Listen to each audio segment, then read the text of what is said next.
I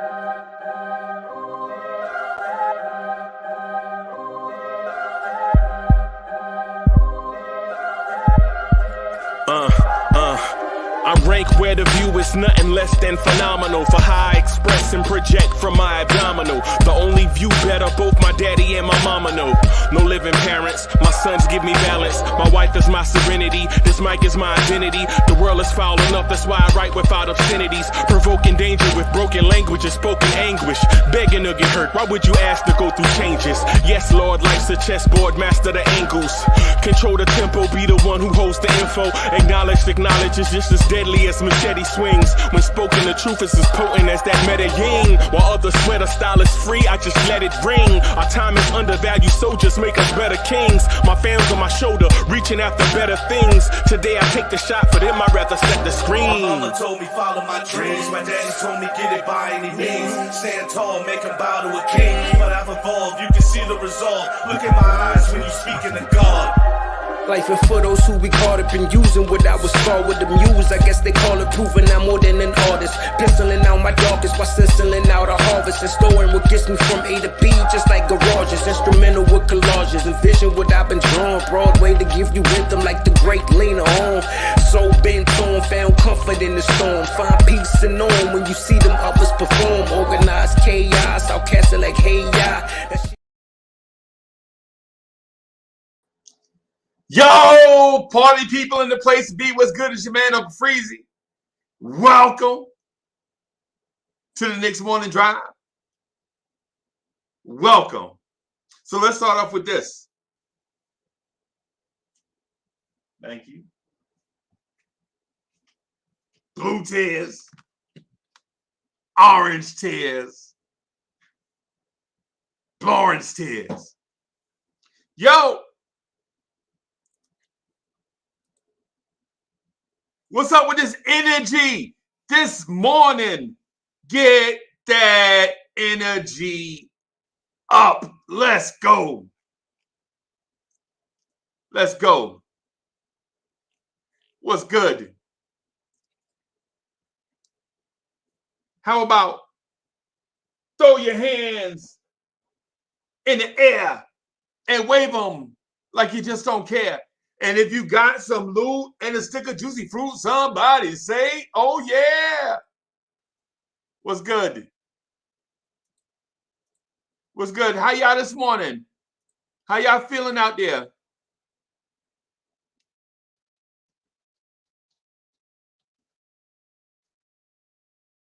Y'all feeling good? What's good? Y'all feeling good? I'm feeling good. I'm feeling good. Oh, yeah. Oh, yeah. What's good? Throw your hands in the air and wave them like you just don't care. And if you got some loot and a stick of juicy fruit, somebody say, oh, yeah. I don't see enough oh, yeahs out there. We might have to get that on a swag shirt or something. We might have to get that on the swag shirt. Lawrence Tears. Oh, yeah. I see you. I see y'all. What's good? What's good? Yo, I had mad topics I want to talk to y'all about this morning, but y'all know how that go. I ran them by one of the people, one of the contributors on the show, somebody I trust. You know what I'm saying? Late night text. Like, yo, check this out. What you think about this? What you think about that? And they responded. And then I was like, man, take your ass to sleep. Don't you know it's like 2 o'clock in the morning? I was like, yo, what are you doing up this time of morning, man? Go to sleep. You're just going to check this in the morning. Yeah. Yo. Nah, but now for real, I got a lot of topics I want to talk to y'all about, man. But the first thing I want to talk to you about, for real, the first thing I want to talk about, if for real, is this. The race is on for a playoff spot. And all this time, you know, bending over, tying your shoe, stretching the same muscles, doing that weird back twist thing that you see people do to stretch muscles. It's time out for all of that. It's time for what Uncle Freezy calls the nitty gritty. It's time to get down to it, right? Leon Rose, what you gonna do?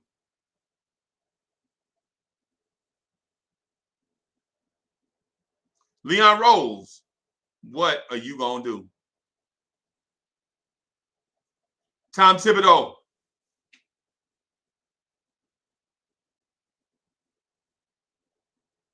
What you gonna do? Julius Randle, Obi Toppin, RJ Barrett, Evan Fournier.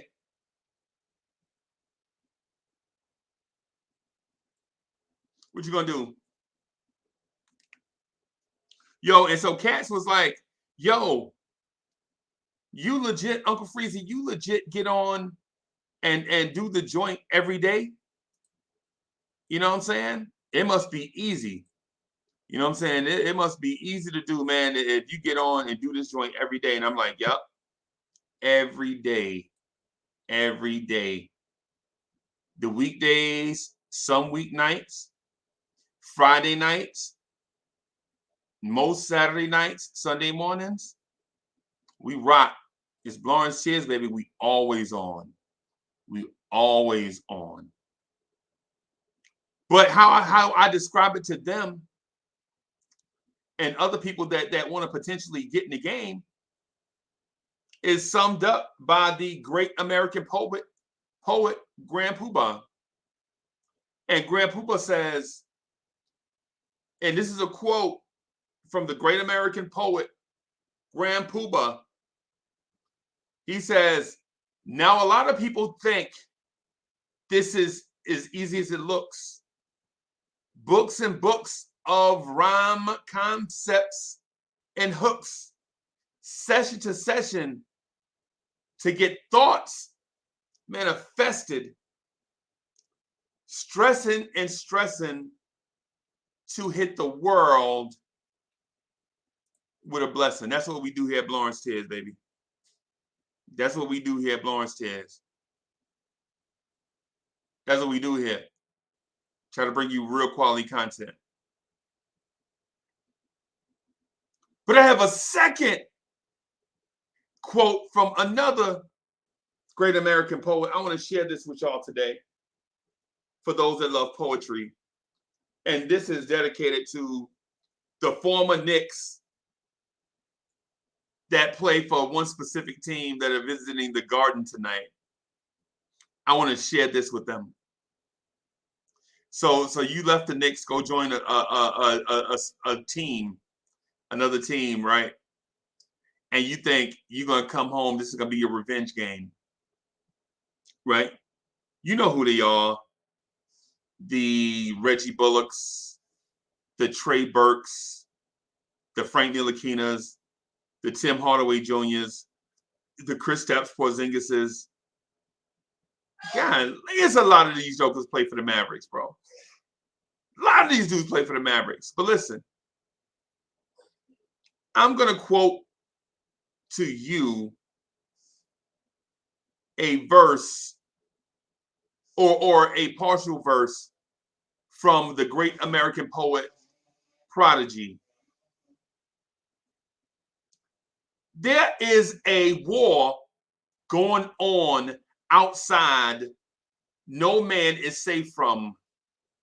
You can run, but you can't hide forever from these streets that we done took. You're walking down or walking around with your head down, scared to look.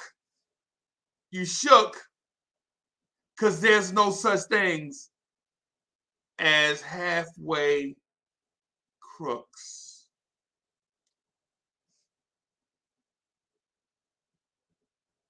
There is a snippet from the great American poet Prodigy. May he rest in Peace.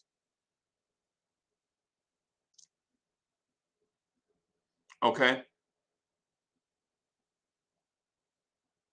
So we have the Dallas Mavericks tonight. And what we also have, more important than the Dallas Mavericks, we have a chance to make it back to 500.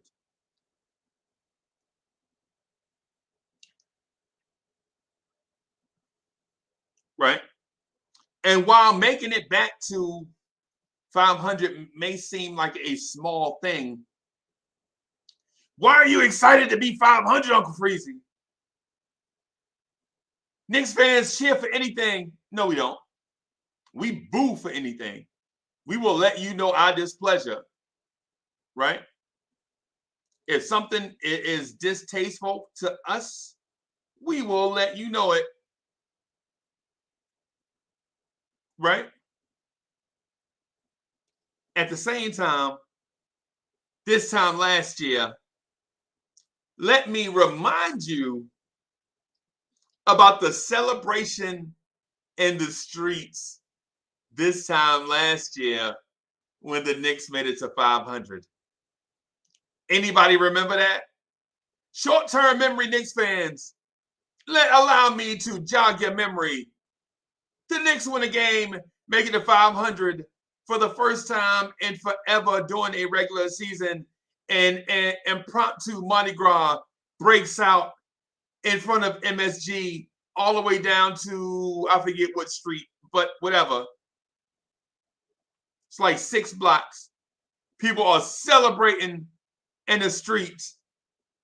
And I think somebody even said something like bing bong or something crazy like that. I don't know. I don't know. Maybe its origin is in a different place. But if you think that the Knicks are not coming out fighting tonight to make it back to respectability at home, you have another thing coming. Let me tell you this. Let me tell you this. Dallas Mavericks, or whoever the opponent is, tonight is an important night for Knicks Nation. Tonight is the jump-off point. And y'all know what the jump-off point is. Tonight is the night where the good thing that is going to happen to us down the road, we can trace it back to a date of origin. And what is that date? That date is January 12th, 2022. When this summer, when the season's over, regardless of what our outcome is, we made the Eastern Conference Finals, we made the lottery, whatever it is, we're going to trace it back to this point. Either we're going to be a game, or either we're going to be 500 or 2 games below. And something is going to have to give.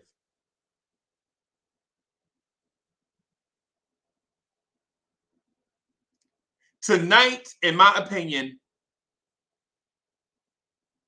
is one of those games that's ... or die trying. Today is one of those games ...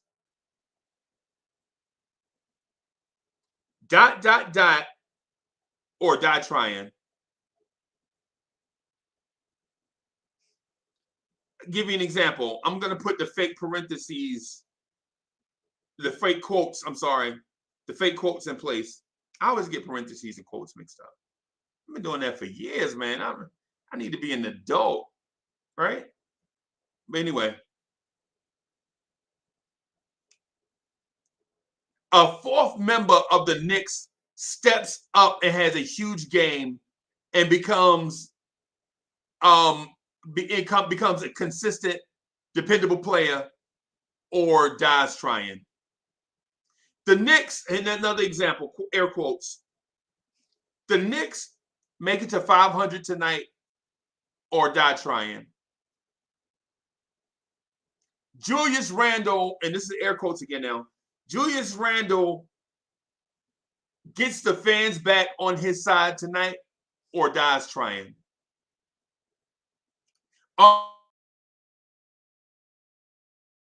Now, RJ Barrett establishes himself as a stud or dies trying.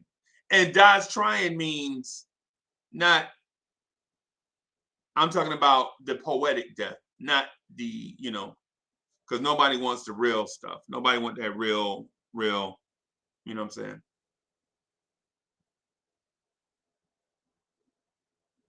Tonight is the night, like Betty Wright said. Yo, Sheik in the chat. What's good? Where you been? Yo, y'all say what's up to Jop. Jop is in the chat. What's good? Where you been? Probably somewhere counting that moolah.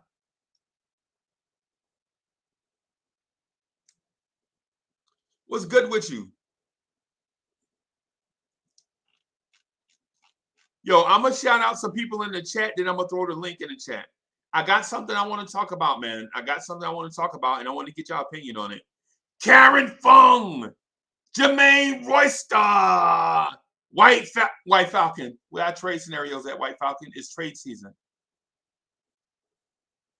Eli M, what's good? Subliminal 209, fresh off a fire show last night. I'll be on with them guys Thursday night. I'm hyped up already.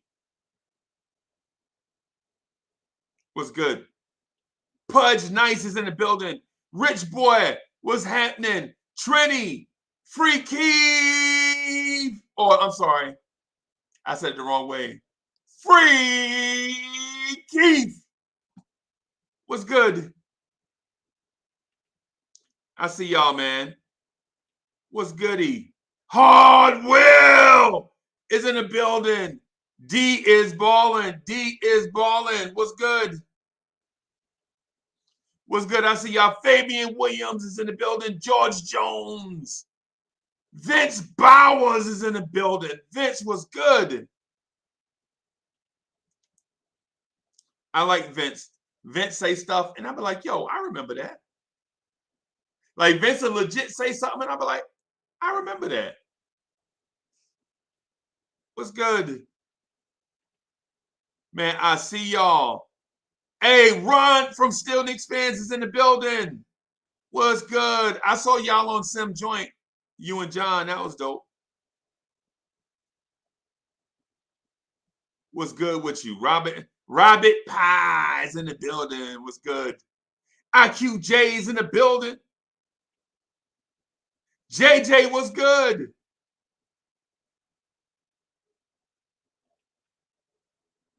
Yo, Udi Mack is in the building. Man, Udi Mack, like the CEO of Pepsi or something. Udi Mack, like, yo, Uncle Freezy, man, I got this job at Ralph Lauren. I'm the CEO of Ralph Lauren, man. I can't hang out no more.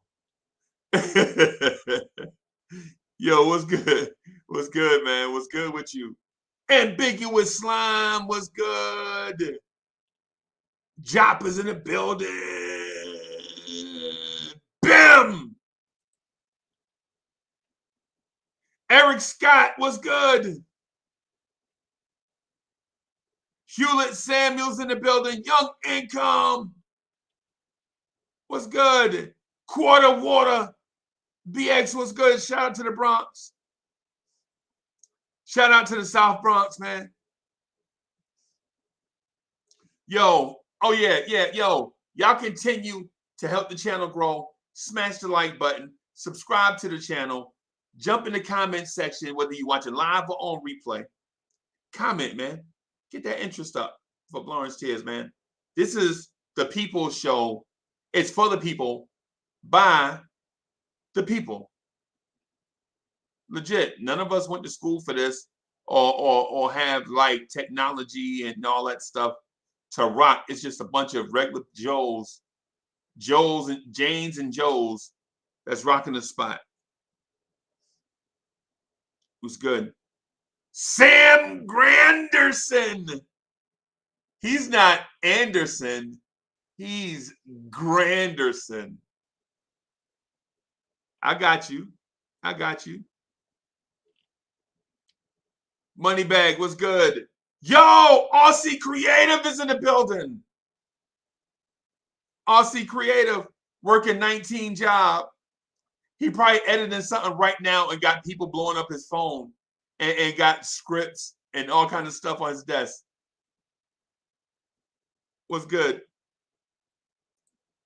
Let me throw this thing in the chat real quick. I know y'all haven't heard enough of my voice. I know y'all want to hear somebody else. Right?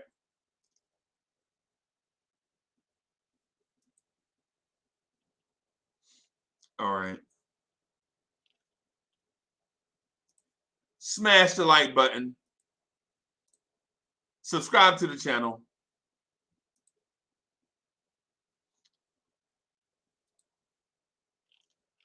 So, like I mentioned, tonight is a night for something special to happen. We don't know what that special thing is or what direction it's going to come from, right?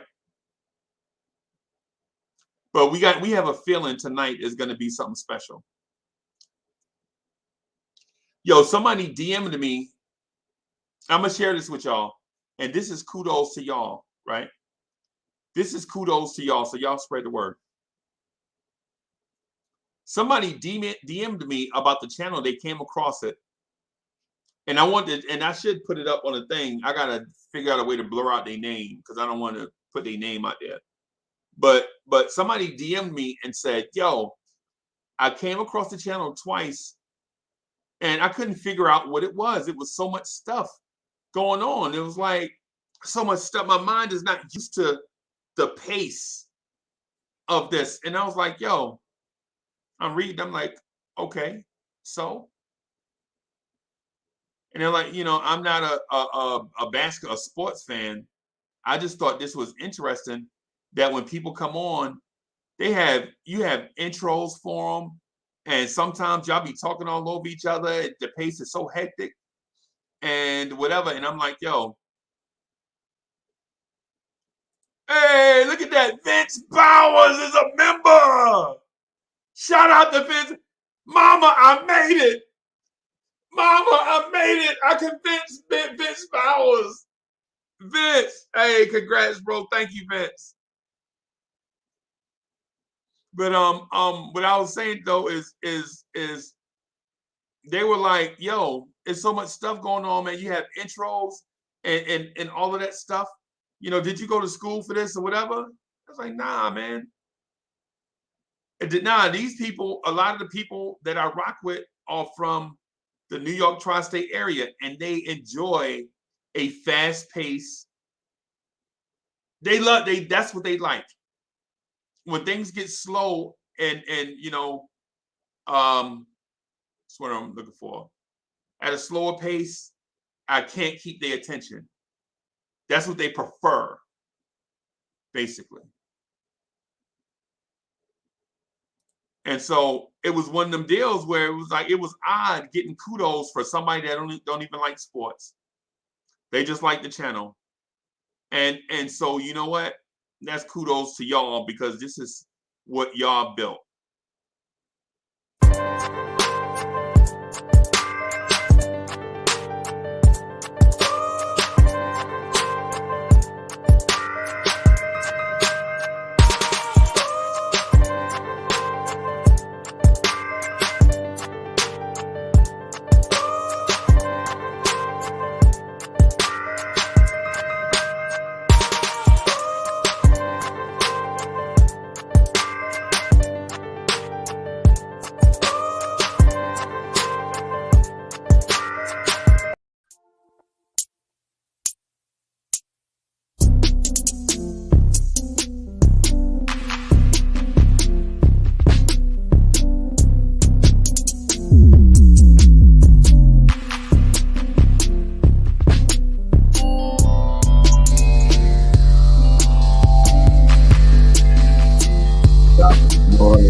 You. Top of the morning. What's good, y'all? Man, chilling, boss. How y'all this morning? Great. Grateful and thankful for another day, Freezy. You know the deal. Man. What's up with y'all?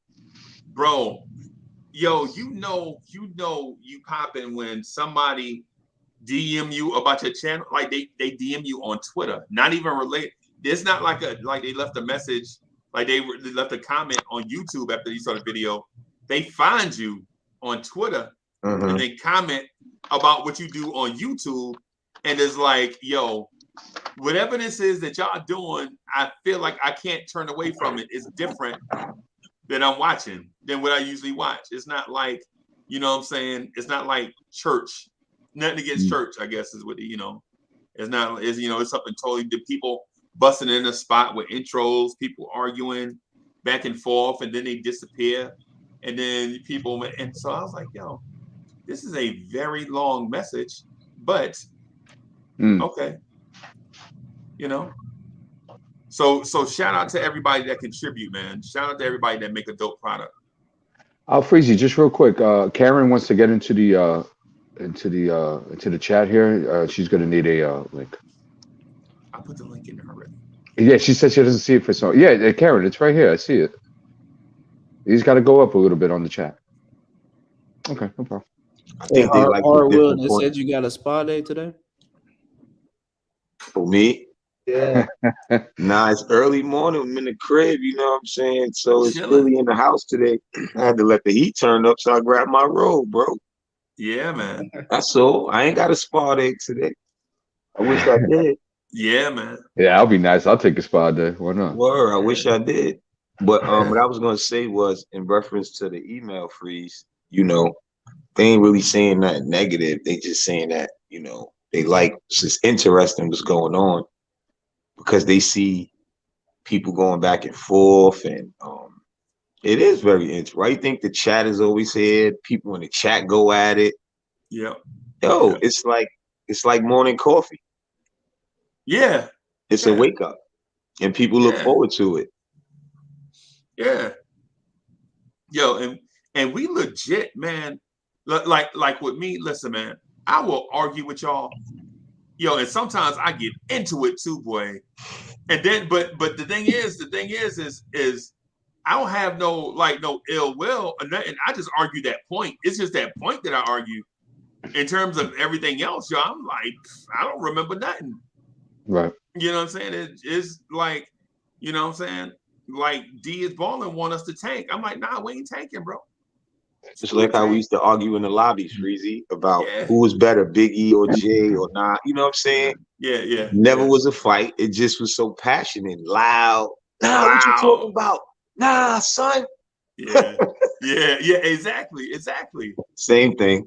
Exactly. It's that, and how I used to argue that and I use D as an example, by the way. D didn't say that. I just used him as an example. But how I used to say Grandmaster Caz is the greatest thing to ever happen to hip hop, period. I'm talking about clothes, graffiti, DJing, MCing, any of that. Grandmaster Caz is the greatest thing to ever happen to hip hop. And people are like, who? And I'm like, come on, man, Grandmaster Caz. What was his hit record? He don't have one. What was his record then? What was his imprint on hip hop? Yeah, what was the record that I would know off the top once you say something? So he don't have an iconic joint. Okay. Because he came out in the mixtape era before people started making commercial records. Okay. So it's like when we was little boys, you couldn't wait to get to school because like one of your homeboys would be selling tapes from cross. See, I was in Jersey City, right? Mm-hmm. And so like my man would be selling tapes that his older brother had got, and he'd be selling us the low quality joint because we was in elementary school. So he's selling us the old TDK overdubbed version of the concert that happened 2 weeks ago. Wow. But it'd be Grandmaster Caz on it, and you know, the quality would be so bad, but we would be so thirsty for it that we, you know what I'm saying, we were like, yo, yeah, I'll buy that tape for $2. Yo, $2 in 1980 to a little kid from bro. Yeah, that was a lot of money. I legit couldn't eat and I couldn't go to the store nothing for like a week. No flying saucer for you. $2? No. Yeah. Yo, but I got my Grandmaster Cash. So Grandmaster no butter Cash, crunch cookies that week. No Daily sunflower seeds, the dime pack. You know, none of that. No quarter waters, none of that. I was saying that not too long ago about how when we was young and the CDs came out, and it wasn't really like selling them in the stores yet, but it was underground hip hop with it more. I mean, they was selling them in the stores, but certain dudes had the access to burning their own CDs and stuff like that from going in the studio and then just writing on the CD with a marker. You know what I'm saying? Yeah. Like being from Queens and growing up on G Unit and when that music wasn't played on the radio, you know what I'm saying? Right. That was a lot of fire music. Like a lot of Queens music was underground that never got played on the radio. You know what I'm saying? Right. And people in Queens, and we're gonna get back to Knicks and stuff, but Queens, the borough of Queens, their impact on hip hop is very, very underrated. Of course. Shouldn't be though, with LL and 50 and Run Nas. DMC. A lot of people from Queens that did their thing. Run DMC. Run DMC, yeah. DMC said, I'm light skinned, I live in Queens, I love to eat chicken and collard greens. Collard greens. When he said that, I was like, got super chappers. Oh yeah, I got you, bro. I got you. So Brooklyn Buddha says Kaz wrote most of Rapper's Delight. Yep, but he didn't get writer's credit for it. He wrote it, but he didn't get writer's credit for it. Big Bang Hank, the stuff that Big Bang Hank was saying is Grandmaster Kaz. Because Big Bang Hank said, I am the CAS and the OVA and the rest is FLY. He spelled out Casanova Fly name. And his name Big Bang Hank. How you don't spell Big Bang Hank by spelling Casanova Fly? That's Grandmaster Kaz. But anyway. I see what you're saying, Freeze. Yeah. We'll get back to it because I know D wanna get back to. No, I'm cool, man. Nah, D love hip hop. Yeah, hell yeah. I'm a hip hop junkie too. He ain't gonna rush hip hop. He ain't gonna rush hip hop for the Knicks. It's good sometimes to touch the stuff. Before you switch the topic, you say you from Jersey, right? Yep, Jersey City. I just remember because my mom, she from Browns Mill. She went to Pemberton High. Oh, okay. Wow. Look at that. Hey, Karen Fung, I see you backstage, but your joint not connected. That I can't bring you up until you get connected. You got to connect your mic and your camera. Yeah, man. So I hit up a contributor early this morning. Like, what time was it when I hit with my man? So it was about 1:00. I was like, yo, all these questions. Bam, bam, bam, bam, bam. And the contributor is like, yo, I see your questions, man. What about? And I'm like, bro, go to sleep. Are you serious right now? Go to sleep. What are you doing? When I'm sleeping, I'm not even thinking about my phone. Yo, if you miss me, man, you miss me. I'm gonna just get back to you when I can. I'm sorry. I don't mean that in no disrespectful way. But you know what I'm saying? At rest time, bro, I'll be trying to get them. I'll be trying to catch them Z's, boy. You know. But listen, the Knicks are at a point now where they have to seriously consider what they're going to do for a playoff run, right? Seriously have to consider what they want to do for a playoff run. The assessment period is over, right? In my view, the assessment period is over. Now you have to make adjustments, right? Because at the beginning of the season, when we were inconsistent, a lot of Knicks fans basically said, hey, let's wait till about 20 games before we start making a determination of what we need to do, who we need to trade for, blah, blah, blah. Well, that 20-game window is passed. The next 20 games after that is passed. We are at the halfway point, and or just about the halfway point, whatever. However you want to view it. And now's the time for you to either get a player right or get the player's replacement. What you think, Sam? I honestly think I agree with you. I think this is the point where we see who we're going to build around and who we're going to develop and who needs to go. And I know each of us has names that we like to see for either one of those categories. Like, Yeah. Oh, as far as who needs to go, in my opinion, I'm shipping Noel out of here. If I have to, I'm shipping Fournier out of here. If it leads to me getting an upgrade in the roster that will benefit the roster. But as of recent, you have to kind of keep Fournier, see what he's been doing lately. I kind of like it. But Noel, on my mind, he's out of here.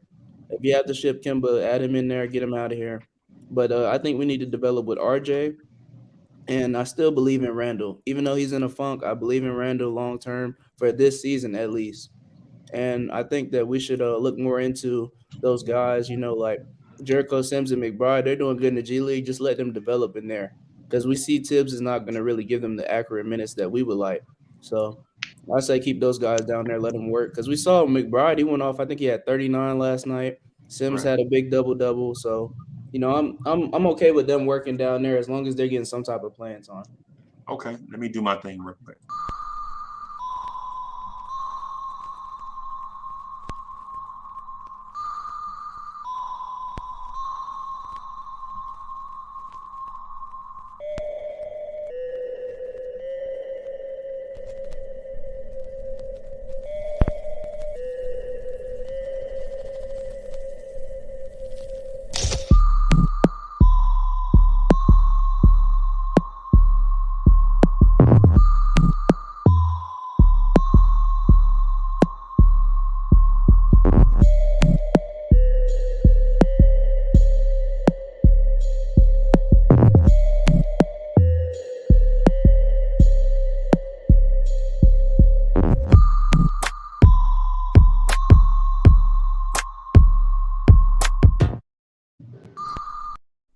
Yo,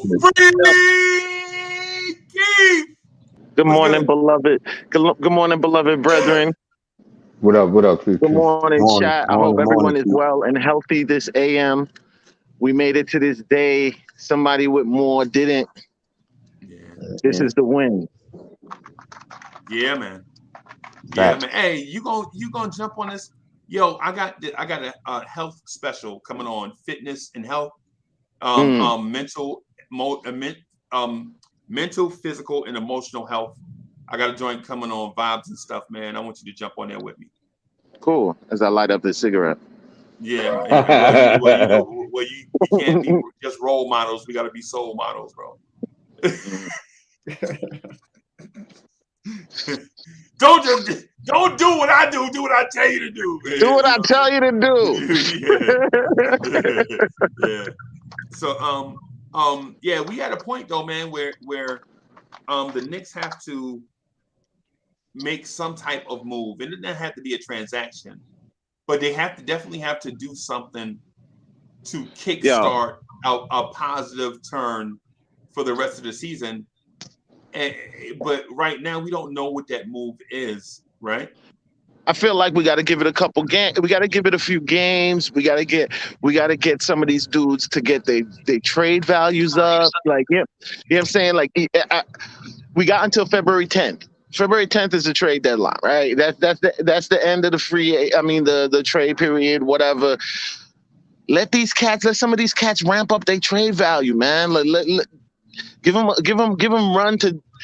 Evan run to ramp up his trade value. You know what I'm saying? Like let all these cats come back on the floor. Like we want to have the best product, or like at least be able to show the best product even in trades, so that we can actually have better leverage. Okay. Yeah, absolutely. Freezy, ask your question again. Sure, man. Yeah, ask your question again. Oh, I thought you said okay. No, yeah. No. So the point that I made was we're at a point now where we have to kickstart a positive upturn for the rest of the season. But I don't know what that kickstarting thing is, right? Because it doesn't necessarily have to be a transaction. It could be lower Randle's minutes, give Obi more playing time. It could be play Miles McBride and quickly split the point guard minutes. Period. That's it. Nobody else. It could be stagger RJ and Julius so that you can keep continuous scoring punch on the floor, and then that way there is no I'll just chill out while you cooking type thing. It's always the defense always has to worry about somebody. So there's always a threat on the floor. Like maybe they start and then you sub Julius out first to bring in Obi, so Obi and RJ play together. Then bring in Julius and Grimes, and then Grimes and Julius play together while RJ and Obi sit. And then you bring Obi back in, and then you run the small ball 5 lineup while RJ sit. And then you take out Obi and bring in RJ, and then have RJ run with a small lineup. You know what I'm saying? Yep. So that there is always that's one thing to think about.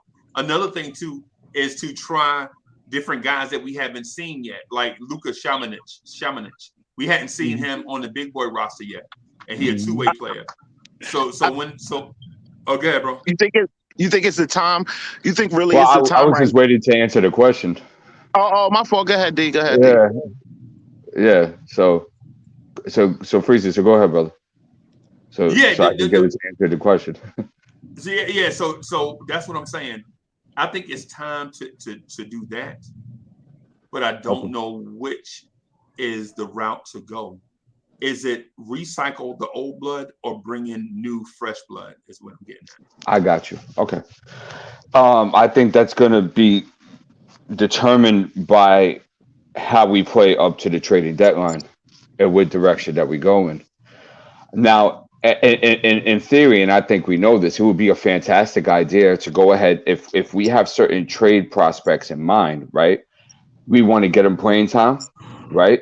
We want to upstake their value in order to maximize our value back when we get into the trade proposal, right? Right.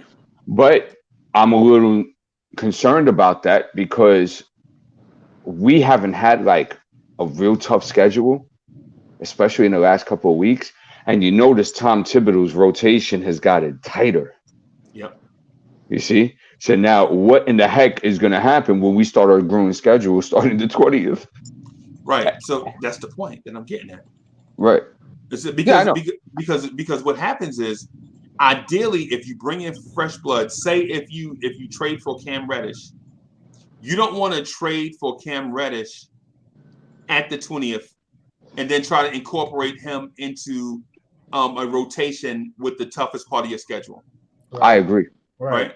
What you would prefer to do is to get him right away, get him acclimated not only to the Knicks, but because when dudes come to New York, when you leave, okay, so I've been to Atlanta a gazillion times, right? A gazillion times.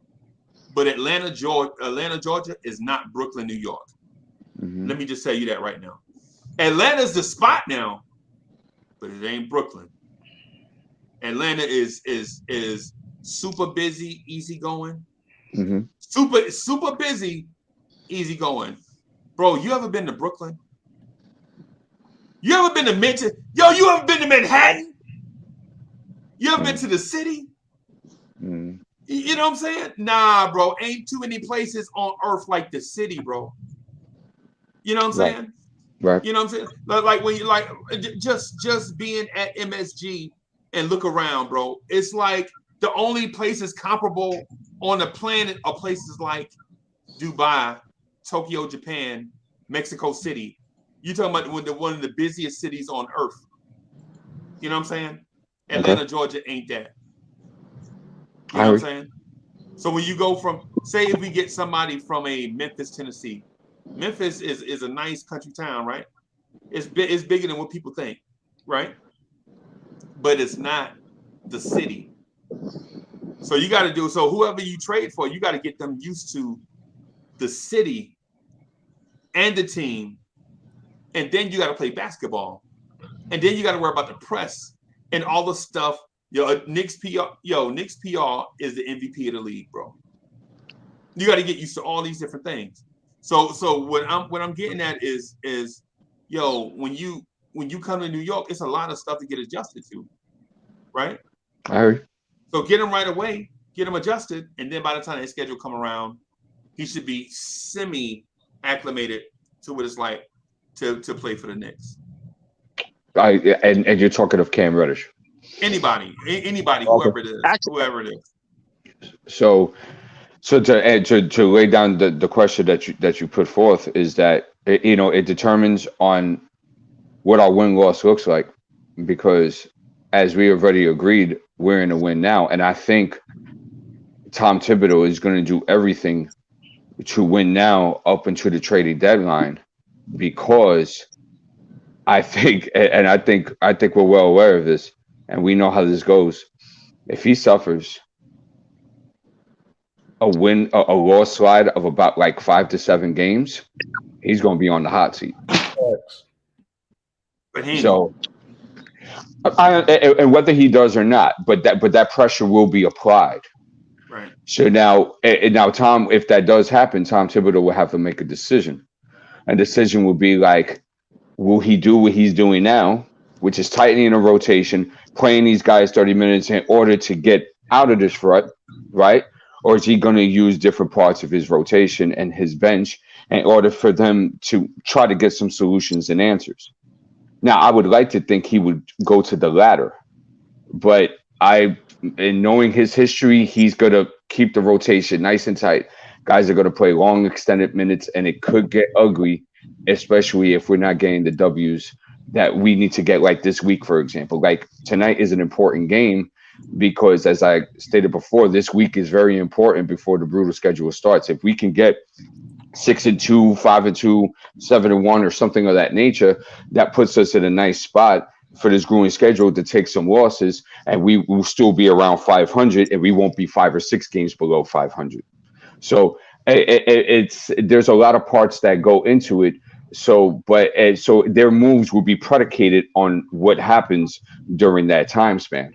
So if we see that is going down the drain and it looks like the season's at a loss, I can see the Knicks front office saying, you know what, we gave this a try. Let's blow it up. Let's start from scratch. And then you have to ask, well, is Tom Thibodeau down with doing that? Because he is a win now guy. So it's tricky. It's a little too early to tell. And I do agree with you. I would not get Cam Reddish right now. I would wait just a bit, because what would be a trade proposal when you get Cam Reddish?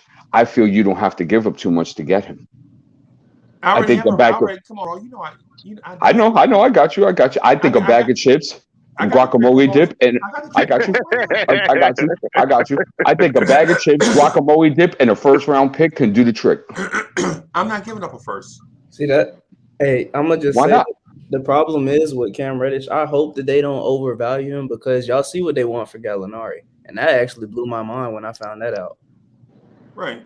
They want a first for Gallinari. Yep. So I'll give him the first for Cam. I'm not giving the first for either. And they're gonna take it. Okay. No, they won't. They won't. Freeze. Let's hear the trade proposal. Okay. So here is the proposal that I'm making. Right? And this is for Cam Reddish only. Nerlens Noel and 3 second-round picks in the 2023 draft. See, you know what the problem with that is? I don't know why they would want Nerlens. Right. Because they might want Mitch.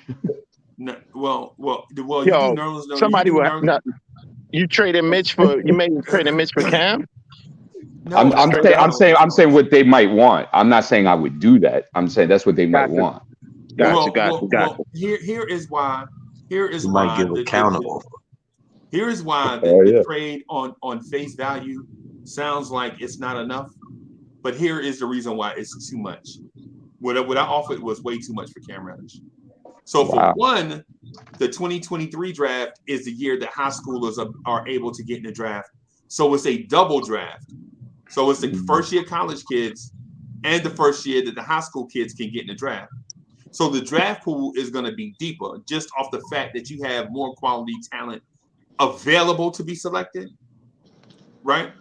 And giving them the second round picks gives them more opportunities to pick from that loaded draft.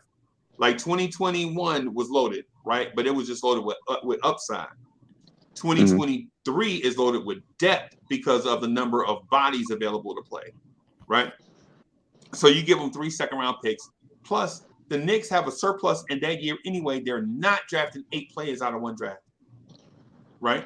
And here's the other thing: they drafted a young big the year that we drafted Obi. That ain't doing nothing. His name is Onyeka Okongwu. Well, right? I say he's doing enough in the minutes he's given because they still have Capella. Like I do watch some Hawks games, so I feel you, but you know the reason why his minutes are limited. It's the Obi Toppin conversation. You know why Obi Toppin? Yeah, it's the same deal. Because he ain't ready. That's why he ain't getting more minutes. To respect, he does play 23 minutes a night. Well, that's a lot of minutes. That's a lot more than that's what I'm saying. Well, when I looked, it was around 17. I looked.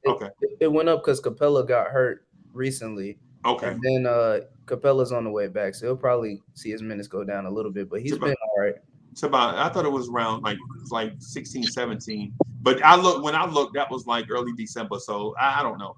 But anyway, I feel like give us a little bit more. Give us a little bit more run to build some of these guys' trade values up, and I really think that we could get better trades.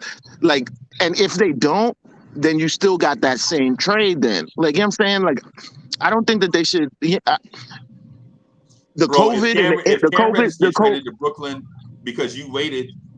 Knicks fans will be, hey man. I mean, dude, like, I feel you, but you like.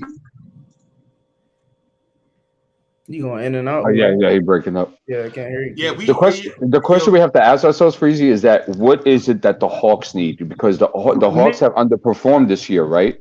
So they may feel as if, okay, we need this, right, in order to get back, because they are like, it would be a disappointing season for them if they don't make the playoffs. So in Hawks Nation, they are looking to get back at they need what we don't have, which is a good right now, because their wings are all hurt. Like Bogdanovich, he's just now getting back healthy. DeAndre Hunter, we already know he's out. We don't know when he's coming back. And they just got they pretty much just have Cam Reddish at the wing right now. Because they have guards pretty much. Their bigs are solidified. And they want to trade Cam? Because the reason they want to trade Cam is because he's gonna basically be in the same situation as if he came here. He's behind Bogdanovich and whoever, Gallinari or Hunter. So he's basically going to be off the bench. And, he's just like RJ. He's due for an extension. So because Cam feels like he deserves a bigger role on the team, because he's coming off the bench for the Hawks. He's not even starting. Mm-hmm. So they're probably, going to want to get a first round back for him since he was a first round. If I was them, that's what I would be at. I don't mind them. I honestly, I don't mind giving up a first for Cam. Like, I think especially how the first round picks are. Mm-hmm. And our first round picks should be, in theory, our first round picks should be decreasing in value anyway. In theory. Yeah, especially the next 2 years. Yeah, if we're making the correct moves, then there shouldn't, like, if you're not a rebuilding team, and if we're really like feeling like we're a playoff team, I feel like those first round picks should be looked at as depreciating assets. Right. I don't mind getting rid of a first round pick for somebody that we think that is going to get our team better. I want to give up the first round pick that is based on certain contingencies that I feel might not fall in my favor. So, like, for example, like with the Hornets, right? It's something like I'll read it because if Freezy knows better than I do. But what's the condition on the Hornets pick, Freezy, exactly? It's something like if they're above 19. It's lottery protected. But it's a condition that if they finish like top 19 or something like that, that pick goes for the next season. Yeah, and then it'll be top 17. Right. And then if it moves again, then it's top 15. Right. Yeah. And then with the Dallas one, the year after that, I think protected. Right, but only if. Yeah, if it's there's only one condition on it. So if Dallas finishes with a bottom 10 record, then they keep the pick. But if they finish anywhere from 11 through 30, we get the pick. I see. It's as simple as that for the Dallas pick. But I'm gonna just be honest with you. I'm looking at their roster, and I made a mistake. They probably actually don't need a wing. It looks like they don't have a backup point guard, or like a solidified backup shooting guard either. Because I don't know how Lou Williams is performing this year, so they might ask for IQ. Yeah, we ain't giving them no IQ, bro. I'm not giving. Yeah, to me, I'm not giving up IQ for. Yeah, I wouldn't either. I'm just saying. Would you be interested in giving up Fournier? No. Why not? I wouldn't give up. You would give up. If you give up Fournier, you'd have to take back Reddish and. I want Gallinari. I'll take Gallinari's contract as well. They ain't gonna do both probably because Gallinari asking for a lot of money too. Yeah, right? But that's gonna be. What do you say, Keith? That's gonna really kind of like that's his contract. I don't know if I would want to take that on, man. Like, and that's now another cat that you're gonna have to play. Like, right. I understand the other guy. Like, yeah, like he's a young talent. Like, we're gonna play him. Like, I think Gallinari would be too much of a cap space stealer for what we need him for. I don't have to keep him. I don't have to keep him though. But you can't trade for him at the deadline and then trade him away again.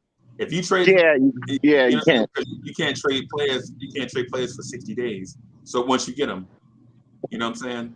So it's one of them deals where you have to get him and include him in another deal, like have some weird 4-way deal. But at the same time, if you get Gallinari and his money, you can cancel Obi Toppin's career. Yeah, that's what I was thinking because he plays power forward. Yeah, and he's still due $21 million next year. Gallinari is. Yeah, he makes 20 this year and 21 next year. It's just hard to really pass up on the 22-year-old. That's 6'8". I feel you. I got with a 6'10" wingspan. I got you. It's a two-way player with handles that could dribble, shoot, work at the PR. And he played good with RJ too. Become a decent playmaker. Yeah. And do I have to give up his Evan Fournier and just take on a contract for a season? I don't know, man. I feel like if you do that though, D. Yeah, then you kind of like that move looks more like a move for the future. I would do that too. Yeah, that's too light at best. He played good with RJ. You know, he can't dribble the ball like y'all just said. Then remember, he came back after an injury and lit us up. He was hitting threes on us. He was just coming back off an injury when he did that. Yeah. That was last in the playoffs. And, but here's the thing though, right? Well, why would you take on a bad contract when you can just draft Tari Eason? 6'8", 215, do all the same stuff, maybe a better pure scorer. And you ain't got to give up nothing. Over Cam? Over Cam. Nah, Cam is proving more than some of those players. This dude right here. And you Cam, pay for I go by that more easy. I go by you pay for seasoning. Who they are you don't up pay until for me, now. you pay like for seasoning. Regardless, like, you know, you gotta I ain't saying I gotta know everybody, but I knew about Cam. Like coming up, he gonna be good in the NBA. He just gotta get a better team. But this dude, listen, I'm gonna tell y'all this dude's name. Remember this name, Tari Eason. A dude that can defend on the wing. But the young boy, you don't need no help. The young boy you mentioned before, that play on the Grizzlies, Trey Murphy. Huh? Trey Murphy played for the Pelicans. No, I'm talking about the young boy. About Xavier. Whoo! What's his last name? Williams, right? Yeah. From the Grizzlies, the rookie, he's nice. Yeah, they drafted really well. He's nice. Yeah, and the Knicks, meanwhile. But anyway, I ain't gonna get on that. What I'm saying is I'm not giving up all of that for Cam Reddish. Listen, nobody wants Cam Reddish more than me, right? But bro, Nerlens Noel is a salary cap match for two teams that are at the cap. It's a perfect match, right? And then you give them 3 second-round picks, and if they greedy, they like, nah, man. 3 second-round picks ain't gonna get it. We want a first. Then I'll be like, okay, well, 4 second-round picks. But I'm not giving you no first-round pick. They're not. I'm just saying the Hawks would not be interested. Yeah, they would never. Okay, well, right. Thank you, Mr. Rose. Have a great day. That's what it is. Yeah. Well, I mean, I like the idea of having Cam, but like I don't see any moves that aren't gonna sting to get him right now. You know what I'm saying? Like, it's gonna sting. It's gonna sting. Yeah. Yeah. I mean, I think we could still get it for a bag of potato chips, guacamole dip in the first-round pick. Yeah, but why give up the first when you can just draft Tyree You got to. You got to. You holding giving those up a first because that kid is he's ready to go. Even if like with the situation like what you said, bringing him in now, but next season he's going to be a good player for your team. Reference to not knowing what that rookie player is going to be. He's going to have a lot of building. You're going to have to put on that first-round pick, and Reddish is more ready to go right now. That's what we think. Have to agree with that. That's you pay for that seasoning, You pay for that season. I understand what you're saying, Free Keith, but what I'm saying is this, bro. I would rather Tibbs draft a rookie and turn him into a Tibbite than to bring in a guy, have to wash off all the bad habits from a team that don't play defense, bring him into a defensive culture, and then see what he can do, because the things will be different. Is a defensive player, Freezy. He's good. He's like Damian Dotson. He's like Damian Dotson in that he's a good on-ball defender and team defender. He gets lost in the universe sometimes, a lot of times. I mean, even though he playing Grimes, and I think a player with a little more experience helps Tibbs' system. A game. And even though Cam is still young, he got a little bit of experience. And just like how Tibbs is handling our young players, he is developing them, and they are coming along okay. But we got to remember, we need more players that's ready to go right now on the floor. And he's in RJ's class, so he's more, and he know how to play with RJ because they was on the same team. So I think he fit with our system because he played defense and he can handle the ball and he can shoot.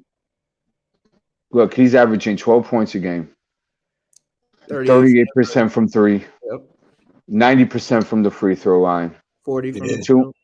Yeah, 2.5 rebounds. An assist, but he's a better passer than that. He's averaging a steal. Really out of the question either. Like, so like, I can't hear you, Keith. Yeah, you keep going in and out, bro. Anyway, so he's averaging a steal and limited minutes in 23 minutes a night. I mean, this is a no. Play the three. Yeah, he can play the 1. He can play the 2. He can play the 3. You can plug him in so many areas. Well, only thing I was thinking was like him and RJ is kind of similar, but if he could play all those positions, not similar in game. I'm talking about if he played a 2, I want RJ to be able to play, and I want him to play his true position. But if he can play those positions right now, then yeah, it's no brainer for me. Yeah, he'll be a 3 for you. I'll put him at the 3, RJ at the 2, and they know how to play together. I was saying in reference to not their games are similar to that. They can't play the same, just like, him backing him up because he want to be on the team, but he going to get minutes on. That's his problem right now. So I was just going to say, this is, just so you'll know what my stance is. Mm-hmm. I have always believed and still believe that this dude is on the verge of becoming the next Paul George. Okay. Reddish, right? Yep, Cam Reddish. Yeah, that's a good comparison. He won't give up a first round for him then. But it's not. But D, what I'm saying is it's not about what I think. It's not about his future value, right? It's about what I can pay for to acquire him, right? So I mean, I can negotiate up These are the things that I have on the table. But teams are not going to give up a first. I don't care if you listen. I don't care if Julius Randle was available for a first. No team is giving up a first round pick in 2023. That's just not happening. The draft picks in that 2023 year are more valuable than the first round draft picks in this class. And as I said, Freezy, valuable, Freezy. 23 to 26, I ain't giving up no first rounds. That's Freezy, he can be just as valuable though, Freezy. You know why? Because where he is right now, and you know, by the time we get there in the right situation, he's gonna improve even more. Because if you follow him, he's a dominant player. Who can? Before the Hawks. So I think he's gonna improve. But by the time that comes, he could be established already. Because remember, he's a two-way player. That's why I think it's a good move, because he fit more of our description. I always say I like players for the Knicks that could play defense and score, because that's our problem right now. Just players that could just score the ball and not play no defense. Or vice versa. Yeah, or vice versa. Exactly. Yeah. But so Hardwood, what I'm saying is I never doubted this player's upside. Mm-hmm. I know that. I'm just saying why I would do it. I'm not saying you doubt his upside. I'm saying why I would give up, because we betting on that pick that you saying, or that player, and we gonna have to develop him and get him to be where this kid could already be helping the team move forward. Bro, this kid Tari Eason is okay. I hear you, Freezy, but would Tibbs play him? Yes. Another point. Yes, because he might be top 5 defensive player in this class. If you take so is Deuce McBride. Yeah, I'm just asking him. But what I was gonna say, take McBride's defense and Grimes' defense and put them together. What kind of play would you have? And then imagine that player at 6'8" and athletic. But is that what he's exhibiting now? He's exhibiting that kind of defense. Tari Eason, bro. When you do his scouting, the first thing. No. I'm asking because I haven't seen any of the scouting. Yeah, what team does he play for? The LSU Tigers, bro. This dude, the first thing you see when you scout this dude is defense. Yeah, but Freezy, even a guy who got defensive player of the year, I seen him on I think Sacramento bench, the kid with the braids from Mitchell. From a couple years ago. He's not even, it don't translate that fast to the NBA, I don't think. I mean, he might, like, McBride is a good defender right now. I see that. I ain't gonna front. Yeah. But I think it's both sides of it. How's the kid that you're talking about? How's his offensive game? What does he average? I think he averaging like 28 points a game. He's averaging, you talking about Eason right now? Yeah. He's averaging 16.2. 8 rebounds. 16.2. Those are his high school numbers. I might have been looking at. What's his 3-point percentage, Sam? You don't want to see that. From free throw line. Oh, I want to see that. 28 so don't compare him to Cam if he ain't got a ratchet. He got 28% from the 3 on 53% from the field goal line. That ain't bad though from field goal. And you can't really depend on the draft. I wouldn't depend on the draft because that's my point. You don't know if you're really going to be in position. I don't care if you talk about trading, You don't know if you're going to be in position to get that cat. I understand I agree with him. Like, what you're paying for with Cam is 3 years of experience, in addition to being 6'8" and 6'10" wingspan and all of that. Like, I feel like the team that we are is probably more ready for a Cam than going back and having to wait to develop what could possibly be Cam. Yeah, and we're not the best farmhouse right now. We're not the best development. Well, I'm not. I'm looking at Grimes and Quentin and Sims, and I gotta disagree. Like, I didn't say they was bad, Keith. Yeah, I'm saying just saying we don't develop on development. Yeah. It's a lot of players in the NBA that have better players doing. But keep in mind, Keith, that's the way they played in college. Yeah, I feel you, and it don't always translate. I don't see where it don't always translate, and here it is translating. Well, hey, so let me do the super chat real quick. So Pierre Moy say, thank you for your generous contribution. He said, I was delayed watching, but Grandmaster Cash wrote for Rapper's Delight. He sure did. And T. Williams says, Eason is a perfect Tibbs player. He's a taller Jimmy Butler. Why I didn't see that brings something into the if we trust what T. Williams said, a taller Jimmy Butler. Yeah, A taller Jimmy Butler when though? Because it took Jimmy a little while to become this Jimmy. I just don't know. Like my question, that's why my question was, if we get this guy, right, is Tibbs going to start the rookie? That's what my question is. No. That's what I'm saying. Has Tibbs not surprised y'all at all? Like I feel like we need to hang up a lot of the stuff that we were saying. Like he's done a lot more experimentation. He's done a lot more uncharacteristically Tibbs-like things. I don't think any of that is out the pale for this man who wants to win basketball games. So you think he might start him, Keith? Is a potential? If he's good enough, I don't see why not. Okay. Right. Okay. Freezy, you want to shift it to Dallas tonight? Talk about Dallas a little bit. Yeah, man. Okay. So, but let me ask you this: what's your final stance on Cam? Just if you can, just real quick, just so that we can put a bow on it. I love him. Are you willing to give up whatever? Are you willing to give up whatever for Cam? No, not whatever. I didn't say whatever. What I said was that I'm willing to move Evan Fournier's contract. And I'm willing to give up a first because I do see great potential with him. And I have seen him this year and last year in his limited play, especially in the playoffs, where he could just dribble, shoot, and handle the basketball, make plays happen. He's had a couple of 30-point games this season. He plays stellar on-ball defense. I just feel it's a no-brainer. Okay, so you wouldn't do Fournier for Cam straight up? I would.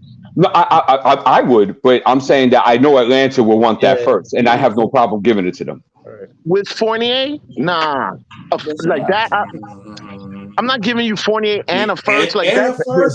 Because you can't do just Evan because the salaries don't match. Keith, think about it. That's what I'm saying. You got to get Gallinari on the side too. That's what I'm saying. If you got Reddish, you got to bring back Gallinari because the money has to match. Yeah, and that was a good point in bringing another team on. That and I'm sure a team's in need of Gallinari's talents off the bench, especially in the playoff run.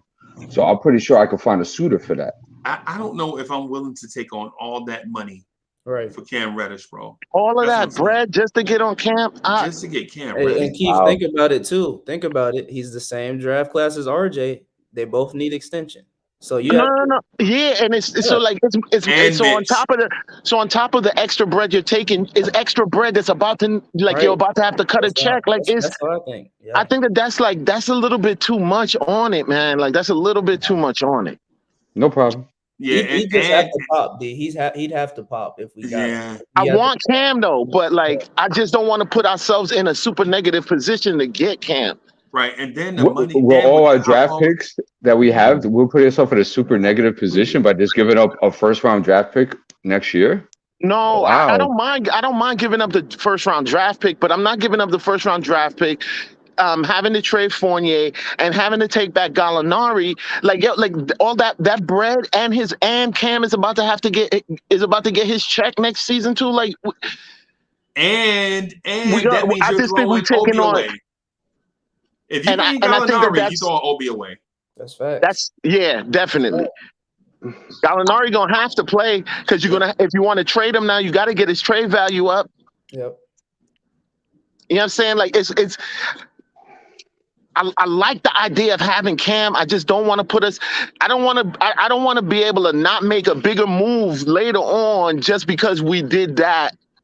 You know what I'm saying? Just like kind of jump the gun a little bit too much. But I dig it though. I'm not mad at it. I'm not mad at like if we could orchestrate a 3-team whatever shenanigans. Yeah, that would be better. Yeah. Because I agree with the third team and not take on the Gallinari contract. And I'm with that. I do not want that contract, bro. And I'm with that. When you bring in the third team, you're gonna have to grease the palm of the third team, or else why are they gonna be interested in taking on Gallinari contract? You know what you're gonna have to do, right? You give up Nerlens. He can still play. You find a playoff team. I got 75 second-round picks, Freezy. But what I'm saying, so we got 2 points. The point Keith said he can still play, and Sam said something too. But the point I'm getting at is teams don't jump into trades like this unless you're giving them immediate cap relief or you're giving them draft picks, or else why get involved? So since they're taking all money, it defeats the giving them cap relief part. So now you got to give them a very sweet draft pick compensation, right? Yeah. And if you're gonna give them draft pick compensation, why don't you just give it to the Hawks? Why bring in a third team when you could just pay the Hawks? You know what I'm saying? Why would you need a money launderer when you could just straight up give the dude right here the money? You know what I'm saying? You don't need a third party to do that, man. That's what I'm saying. It's all of this for Cam and over 12 points a game. Like, he's an okay player to me, and I feel like, yeah, there's a window there that he might be even better, but like, I'm not paying that I'm not putting myself in a bad position for that man. Because if he doesn't pan out, we just traded assets for Knox again. Right. And then Free Keep on top of that, and I know y'all want to move on. I want to move on too, but think about that. And then, man, if we do all of that just to get Cam in a one-on-one deal, now we further over the cap because we took on more salary, and now we got to pay time and a half for dudes, and we still might get the same result as if we didn't do anything. But now we paying time and a half for it. We paying people overtime to be on the clock, and they standing around and ain't working. Hey, but you know what? He's proven already to me more than like a Knox type player though. Yeah, I would even compare the two. Yeah, the man had a 30-point game in Game 6 of the playoffs, bro. Like, yeah, he's proven already. Knox can score the ball too. Like, it's Knox ain't. He can't dribble. I'm just saying. If he doesn't, I hear y'all talking about like the scoring, Because this, that, and the other. If he doesn't work out on the defensive end, he's just gonna be sitting on the bench. He's gonna be another Knox. No. He would never be another Knox. But what I was gonna say to you was, Knox have all the opportunity, even with everything that's going on right now. And on that team that he's on the Hawks, it's a lot of players over there that already got big bags too, and he still get minutes. Looking for the link. That boy, he wouldn't be if he was on our team in Knox's position, he would be playing a lot of minutes. It wouldn't be like that. And that's just a fact. It's hard to compare. Okay, I mean, I'm trusting y'all. So y'all think he's gonna show? I'm trusting that y'all saying that he's gonna show up defensively in a way that okay. This might make you want to trade a he has a 7'1" wingspan. Let's not talk about that because Knox has a very long wingspan too. So like this is what I'm saying. No, it's not. Cam, it's not with the Knox thing, man. Cam is not Knox, bro. Nowhere, shape, or form, bro. And so Stephen O That's says, a bad comparison. Don't hate me. I'm just saying.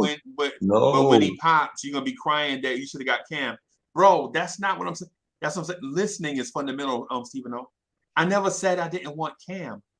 I never said that. I just said 8 minutes ago that I think this dude can become Paul George. Did y'all hear me? Did anybody on here hear me say that? Or did I get? No, I heard you. Yeah, right. Yeah. That's what I'm saying. And that's a major. That's a real compliment. Right. That's what I'm saying. Yo, you gotta hear me on this, bro. Can I make a point? I just said that. Off the topic. Okay, but what I just said though is. Yo, Kent the Haitian is backstage. Yo, what's good? Yeah, because Kent's about to say what I'm about to say, which is that Kent. I got you, Kent. Like, I just looked it up. He was talking about in the chat. Kent, what's good, bro? Yeah, Kent was about to say that only Gallinari, he only has $5 million guaranteed next season. So I think that's what Kent was saying. That's good. That's attractive. Yeah. Okay, that makes the situation better. And it's only fully guaranteed if he's not waived by the 29th of this year. What? Yo, this is a no-brainer. And that would bring him back, so that makes more sense. So yeah. But again, I'm not disparaging Cam Reddish's current value or future potential.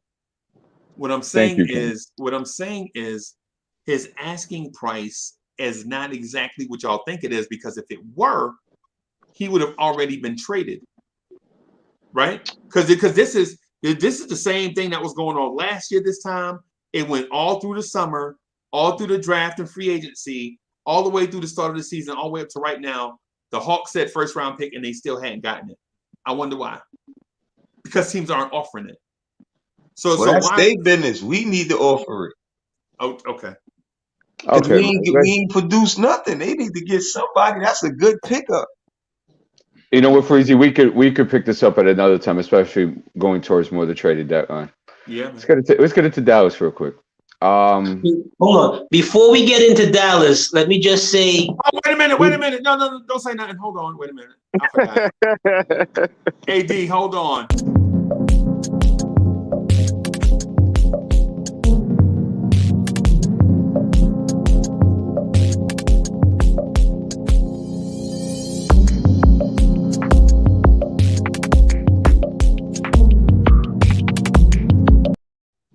All right, there you go. What's good, bro? Why, thank you, Freezy. You are a gentleman and a scholar from your wave cap to your collar.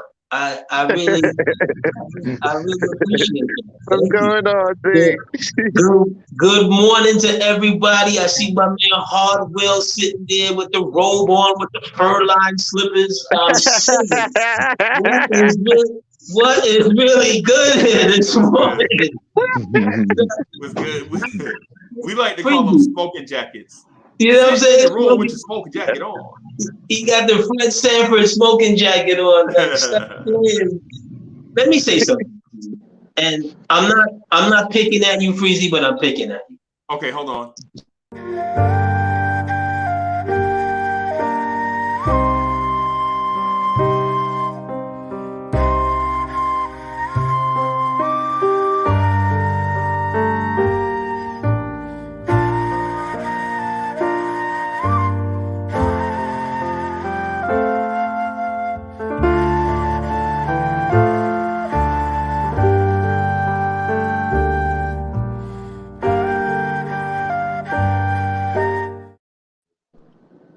Okay. How you expect me to be serious when you drop on the Titanic theme song with Kev coming on? Like, I can't be serious when you do that, fam. Like, stop it. But Kev, what up, baby? Everybody get their intro played. You're not getting off that easy. Y'all ain't getting off that easy. Let me say this. Peace, Kev. You know you my man. Right? Absolutely. Salute to the chat. I don't understand you, Freezy, with this bargain basement coupon clipping mentality that you keep on showing here. You want to get something and give nothing. Yeah, you gotta give to get, brother. Reddish, like right now, I'm not gonna go in there and lead with a first round pick, but I'm not leaving him for the first round pick. You understand what I'm saying? No. A first round pick for us is what? 18 through 23. We can't agree that Cam Reddish is worth somewhere between 18 to 23. That dude has everything in his game. He needs somebody to believe it. And I'm not saying Nate McMillan don't believe in him, but sometimes it's a wrong fit. You understand what I'm saying? Because I believe Nate's a good coach. Sometimes it's just a wrong fit. And that was my 2 cents that I wanted to throw in here. I would get Cam Reddish, especially if I compare him with RJ, in a heartbeat. That's right, AD. Shout out to my boy AD. What's good, bro? Thank you, AD, for your words. I'm about to go put on my fur-lined slippers right now. Yeah, hey, come on, bro. Yeah, I'm on my break. I just wanted to chime in real quick on the Cam. What up, fellas? What up? Salute to the panel. Salute to the chat. Sam, what up, man? All right, here's my thing with the Cam situation. Giving up for Cam and trading, like my move is, because it's been reported by multiple sources that they want a first round or 2 seconds for him. That's what they want. I'll give him the 2 seconds. Yeah, I'll give him that. First. I'll give him that. If we don't give up, let's just say we give up the first. I'm good with giving up the Charlotte pick. There's too many stipulations on the Charlotte pick. It's a throwaway pick for us. That's been recorded. It's just a throwaway pick. They're going to use it in any major trade that they make. They've already, it's kind of known around the league that that's the pick that they're going to give up first if they have to give up. But Kent, it's not a throwaway pick, bro. That's the pick that you got in the Porzingis trade. No, the Charlotte pick? Yes. The Charlotte pick. Yes. But That the is the Charlotte pick. Remember, but the we got Charlotte pick has- from Dallas, we got a 2021 first round pick and a 2023 first round pick, right? And instead of drafting with that 2021 first round pick, we traded back, we swapped with Charlotte. Yeah, but the Charlotte pick also has it has like 2 or 3 different stipulations about it. Right. Over us keeping it. Right. And that's why the Knicks are more amped to get rid of that pick, because they don't want to deal with the stipulations of keeping that pick. So they're more willing to move it. My move that I was saying is, you do the Charlotte pick. Let's just say we are in the process of moving Fournier. I have no problem moving Fournier and picking up Gallo, because you can waive Gallo, which was my point I was trying to make in the chat. You can waive Gallo, or you can move Gallo on in a 3-team trade to a contender that actually needs a wing / stretch forward that he is now. You can move him on to like an LA or somebody that's actually trying to make a move right now.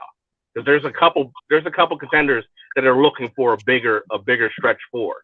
Yes. Like Utah, or whatchamacallit, the Suns, who are still down Dario Saric.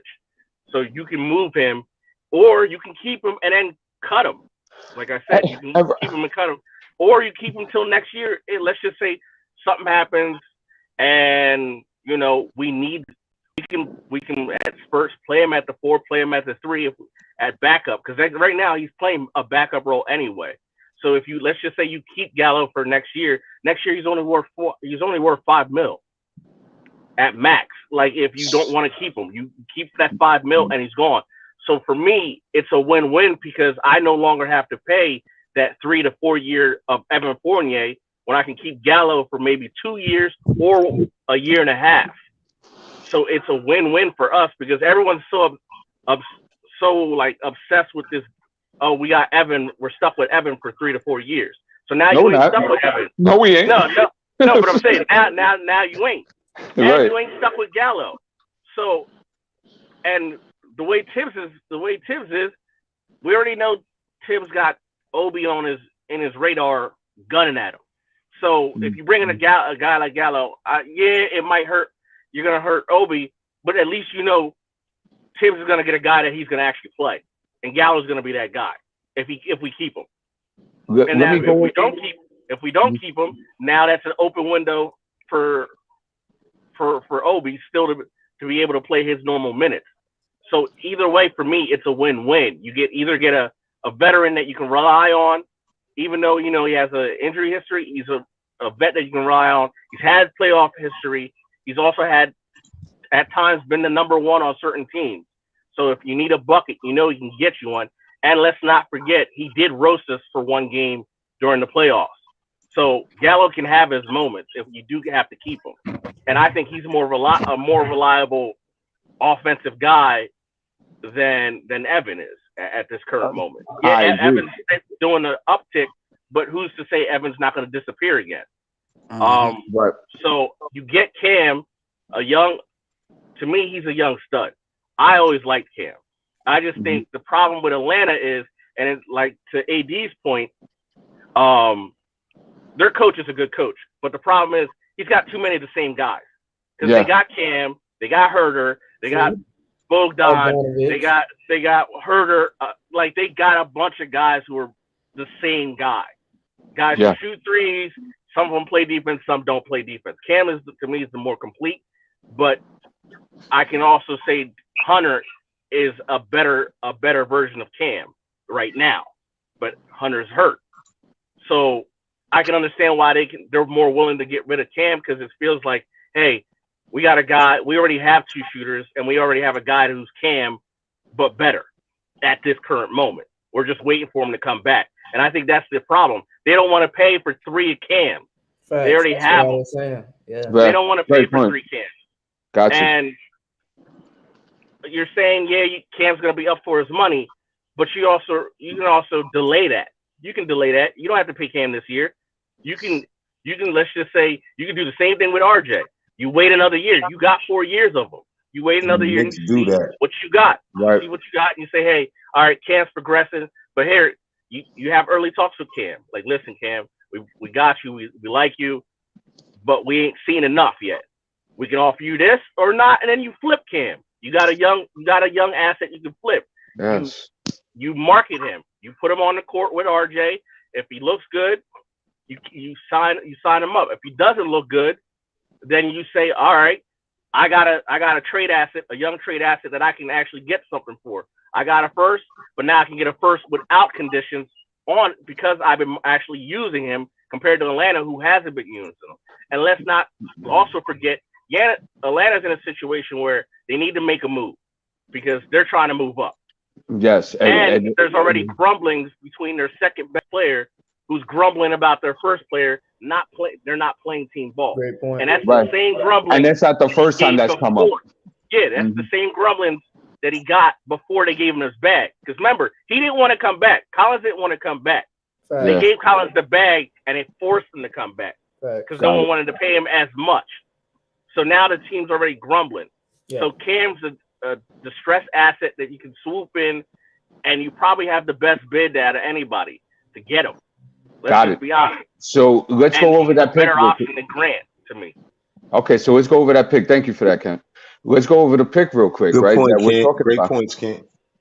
That this 2022 first round is the Knicks protected top 18. Pick would defer to 2023 because pick is currently in top 18. Traded rights to Kai Jones to Hornets for draft picks. First round pick protected top 18 2022, top 16 in 2020, top 14 in 2024-25. Else 2026 second round pick, and all that. So why would I want to keep this pick?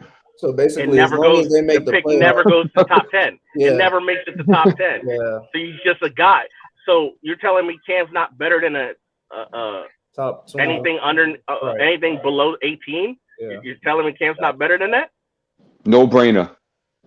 That's what I said. So y'all killing Leon Rose right now, bro. I'm just saying, just in general, y'all killing Leon Rose because basically what we did was we drafted Kai Jones for Charlotte. They have a player on that roster right now, right, for a pick with all these stipulations on it. This is not making Leon Rose look good. Oh, it did. Right? It never did. He did it to himself. But it's the price of business. But Ken, what I'm saying is, and I promise you I'll get out of the way.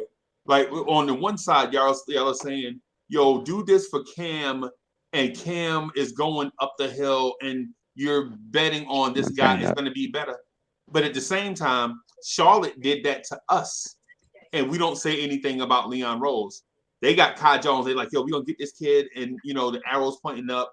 He'll start off slow. He'll bigs move slow, and, So what I'm saying is, I said all that to say this. I don't trust the front. If this is the strategy, because what y'all saying sounds smart, but if this is the strategy that we should go with, I don't have confidence that the front office is able to pull off such a move. Then get rid of them. Hold on, but Freezy, have you ever had confidence in the front office? Oh, good question. No, he hasn't. Actually, maybe last year. Last year he did. And this front I don't even think he had it last year. He was complaining about the front office last year. Any front office. Okay. No. Anyway. No, so I do have confidence in some front offices like OKC, San Antonio. Wait. Like do you have confidence in OKC? Yes. Oh, no, I don't. Oh, yeah. Come on. Yeah, because I do. Because y'all being ridiculous, where you can't. How can they go into the lottery again? Come on. They breed great talent. But Kev, that's their point. How you gonna not have confidence that's what in the they're doing. They drafted three league MVPs within a 10-year stretch. Yeah, but what have they done since then? What have they done since then? What Josh Giddey? Josh Giddey's a great talent. No. But I'm saying, like, Josh Giddey's their one big thing that they've done besides that, because you can't say Alexander, because Alexander got traded to them in a deal. Lou Dort was a great pickup. Can't come on. Yeah, but no, but I'm saying, let me side with Breezy. We all are excited. Bro, we all give wrong, bro. They no, wait. we all give OKC props because they amassed a certain amount of picks. No, but what if they have to cash in on that? It's the same thing with Danny Ainge. They didn't just stink their way to draft picks, bro. They pulled off blockbuster trades. They traded for Chris Paul. They traded for Paul George. They traded for Russell Westbrook. That's a good organization. But when was the last? More than just accumulate draft picks. And think about all the picks that they got for those players. All they got. When was the last time they went to the playoffs? When was the last time they went to the playoffs? They were there they were there 2 years ago, Kev. And you have to you have to retool. Come on. Yeah, but you have What was the last time? What was the last time we were in the playoffs before last year? We're not talking about us. We're talking about OKC. Chris Paul. but I'm saying you're throwing a metric out there and a measurement that I'm saying it would have to apply to us too, because you're destroying the fabric of organization that breeds players excellently. They had 3 All-Stars that they couldn't keep together. But Kev, they also made the finals. When's the last time we made the finals? No, but Kev. No, Kev, you swaying from the point. No, you swaying from the point, Kev. Kev. If we had that general manager, I guarantee you he's not trading KP for a bucket of fries and wings. Right. No, I agree. I agree that. AD, I completely agree with you that he'll make the smarter decision. Hold on 1 second. Compared to us, he'll make the smarter decision. I'll never disagree to that. Their GM is a better GM than ours. I'll give them that. The only thing that I'm saying is you've amassed a certain amount of a fortune, and you haven't either made a move with those assets or collected that big fish. Have you seen them take any of those picks and move up to get somebody really good? Or let me answer that. Okay, let me answer that. When you are a small market team, remember this. And this is what I don't like hearing people talk about. They don't want to come to New York, right? When you are a small market team, especially way out west in OKC, nobody wants to come play for you. Right. You have to consistently be creative, and then when you lose 3 of the top 20 players in a generation, right? You have to Hall rebuild. of Famers. Yeah. Hall of Famers. Right. It takes time to rebuild. Right. AD, when's the last time the Knicks had 3 players of that caliber on their roster at the same time? Dude, we would be salivating over that right now, bro. But Uncle Freezy, when's the last time we let any of our picks grow to do that? OKC actually did that's just an indictment.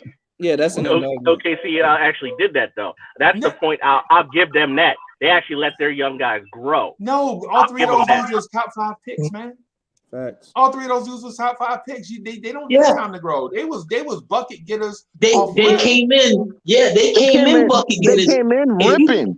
If you want to say anything about OKC, from this vantage point, I would agree with you. If I'm the owner, on any given day, I wake up and I see the general manager, I might smack him because we didn't win a championship. And plus, on top of that, they got a player this year that's almost averaging a triple-double in his rookie season. It's ridiculous. And he'll be traded away in a couple seasons. Teams like they don't OKC, do stuff like that. Teams like OKC, they just like the NBA feeder teams, bro. They actually manage their team well, but those cats end up on other teams and winning there. It's just that's what it is. That's not true, but okay. All right. No, that's true. No, that's true. Are they better than us right now? Ibaka, KD, Westbrook, Harden, 3 Hall of Famers they had playing at the same time.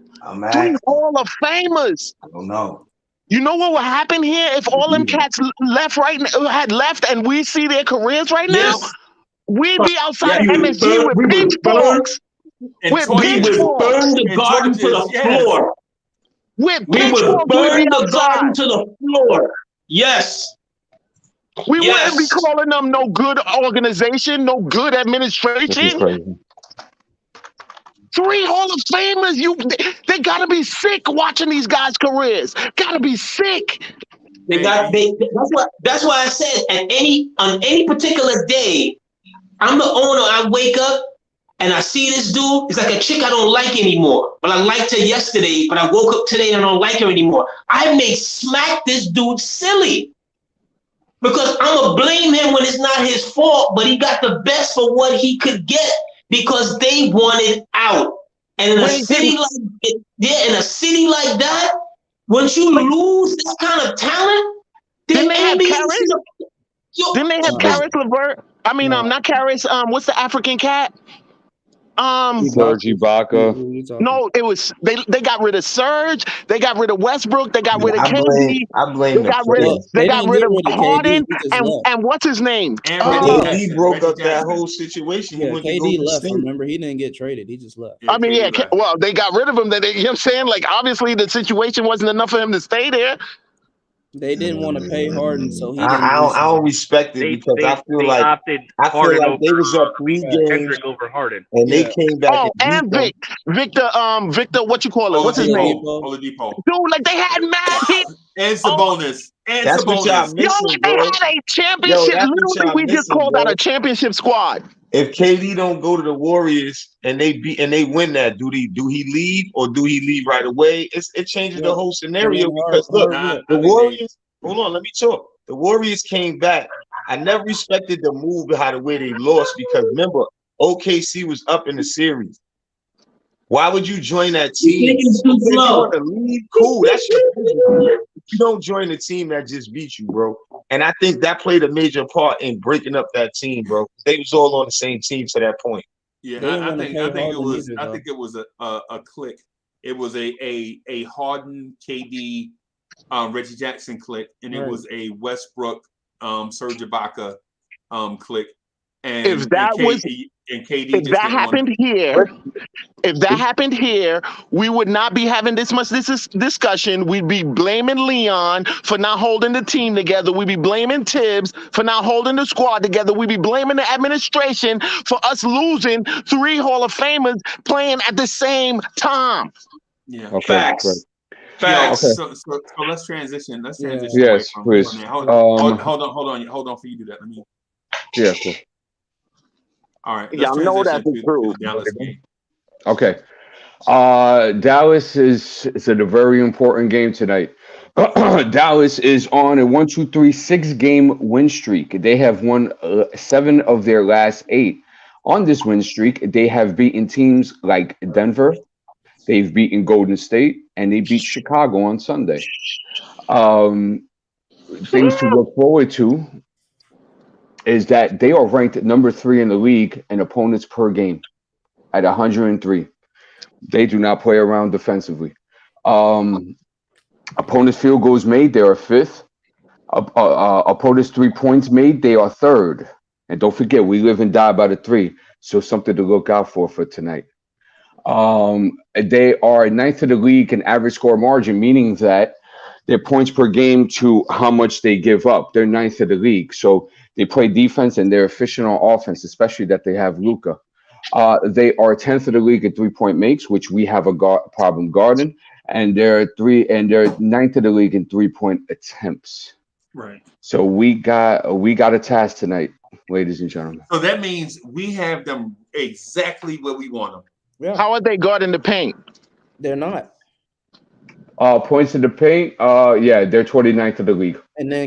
And I think that's really that's where I'm actually betting on us actually staking our game on. If RJ is going to be doing what he's been doing, RJ. Randle. No, I'm saying if RJ is going to be doing what he's been doing, like if cats dominate if cats are in that paint, we gonna be in good shape. And so, and to keep it, we'll keep it one at the top too on this, is that, and I'm with that, but you do have to understand, Keith, is that we live and die by the 3-point shot. If we're not making our 3-point shots, we're not winning games. So we could get some points to the paint tonight, and I definitely agree with you. But that hasn't been our metric, our measurement of success this year. And let's keep that in mind. They are third of the league at opponents' points. Agreed. But can we also agree that we've been seeing more interior work these last few games? These like ramping up these last few. Like I, at least that's what I thought I've saw. And tonight would be a good test to see if that was real. Because Sam, can you give us the injury report and health and safety protocol for the Dallas Mavericks? For tonight, we got Kemba Walker listed day-to-day, knee. Nerlens Noel day-to-day. Rose, we know he's out. Archie Diacono is out. For Dallas, they're going to be without their starters, Cauley Stein and Porzingis tonight. And that's it. Wow. Yeah. Very interesting. Play ball. Very interesting. Going to be a very interesting game tonight. Anybody else have any thoughts about tonight and what to look for in this Dallas game? I actually think that we're going to focus. I hope we don't focus too much on Luca. That's actually what I hope we don't do, because like my fear is that a cat like as always happens in MSG, one of the off-brand cats just have a night. Okay. All right. Anybody else? No, my fear is we don't focus on Luca, because it's one of those nights where he'll come in and he'll have a triple-double and score 65 and 19 assists and some craziness, and it'll be a new Barton record. So that's my fear. Perfectly capable of that as well. Kev, what do you got on it? He's about to say. You already know what he's about to say. Why is he smiling so much? Kev, what's your thoughts on this, man? Frank gonna light it up. Right. He wants to talk about his French quit. Yeah. Man, come on. He's gonna have a career high of 30 points tonight. You lost your mind. Yo, I gotta respect you, man. Let me get a real take, please. Kev, let me get a real take, please. Real take. He averages 5 points a game, Kev, by the way. I think Tim Hardaway might have a big game tonight. He might. It's possible. Yeah, that's possible. That's actually very possible. But what I'll say from a Knicks perspective, I'm liking what I'm seeing RJ doing as far as orchestrating. I mean, you saw Randle giving him the ball and letting him do his thing. Mm-hmm. And I think now with Porzingis and Cauley Stein out, I think the paint's going to be open for him to do whatever. Pretty much. Also. Mm-hmm. Yeah, I think it will. I think it will. You always say, for me, when you talk about sample sizes, for me, I think it's like 5 games that you have to see. So for me, with RJ, this is going to be game number 3. So if he could duplicate what he did last game, not as far as, I mean, even with points, but just the orchestration, I think it's a direction, a positive direction that he's going in, and then it'll be like 2 more games I need to see him do that, and then I'll say that it's it's consistent. You know what I'm saying? It's something tangible. I got it. And to bring up and to veggie back what you're saying real quick, for the month of January so far, in 5 games, RJ Barrett is averaging 22.8. He's averaging almost a steal a game, 3.6 assists, which is almost 4 assists, 5 rebounds just about. He's shooting 48% from 3 on 5.4 makes, shooting 45 to almost 46% for the field on 18 attempts. He's playing 5.4 attempts, not makes. He's not making 5 games. No. I said makes on the 5.4? Yeah. Okay, my fault. He's making 2.6, by the way. So he's playing stellar this month so far. Yeah, and I don't see as far as defense, I don't see Fournier sticking Luca. I think RJ is gonna do that. I think RJ is gonna stick Luca. But hey Kev, we'll put Grimes on him too. Go ahead. To your point, I was just gonna say, that what they're gonna do, pretty much what every other team's gonna do. They're gonna set that pick, and they want that switch on Fournier or whoever we have at point guard to guard Luca or even Brunson. I feel like Brunson might even take advantage of the switch on Fournier. We know he's good at attacking the basket and getting his shot around the paint. So really, it's just those guards and Luca. I'm not worried about any big Dallas has. And honestly, I want Randle to go off. We know he's playing back home tonight. I'd like to see Randle do good, but we know that they got a stout defender in Finney Smith. Hold on one second, guys. Randle the whole game. So hopefully Randle, can put in work. I don't care if Randle scores 30 tonight. I just want to see an efficient game from Randle. Kind of like how we saw when he played Brooklyn. You know, he didn't have the most points, but he was effective in all areas on the court. Right. I agree. Hardwill, what you got, brother? Yeah, I just want to see good chemistry like we did last game. But like my boy Sam was just saying, I want to see Randle involved in that, you know, put more energy in reference to looking for his opportunities, even if he's, you know, I know they say he stopped shooting, but I'm talking about in the flow of what we had going on. I'm looking forward to see how that'll go. Also, you know, reference to RJ or even the team in general, I like how when they ride whoever's having a good game because you know it could be anybody's night. So I feel like we got to pay attention to that more. Just give the ball to whoever's feeling it. Not saying they got to have the ball. Get the ball to who's feeling it more. And I want to give credit to some of the stuff I'm starting to see. A lot of movement, a lot of more not just standing still, going on, cutting. So I'm looking forward to seeing more of that tonight. We just need a win. You know, I think when we get a win, like I was saying yesterday, we the type of team that you can't really predict, you know, what we're gonna do. But once we start to win, you know, things could start to look good for us. So I'm hoping that we could ride off this little momentum that we had, besides all the negativity, and let's just get us a win, bro. Oh no, we need them this week, Hardwill.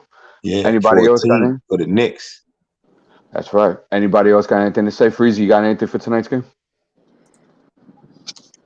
I think we're gonna beat the brakes off the Mavericks. Oh wow. Yep. And so what I've noticed lately is Randle has stepped up his game in the screen game, and he looks to rebound above his season average.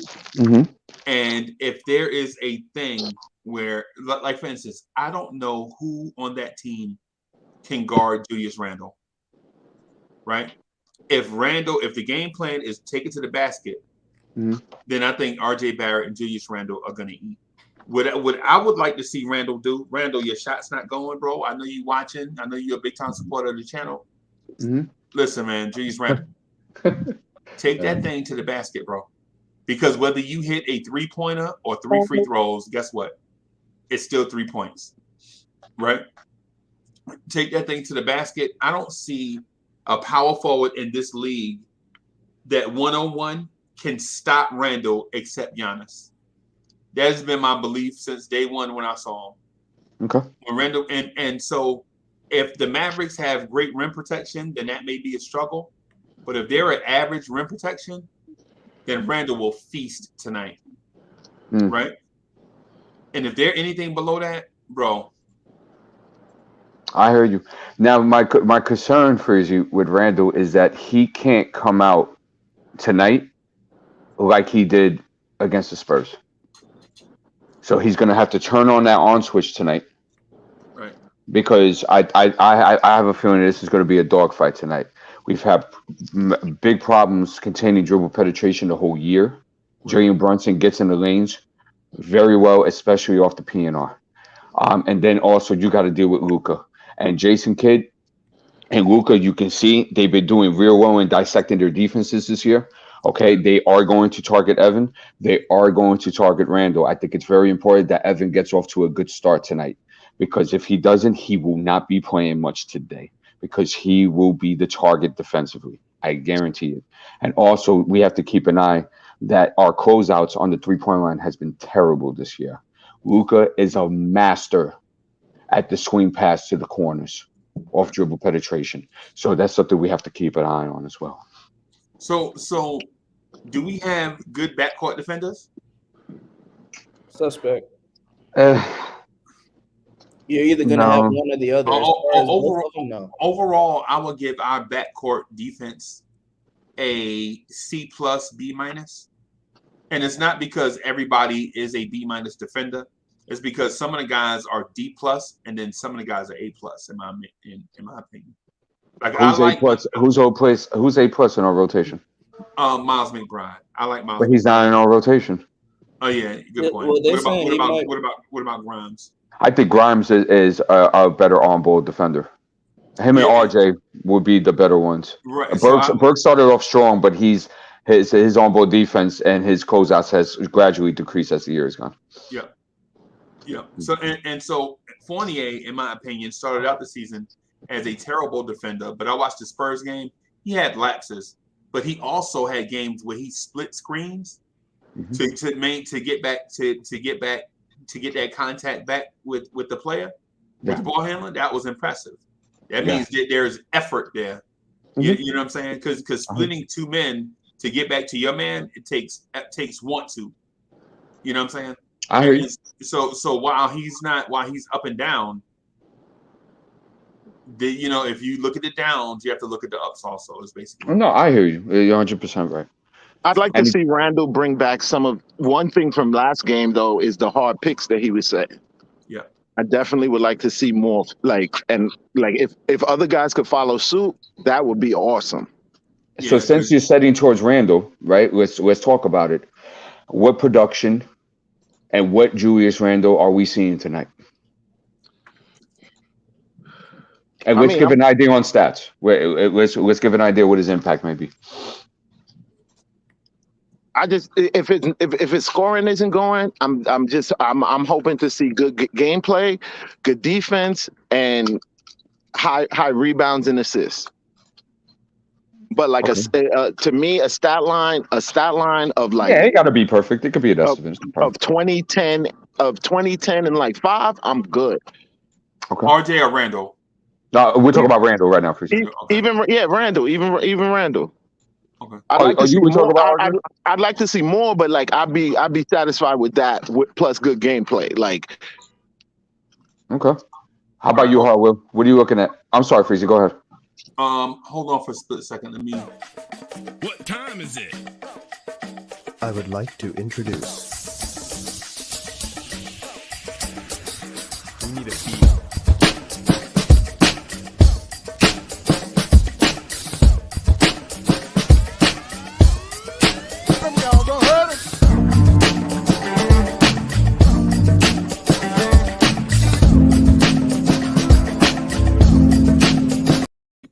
Yo, what's good, boss? Hey, y'all think is it time for us to do Sam and D'Angelo an intro? Is it time? Absolutely. Yeah, Sam need an intro. I'm not important, man. Okay. Why not? You are important. Don't say that. You are important. Don't do that. Yeah, don't do that. You're important, bro. You here? Yeah, you man. here Sam needs one. Sam needs one. You're the head of our medical staff, bro. Yeah, he's like our Woj. He's like our Woj. He gives us all the ladies. Well, I'm the most important on this panel right now. Well, here come Cornerstone. What I was going to say was so Freezy, wait, hold on, Hardaway. We'll get into it. So Freezy, I think you should definitely work on that. Hey, D, before you continue, Freezy, can you put the link in for Vibes and stuff, please, so people can log on later on and check that out. Word.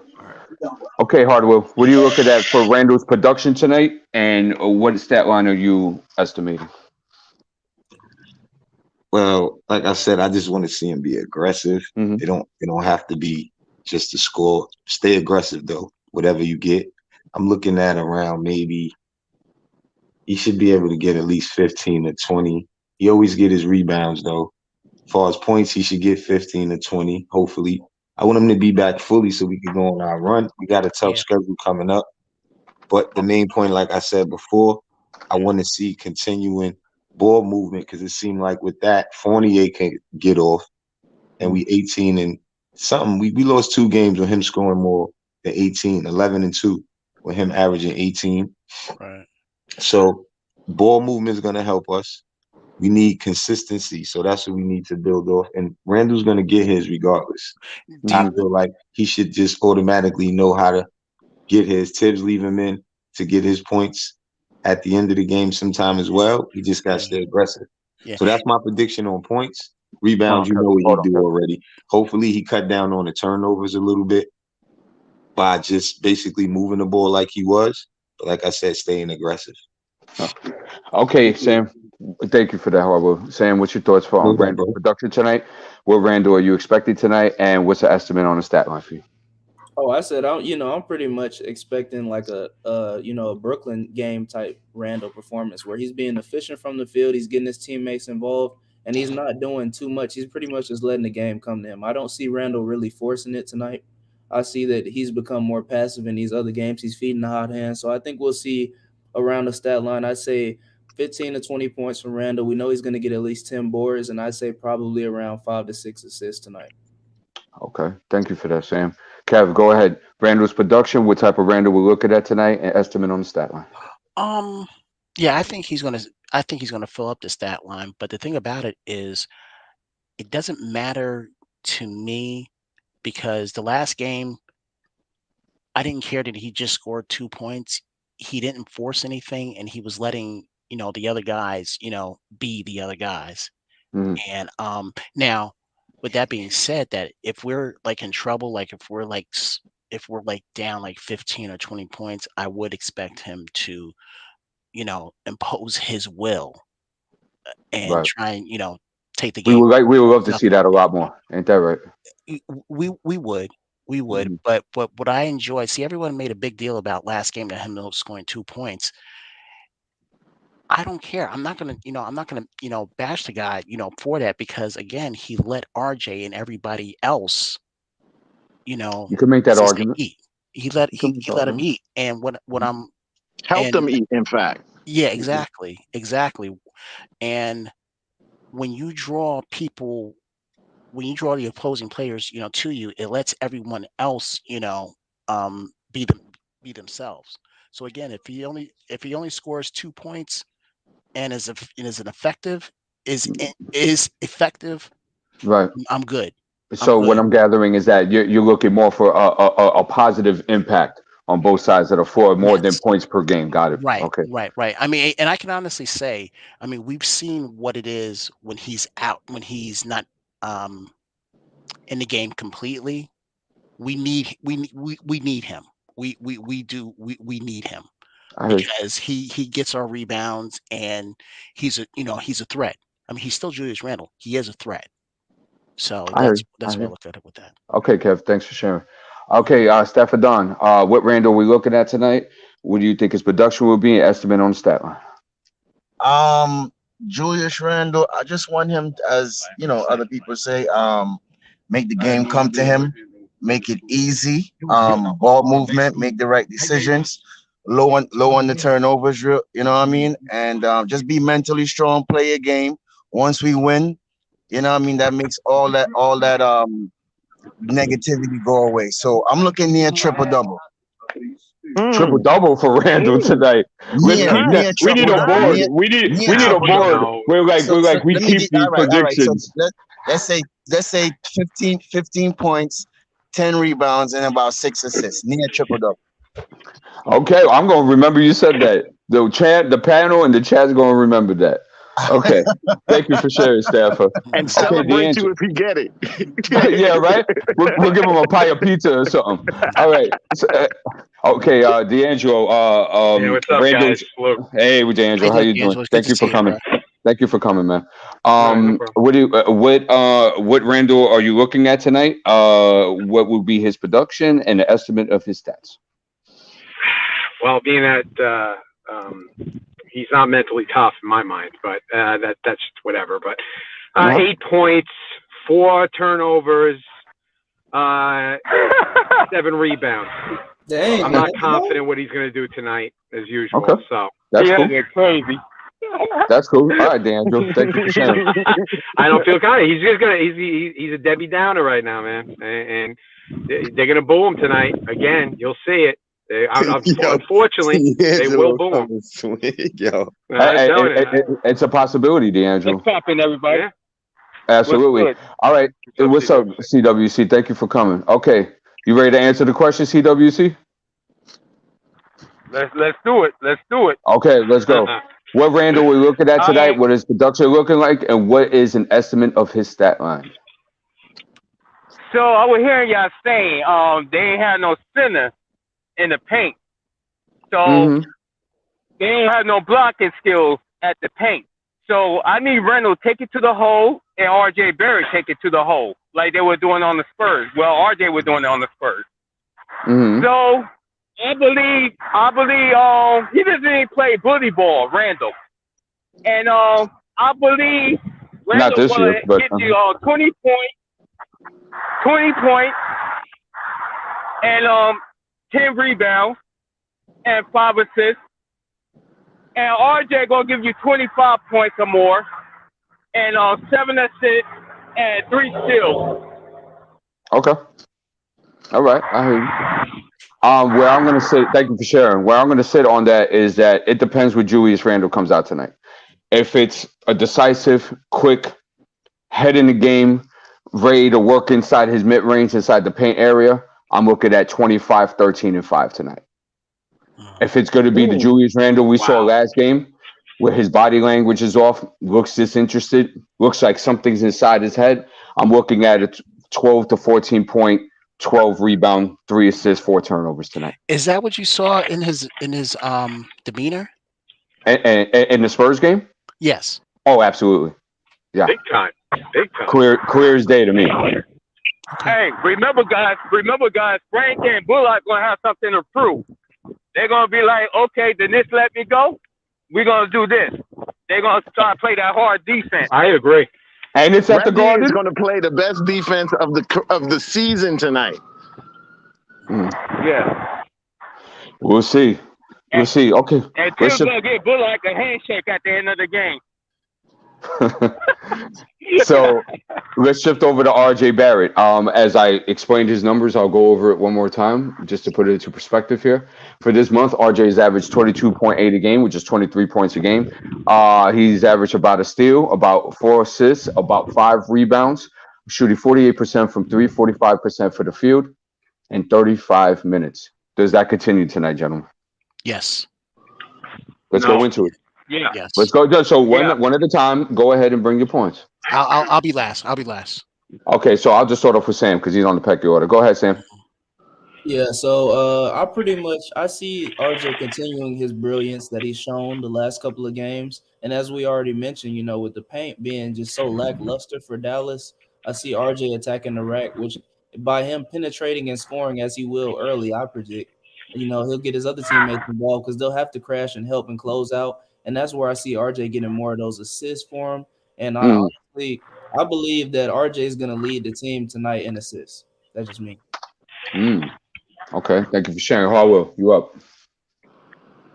Yeah, I just want to see him not force anything. Get it, make plays, continue to make plays like he did last game. Be aggressive, but not force it. I could see him having at least 20 points, 7 dimes, few steals, and having a great defensive game. If he guard Luca, can't let Luca light him up in the Garden. You know what I'm saying? Everybody come to the Garden want to have a good game. So we looking at RJ to, and like they mentioned with Bullock. So he got to be on his defensive mind and offensive tip as well. I got you. All right, cool. Thanks for sharing. Keith, what you got, brother? RJ, I don't see any reason for his gameplay to decrease. Hold on, Keith. I'm very sorry. Hold on. CWC, just mute your mic because we hit the traffic outside. Thank you, man. Appreciate it. Go ahead, Keith. I don't see any reason for RJ's game to go backwards now. If last season and the season before was any indicator, he seems to ramp up throughout the season. And I think that we're at a point where we're going to see, I think he's getting into this season's form. So I'm actually expecting maybe 20 plus points from him. I'm expecting 20 plus points from him. To me, he's not the hugest rebounding force. So if he gives me 6 or 7 rebounds, it's a blessing. I love it. And I see maybe about 5 assists, but I see under no rational circumstances why, unless his shot isn't dropping, why his gameplay should decrease from where he's been on the last 5-6 games. I hear you. Thanks for sharing. Kev, what you got? Yeah, I agree with everything that Free Keith said about his production. Um, and again, I mentioned this. I'm just loving his orchestration. They're putting the ball in his hands, and he's trying to make plays for for everyone. And I'm really liking what I'm seeing right now. Now you couldn't tell me this maybe 10 or 15 games before. Um, because it was kind of like the quote unquote the Randall show, pretty much. Doing what he's doing, which I had no problem with. But you just wanted to see more out of RJ. I'm Right. seeing that now, and I'm just hoping that continues, and I think it will. Like I said, this is game number 3, and if he does what has been doing, I see I see his uptake going up on a real positive level and everything. Right. So that's pretty much what I want to see out of RJ. I would like to well, we'll probably get into Obi a little bit Yeah, later. we'll But go into that later. yeah, Mhm. but I'm also liking the chemistry that RJ is having with Mitch, with giving him the alley oops and everything. So Yeah, that's yeah. everything. And don't forget, that's 5 games this month, Kev, not 3. Yeah, 5. five. Yeah. So That keep that in okay. mind. What I've noticed, the 3 games that I've seen last, I mean, this is only on me, only on me. What I've seen, like, Got it. No problem. like 5 game, like for me, it's a sample size for me is 5 games. So I'm seeing, these last 3, of him, being productive and everything. Got you. Got you. Okay, thanks for sharing. D'Angelo, what you got, brother? Yeah. I think just as the season's been going, the inconsistencies is very hard to tell, and he's been inconsistent himself. And he could have a night of 25 to 30 points, or he could have a night that'll be 10 and 4 assists. I mean, I can't trust this team. I don't know. It's too much of a fluctuation. I don't, so we're so inconsistent. It's so hard to predict that how good a game he's going to have. Now, D'Angelo, to RJ's defense, he hasn't scored below 12 since the 28th of December. Okay, that's a good statistic. Just real quick. So against Detroit, he had 15. OKC, he had 26. Toronto, he had 19. Indiana, he had 32. Boston, he had 13, which still goes above the 12. Boston, he had 19, and San Antonio, he had 31. Right. But if Randle becomes a ball hog and wants the ball tonight, then he's going to lose a lot of those points. I don't think so. But I don't think. Okay, Kev, real quick. Yeah, I don't think that's going to happen with Randle. Again, I think there's after the 2 points he had last game and the 4 shots. Oh, no, guys, we're talking about RJ right now. We just discussed. Yeah. I'm sorry. Yeah, guys. It's okay. Sorry, so if anything, we could go back to it if you guys want to, but let's focus on RJ right now. Let's give him a shine. Yeah, it's no problem.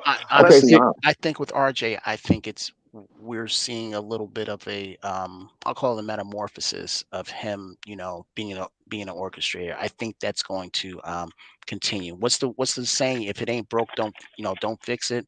I think we're seeing right now that this is going to be who he is, going forward. Right. I hope so. Now. Kev, we don't have a choice. We don't have a choice. Okay. I have to ask this question, D. Let me get into CWC. And then yeah. Because we want to try to go in order here. CWC, you remember the question, brother? What we talking about, RJ? Yes. Yeah, we're talking about what RJ. I was talking about what he was averaging for the month. I went over all those averages, and my question was, does it continue tonight? Well, for them to win, it needed to continue. Yes. And you don't know what Randall's going to give you, and and you don't know what the other teammates going to give you. Because they kind of up and down. They're not consistent with their shooting. Mm-hmm. So one night they can have a good shooting night, and one night their shooting ain't there. Yeah. So, in order for them to win, they had Burks had to give us like 13 or 16 points. Him and IQ. Okay, but we're talking about RJ though. What do you see RJ's production tonight, and does it continue tonight? Based on what he's done for the month. Okay. Yeah, let's continue. So I what's the already stat told line you you what looking at? I gave him like 25 points. And So you give him 45 points. How many rebounds. rebounds? 7 rebounds. How many assists? 6. Wow, that's a very productive night from RJ. Okay. Hey, you see what he did with the Spurs. Okay, but there's a difference. There's the number 1 3 defensive team in the league, and they got about just everybody. So keep that in mind. But guess what? They don't got no big guys in that paint, too. I understand. Right. I got you. But don't forget RJ, and especially in the last in this month or so, he's been operating a lot from the perimeter to get to the paint. So the perimeter defense is actually very good. So just want you to keep that in mind. Kev, what was your question? Yeah. Darn. See, this is what happens when you're old. You get old. Yeah. Just write it down. I do it. You know? This is what happens when you're old. I don't know, but hold on one second. I gotta come back. Okay, that's fine. My take on RJ tonight is this. I don't want him guarding Luca because I feel that's going to put a lot on him tonight, and also be the orchestrator, and also initiate the offense, and also try to give me 25 points. That's right. Exert too much energy. If I'm going by his stats for the month, if he's guarding Luca, do I think RJ gets 23 points tonight, 5 rebounds, 4 assists on 48%? I don't think so. Nah. Right. So I think Burks it's very might important. guard Luca. I put Burks on. Yeah, because Burks played a point, right? So Burks might guard him because Luca played a point. Exactly. I put Burks on him. But I think it may be unavoidable. It may be because it may be unavoidable in order to contain Luca. Like even putting RJ on him by himself is not going to be enough. Like, you know what I'm saying? So like, I don't see how we get away from RJ having to get in that Luca mix. Well, check this out. I mean, he would have to guard him. Hold on, see, he would have to guard him some possessions, absolutely, without a doubt. But I don't want him to be the main assignment tonight. You know what I'm saying? Well, check this out, guys. Check this out. Know who I think gonna guard Luca? All thing all night long. Randle. Damn. If his defensive energy is up, we've seen how he looks when his defensive energy is up. Yeah, he got good defense, Randle. If his defensive energy is up, then I'm with it. But here's my problem. My problem is I need Randle rebounding the basketball.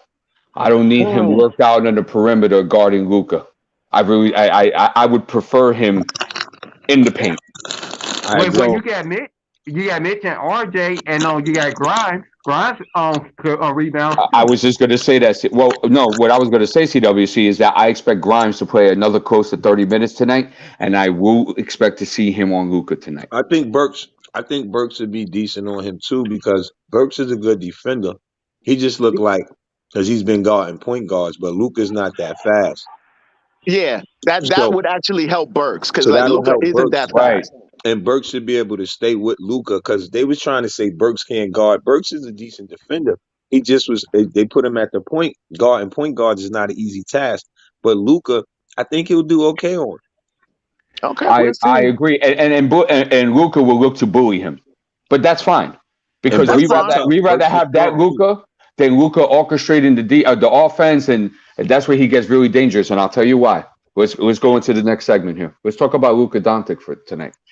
And Brunson's playing good too, D. Go ahead. Oh yeah, absolutely. Yeah, I mean they're going to be a tough cover. Exactly. Okay, they're going to be a tough cover tonight. Okay, so during this win streak, Luca is averaging only 21 points a game, which is still fantastic, but for him, that's a little low. Mm-hmm. But he is averaging 12 assists a game. He is averaging just about 10. He's almost averaging a triple-double during the win streak. He's only shooting 26 from 3, and he's only shooting 38 from the field. But we know that Luca could score in many ways. So now, and he's getting to the foul line about 6 times a game, and he's shooting about 83%. So are they at full strength right now? That team? They're missing Sam, our chief of medical staff, let us know that they're only missing Porzingis tonight. And who the hell was the other guy? Harley Stein. Stein. So what they're gonna do, D? They're probably gonna start Kleiber Kleber at Yeah, the Kleber. 4, and then Yeah. Dwight Powell at the 5, more than likely. Correct. That's most likely. Or they might bring Kleber off the bench too because True. yeah. But don't they get Hardaway? Don't they get Hardaway? He's not a big though. We're Yeah, talking. but we're He's talking not a about the front line. Oh, okay. If we Yeah, play physical, if we come out from the gate playing physical, it might be an ugly game. We have the bodies to do it. Bodies. And why wouldn't we? Bodies, because I feel like a guy like Bullock would probably be one of the only ones on the team that could really handle that. We gotta get off to a fast start. I'm just They got confused. Finley Smith too, though. He's a defender. Yo. Then They're Finney, right? They're starting center and power forward. Got to get bullied off the break. Yeah. I'm opening up the game with Randle in that mid post with a quick move ready to destroy either Kleber, Powell, whoever they put on him. Destroy. If Finney Smith want to go ahead and play with Randle, go right to him right away. If you could get a demoralizing dunk, if you could get a demoralizing dunk in a cat's face, like right at the beginning, I would love that. Okay.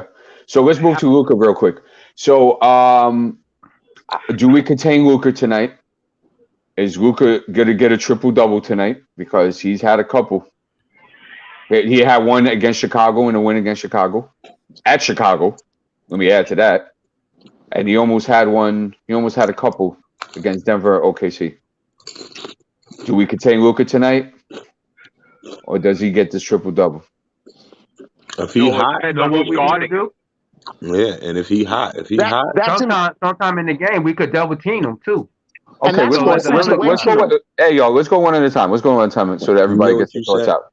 You know what you said, D? That stuck with me.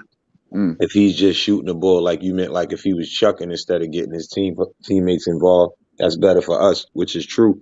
So if we got the Luca that's go off for 30 and we win 40, we win, I'll take it. You know what I'm saying? But Luca knows how to. If you get a triple-double, that means everybody's involved. We might not win that game. That's trouble. So that's the difference in the whole situation with Luca. If you're gonna let Luca go off of his, we keep everybody out the game and we still win, and we got a good shot. Okay, Sam, what do you think?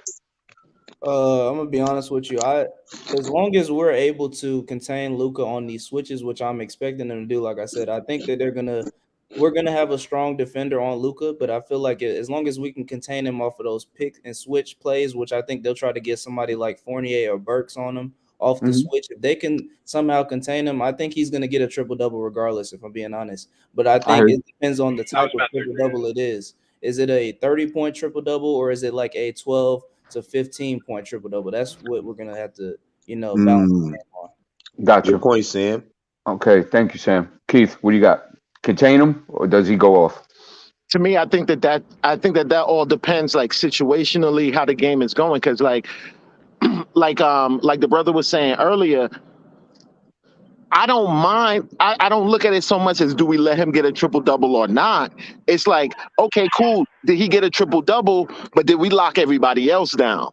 Like, you know what I'm saying? And like, if he gets a triple-double and they lose, like, I'm not mad at that. Like, sometimes the situation you might not be able to stop him entirely, but if you can stop his outlets and you can stop the people the people that he would pass to, I think we have a good chance too. So it depends to me situationally how the game is flowing. I hear you. All right, thanks for that, Keith. D'Angelo, what you got? Yeah, I agree with Keith and Sam. He's going to get his points regardless. You got to contain the rest of the team, and I think we could seal a victory with that. That's key. It's key. He's going to get his points. This guy, what is he scoring per night right now since he's back? 25 for the season. 21 per. Yeah, all right. So he's going to get his points. This guy's too good. I mean, top 10, top 15 player in the league. Yeah. Right. If we make him a jump shooter, we got a good shot. Oh, yeah, he's shooting atrociously this month. 26% from three and 38% for the field.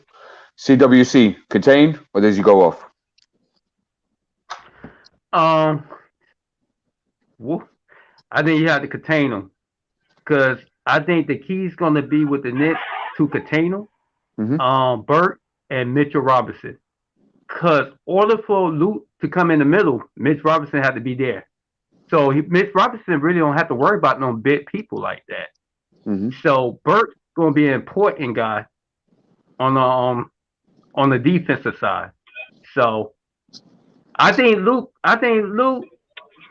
might not go off like that. I think he's going to stay in the 20 points.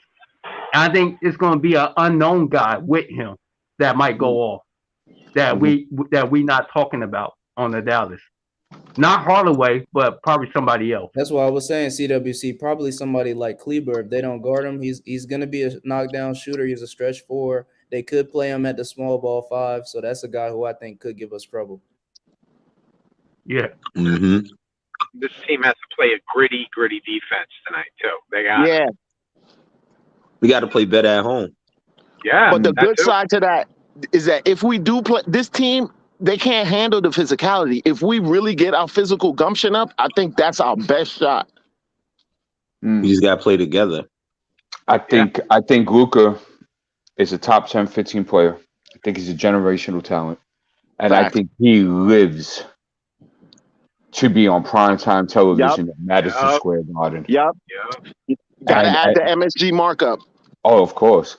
And I'm looking for some Luca magic tonight. Not that I want that to happen, but I have a distinct feeling it's going to happen.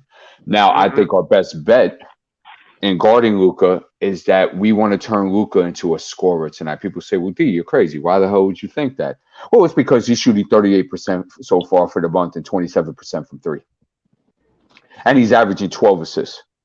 So if I could bring his assist totals down and guard the 3-point line a little bit better and turn him into a one-on-one scorer, I think we have a better chance of winning this game tonight.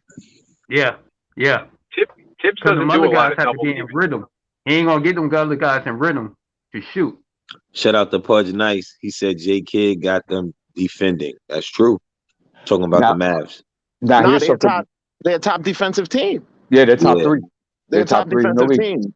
That's no as far as points, as far as opponents' points. But can I speak to that just a second? Yeah, of course. Hey, check this out. He's going to have to guard Burt. What I was going to say about that is certain – y'all know how the saying goes, styles make fights? Yeah. You know what I'm saying? So Dallas being a defensive team is the type of tussle that we want to be in all along anyway, because that's our identity. They're going to have Reggie Bullock and them imposing the Knicks will on the Knicks. Well, the Knicks are the originator of that grind out every pass, every shot, every trend. So I don't think the Mavs are just going to come in here and impose their will on us. I think it's one of those deals where it's going to be an ugly fight between two teams that want to do the same stuff. You know what I'm saying? And they want to impose their will, be super physical, contest everything. The only difference is that we'll have rim protection and they won't. And they'll have skill. They'll have an elite skill playmaker on the wing in that point, and we don't. But this team has been so Freezy, we need 40+ points in the paint tonight. Yeah, we'll get that. Absolutely. No, I know we have to. Yeah, it's a must. It's achievable. Yeah. But what team shows? Oh, I'm sorry, go ahead. No. Go ahead, D'Angelo. No, I'm just saying, what team shows up tonight? What Knicks team shows up tonight? Good point. Do they show up? Yeah. Do they show up what they want to win, or do they just say, okay, hey, this is going to be they're getting the scoring points, they're scoring from 3. What team shows up tonight? That's the inconsistency that we always talk about with teams. That's why I'm not confident, always with this team, So anyway, to keep something in mind too about Luca, and my plan could backfire because, for example, against Golden State, which is the best defensive team in the league, not only did they hold them to only 82 points, he scored 26 or 7 to 18 shooting. And he went 10 or 12 from the free throw line with 7 rebounds and 8 assists. So that's why he's a top 10, top 50 player for a reason. Yeah, like that's the resume. And I'm just saying that as long as we pound the paint, as long as we get our points to the paint, and we don't live and die by that 3, and I think if we relegate Luca to just being a scorer, because he still shot 38% in that game, he still shot 25% from 3. You see, they must have did a great job. And don't forget that Golden State is very perimeter oriented. right? So it was a good matchup for Dallas based on their defense because they were more perimeter heavy than paint heavy, right? So very important we attack the paint tonight. Anybody else? What's up, Danny? Yo, D is balling. What's good? I'm good, man. How you doing? Danny? I was trying to see who was that. Yo. Hey, Danny, we got a quick take from you. So, what are your thoughts about tonight? What players are you looking for to dominate the game? Do you have any concerns? My concern is Luca. Who's Who's going to stop good that concern. guy? Who's going to stop that guy? Randle? Well, it was suggested that he should guard him. Oh, wait. Maybe Mitch should guard him. Right. I think Barrett's going to be on him, to be honest. Or Burks, one of those guys. Yeah, I'm looking at Burke and Grimes. Burke and Grimes. I don't want RJ too much on. I want RJ to be in a good offensive flow and to keep his mind on that. Get down, get rebounds, start the break, stuff like that. D, who's the starting center for Dallas now? Kleber. Is it Kleber or is it Josh Powell? I would think you're gonna see either Dwight. Well, Kleber's the 4. Yeah, my fault. Kleber's a 4. You're gonna either see Dwight Powell or Moses Brown, more than likely. I don't think they'll start Boban. Either way, we should be eating at the rim. Like, those guys should not be so much of an offensive issue for us to get around. Yeah. Hey, Quickly gonna have a field day. Why is that? He gonna take it to the rim. Oh, he got to get to the rim first. Quietly, Obi could eat tonight. Yeah, CWC. They have the number 3. They have the number 3 defense in the league in points per game because their perimeter defense is stellar. Yeah, that's why. Quietly, Obi could eat tonight. You said Obi? Look at Golden State. Yeah. Look at Golden State Warriors. They just got beaten by Grizzlies, and Golden State had one of the best defensive teams, right? Okay. So what does that mean? It matters who shows up, what team shows up. Okay. At the end of the day. Okay. All right. Freezy, you want to get into one of the other topics that you wanted to get into right now?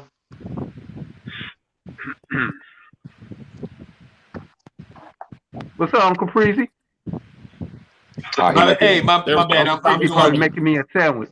Yeah, Freezy, you want to get into some other topics you wanted to get into? CWC said I'm making him a sandwich. CWC, that's what you were saying? Nah, CWC. Give him some of that special sauce. See how you play me? See how you play me? This is actually what I was making for you.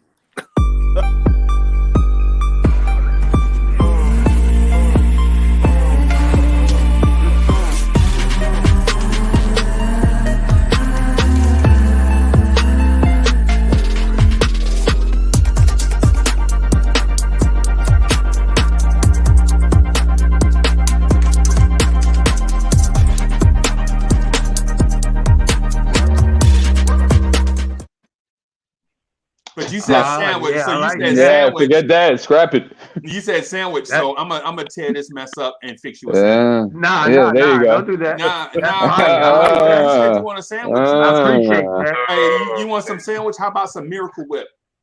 That's it, Freezy. CWC tried to play me just now, and I was working on something behind the scenes. CWC should better get Charlie Ward on the show, on the panel here. Yeah, man. Yeah, right. I thought it was your cuz. I was trying to. What do you think about this team? I went to North Carolina, see what's going on, and I check it out tonight. See if her people could get in touch with their people, cause his people is in Delaware, Dover. So I see what's up with him. Hey, you gotta bring your cousin to guard up Luca tonight, buddy. He would do a better job than the other. See, Doug, you caught me off guard, bro. I'm working on your stuff behind the scenes. And you talking about making a sandwich. I got something. I don't eat Miracle Whip. I like mustard. No, I'm gonna give you some Miracle Whip.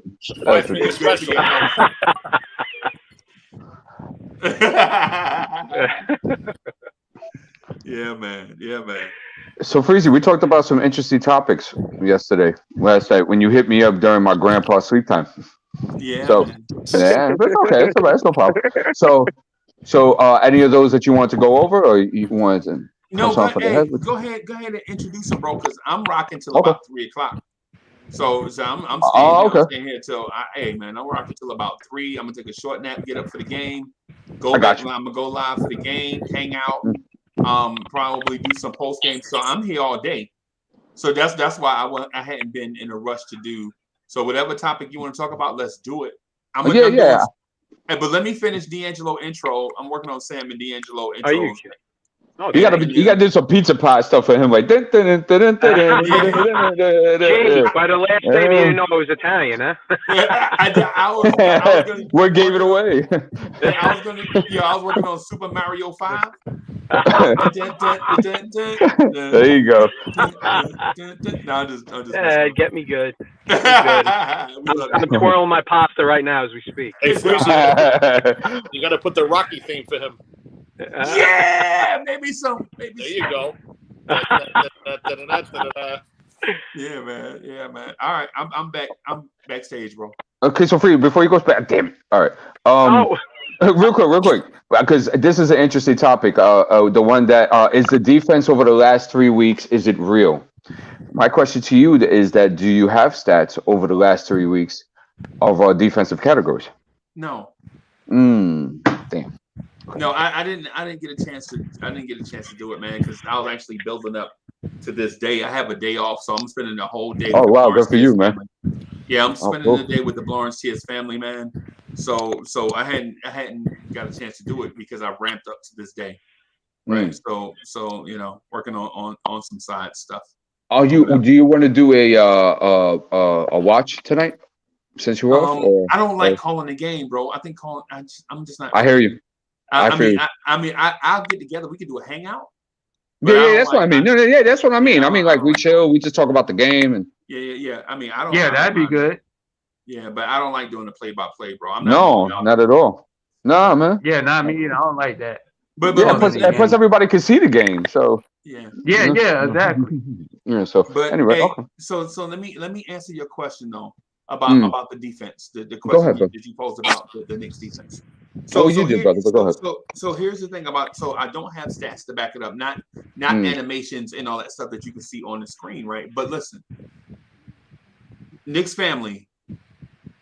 You remember the story I told you about Cleve and how Cleve wore them shoes and he wanted to break them in? Mm-hmm. You know what I'm saying? He went through temporary pain for 2 weeks or so that those shoes would be good for the rest of his life. Mm-hmm. I think that's what Tibbs is doing with this defense. Like keep working on getting better at these defensive philosophies. So by the time the season really kick into gear, then we'll be in a groove. And then once we get in a groove and then get good at it, we'll be peaking right at when the playoffs start. So we'll be taking an elite playoff level defense into the playoffs. And then from there, what we'll do is if we can get enough offense, if we can get enough people to share the basketball, because what Evan Fournier said is without a doubt a jab at Julius Randle. Right? What did he say? He said we can't get into a rhythm because once one person gets into a rhythm, everybody else doesn't get touches. So it's like everybody else is cold when they touch the ball. That's why you see inconsistencies. So wow, he really said that? Yes, he said that about 5 days ago. That's more of an indictment to the coaching staff than Randle. Just to let you know that. Well, who needs to get into a groove first, and then who is the other supporting players, and look at their numbers and their inconsistencies. Yeah. Mm-hmm. So hey, Uncle Freezy, who said that? Evan Fournier. Evan Fournier. Okay. So what I'm getting at is this. While you need Randle in the offense, we know we need Randle. We know that, right? But I think what we need to do is be more creative in the way that he touches the ball, right? So less ISO Randle in the high post or the high wing post, and more get that 250-pound body rolling to the rim because we know we can catch it and we know he's that super athletic, right? for a dude 250 because dudes 250 don't do the stuff that Julius Randle do, right? He might not have a 50-inch vertical, but everything else on the court he can do at an elite level for a guy 250, 255 pounds, right? So what I'd like to see is some Randle cutting to the back, some get Randle easy touches, easy shots at the rim. Nice and That's early. what I'm getting. That's what I'm getting at. But Randle knows. So if you know that we don't have point guards and playmakers, you think Randle don't know that? Of course he does. You know what I'm saying? So Randle cutting to the rim, not being what. Yo, you know the conversation we have about Obi, how Obi is open, cutting to the basket, and nobody you see him or pass it to him. Right. It's the same thing for Randle and for Mitch. That's why they don't want to do it, right? So what I want to do is be creative. Like I would love to see the RJ Barrett. Now, hear me out on it, CWC, because I know you're gonna go off. But if you cut me off, I'm gonna just play my intro on top of you. I'm gonna CWC. If you cut me off, I'm gonna play your intro on top of you. See, look, I got it queued up. Look. All right, so look, what we want to do is RJ Barrett and Julius Randle in the pick and roll. Now I know what y'all gonna say. Isn't that easier to game plan for? Because a coach can legit put his 3 best defenders in a set to defend 2 players. Well, the pick and roll, if you want to stop it in its tracks, it's going to take 3 guys, right? So what that's going to do is it's going to draw the attention away from guys that can shoot, like Alec Burks and Evan Fournier, right? So your thing is, so I know what you're going to say. Well, you have 2 other dudes, so now you could just put one guy on Fournier and one guy on Burks, right? That's exactly what we want. We want Fournier and Burks in one-on-one situations where they can use their scoring ability against weaker defenders. Because like what we said, if you put your 3 best defenders in a place to stop the RJ Barrett, Julius Randle pick and roll, now you have defenders that are not the best defenders guarding Evan Fournier and Alec Burks. Now, even with that said, you're still only guarding 4 players, right? So that leaves whoever your big is, that could be a lob threat. So if they crash on RJ, if the man comes up to stop dribble penetration, that means the dude in the dunker spot is wide open for a pass over the top of the defense. If they stop, and this is what the Phoenix Suns did to us. This is not something brand new. This is a blueprint that I copied from the Phoenix Suns. The Phoenix Suns did this to us, and they actually copied a blueprint from the Chicago Bulls.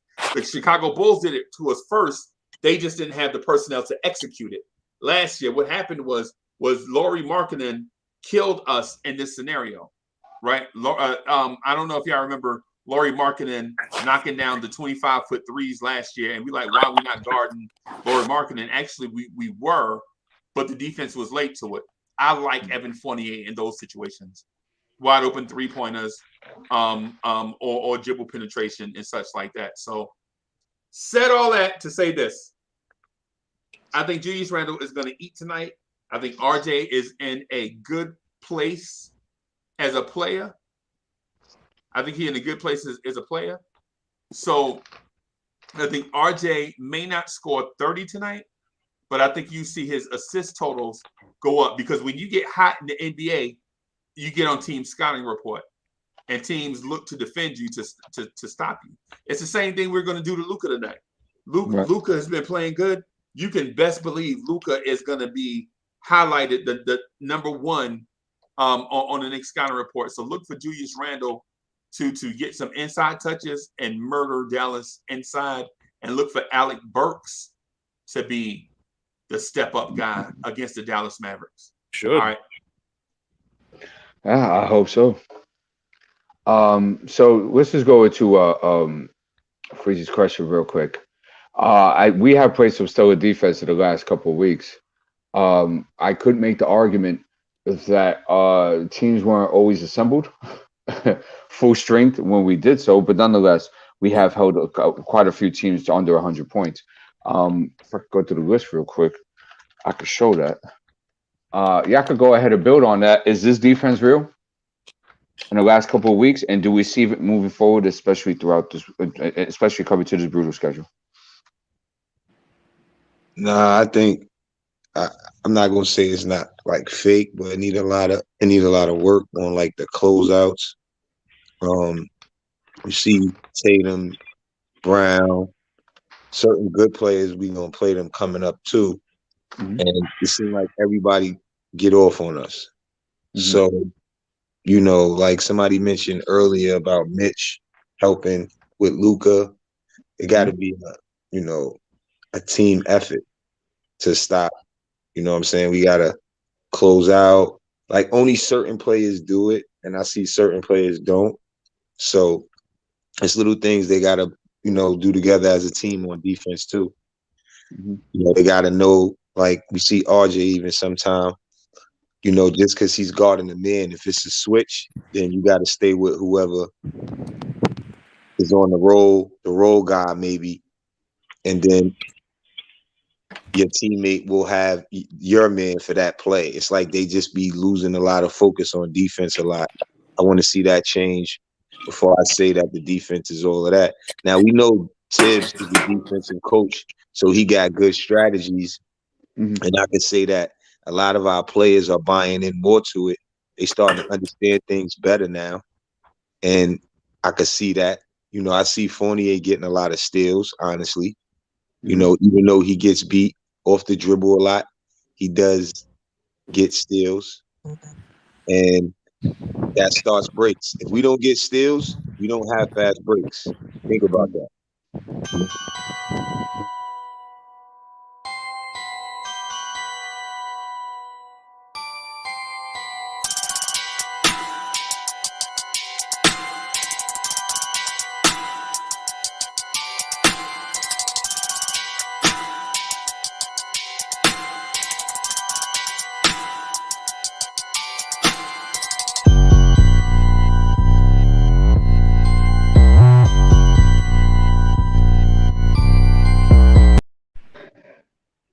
Big Chuck.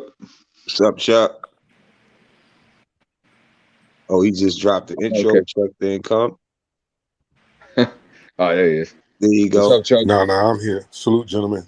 What's good, Chuck? Salute, man. Salute. Chuck. Oh, Gravy, how you doing, bro? How's everything? I'm good. Cool. So what we talking about? I missed everything. It's okay, Chuck. We'll go into it. We were talking about that.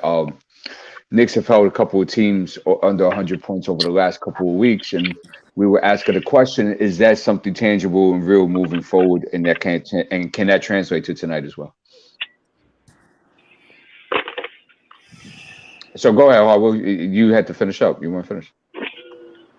I mean, that was basically the points. I made my points before when he dropped it. Y'all got my main points about the defensive things that I pointed out. I'm sure y'all see it.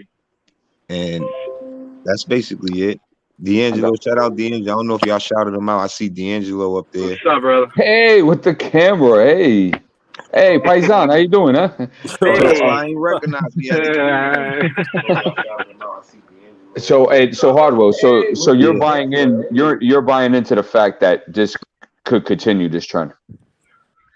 No, I said I'm not buying it. Okay, not buying it. Okay. Until those things get better. Like that's like just remembering to close out, switch. It's simple stuff that I see. You know what I mean? And I gave credit to those who are improving on things as well, but I still got to see it more before I say. And another reason why I say that is because I got to see it against more like the good teams that's coming up that we're gonna play against. We're not playing against that many tough teams yet, and if we think we could do what we doing against the Spurs and these teams that we beaten lately, we got another thing coming. So you just gotta, tread water lightly and take your time when you saying, they good this on defense. I see a lot of good things, but I'm not buying it all the way yet. I hear you. Okay, thank you. Sam, what you got? Oh, Sam's on the phone. That's right. D'Angelo, what do you got? Is this defense real over the last couple of weeks? Is it going to sustain? Is it going to be kept? Okay, go ahead. Why? It's just what we always talk about: inconsistency. We have to see it continue. We've gotten better, but not good enough yet for me to say, it's not enough time. I mean, the way they are playing right now, and we win one, we lose one, we win one, we lose one. That's the sometimes we'll give up the 100 points or 110 points, and it hasn't happened lately. But we're not playing those. What you bring up, D, all the time. That schedule I'm looking way past now. What we're in for. Yeah. With the tougher teams and things like that. San Antonio is not that good of a team. We're playing a decent team tonight, but I don't see the back on your question. The defense, no, I'm not confident yet. Not buying that. Gotcha. No. Okay. No. Thanks, Angel. Danny. Yeah, no problem. Is it real? Is the defense real? Is it going to move forward? Is it going to move forward that way? Are we going to see it tonight?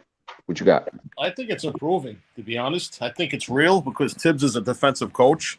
Mm-hmm. The guys are maybe finally biting into his system, maybe. Mm-hmm. But I gotta see more help underneath the basket too. Like there's a lot of times that Robinson should be blocking guys' shots. The little guy's going for layups and he just jumps like this and give 100% jump. You know what I'm saying? Mm-hmm. He should be blocking a lot more shots. He's a big dude. Right. And everybody else should got to help him out too. Mm-hmm. Randle, we're not going to get any blocks from Randle, but I know if Obi's playing more, I know he can get up and block some shots. Obi? He's got hops.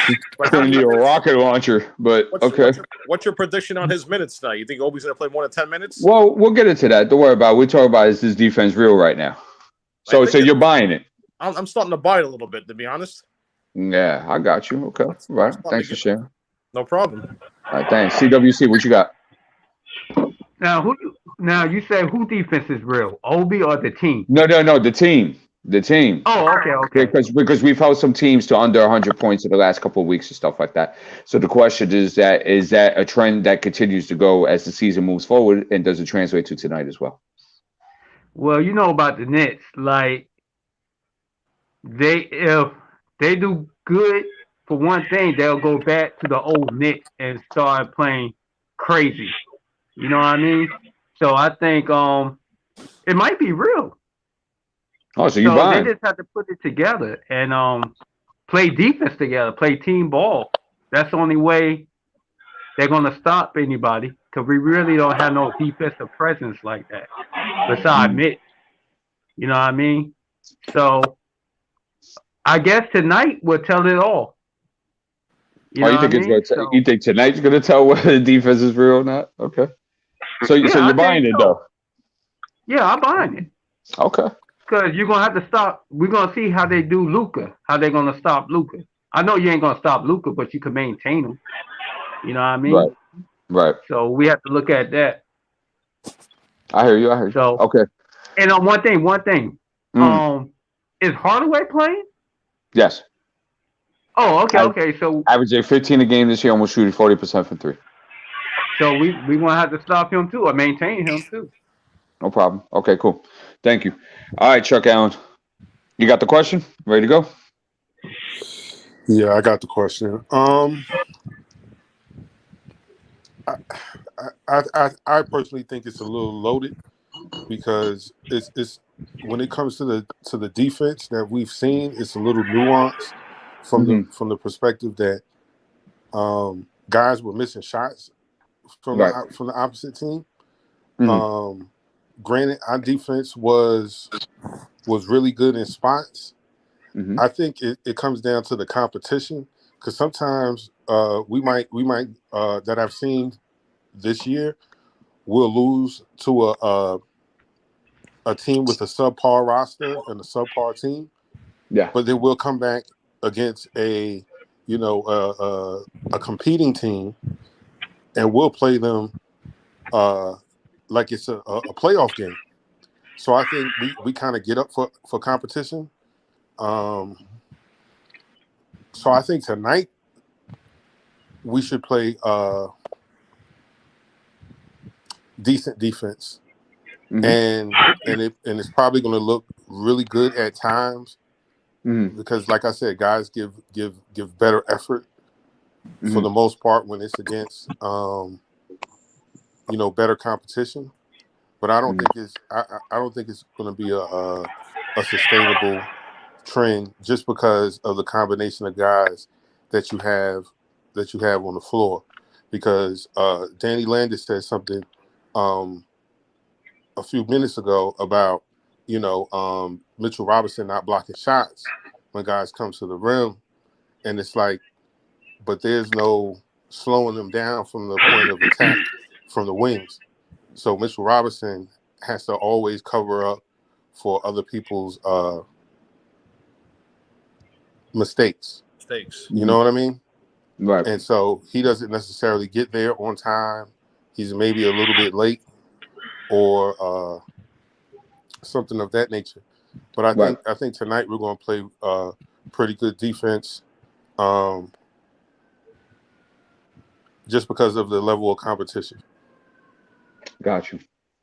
Okay, cool. Thanks for saying. So you're not buying? I'm not buying it. I'm not buying it as a sustainable thing. No. Got it. Okay, thank you. I'll give my spiel on it real quick. We are 6th of the league in opponents' points per game at 105. Now, when I look at the last month or so, I see that we played against a lot of teams that were just not at full strength. And I'll go over it real quick. Washington, the game we lost, they didn't have Bradley Beal. But they mostly had everybody else, though. But they didn't have Bradley Beal, though. The Christmas game against Atlanta, half the team wasn't even there. The next game against Minnesota, half the team wasn't there. The next game against Detroit, half the team wasn't there. Oklahoma City, they were missing a couple of pieces. Toronto, which was pretty much almost at full strength, scored 120. Indiana missing a bunch of players. And then Boston, for the most part, had their guys, which we held them to 105 of the win, and we did hold them to 99 points of the loss.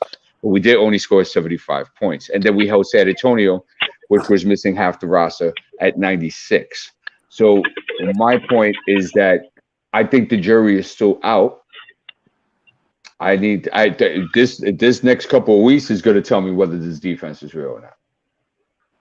And I'm not ready to jump out the window of that. I'm not buying or selling. I'm going to be reserved, and I'm going to say the jury is still out on that. That's fair. Anybody else want to chime in? Hard Will. Hard Will gave his piece. I gave my take on that side of it. It's good, but we got to do better. Y'all know that we get lit up a lot, man. Like we a defensive team. That's why I feel like we need to bring some players in that could score and play D, not just one or the other. Freezy mentioned it earlier. That's what we have a lot of. One or the other. Either he could play D or he can't score. Like if McBride had a crazy offensive game, we'd be lit. Oh yeah, it would be a totally different scenario. Yeah. So it's like that's what I'm looking for. I'm looking for that. And we show signs of it. I got to give credit to Quickly for playing better defense. RJ, even Mitch. Like somebody just mentioned it. I said that a long time ago. Nobody could stop the ball. So Mitch is always coming, leaving his man. Chuck just said it, leaving his man to get the block, but then they just pass it to his man. That they break down our defense. That's the problem that we always have. So if we had better players that could stop ball penetration, then Mitch would be more solid and better to, box his man out, all of that kind of stuff. No, absolutely. And another thing I want you guys to keep about too is that our saving grace so far this year has been how we've guarded the paint. We're third of the league in opponents' points in the paint at already 42 a game. So, because if I go ahead and I look at opponents' 3-point makes, we are 22nd in the league. 22nd. Wow. Yeah, not good. Opponents' 3-point attempts were 24th. So teams are rifling on us. Okay, and for example, tonight with Dallas, they are 10th in the league in 3-point makes, and they are 9th in the league in 3-point attempts. So that's why I thought it was very vital that I'll let Luca do his thing. I can't let these other guys get off. Luca's only shooting 26% for 3 this month so far. Wow. So, I'm not jumping out the window on this defensive stuff. D, who are you going to put on Luca tonight? What about Quickly? Okay, we talked about that. You probably weren't there. There was talk about maybe Randle. There was talk about I was against that because I need Randle in the paint. I need him to grab me 13, 15 rebounds tonight, especially that they're skinny in the paint tonight. There was talks about RJ Barrett. My issue with that is that I don't want RJ Barrett to exhaust himself too much and having to defend Luca. I need him to be aggressive offensively. I need him to get ready to initiate the offense and work the PNR. I need him to shoot well tonight. Very important because he's going to open up everything. D'Angelo, put it on mute, brother. If you're doing something like that. I'm sorry, brother. I'm sorry. Okay. What was I saying? Oh yeah. So we need RJ to be how he's been this month tonight. And I don't want to drain him of trying to guard Luca all night and taking away his offensive production. So I would go with Burks. I think Burks going to be on. I was about to say that, yeah. Yeah, I would go with Burks. I would go with a combination of Burks and Grimes. I'd see Grimes, hopefully, if it was me behind the sidelines, I'm giving him 25 to 30 tonight because I think he's just a stellar on-ball defender, and I think he guards bigger forwards very well. So that's the route I would go. I think more Grimes. More Burks, because I think Luca gonna try to. If he see you put a. We're not saying Grimes can't hold him. I think he can, but Luca's the type of player that he'll go off on you. You put the wrong player on him. So I think Burks is gonna be a perfect person to slow him down. Hopefully, and they like you said, the next person is going to be important too. D who they're going to put on them because it ain't going to just be one person guarding them all game. So of course, yeah. Well, so, like I said, they might have to do a little double team. Well, no, I mean, what I was going to say was that they might have to do some RJ too. I just don't want too much RJ. I don't want him to be the featured defender. Right? No, yeah, I agree with that. That's a good point. Because look, when he does that, he doesn't. When he's guarding like the best player, like when he guarded Tatum the other day, he didn't have a great game because he was tired.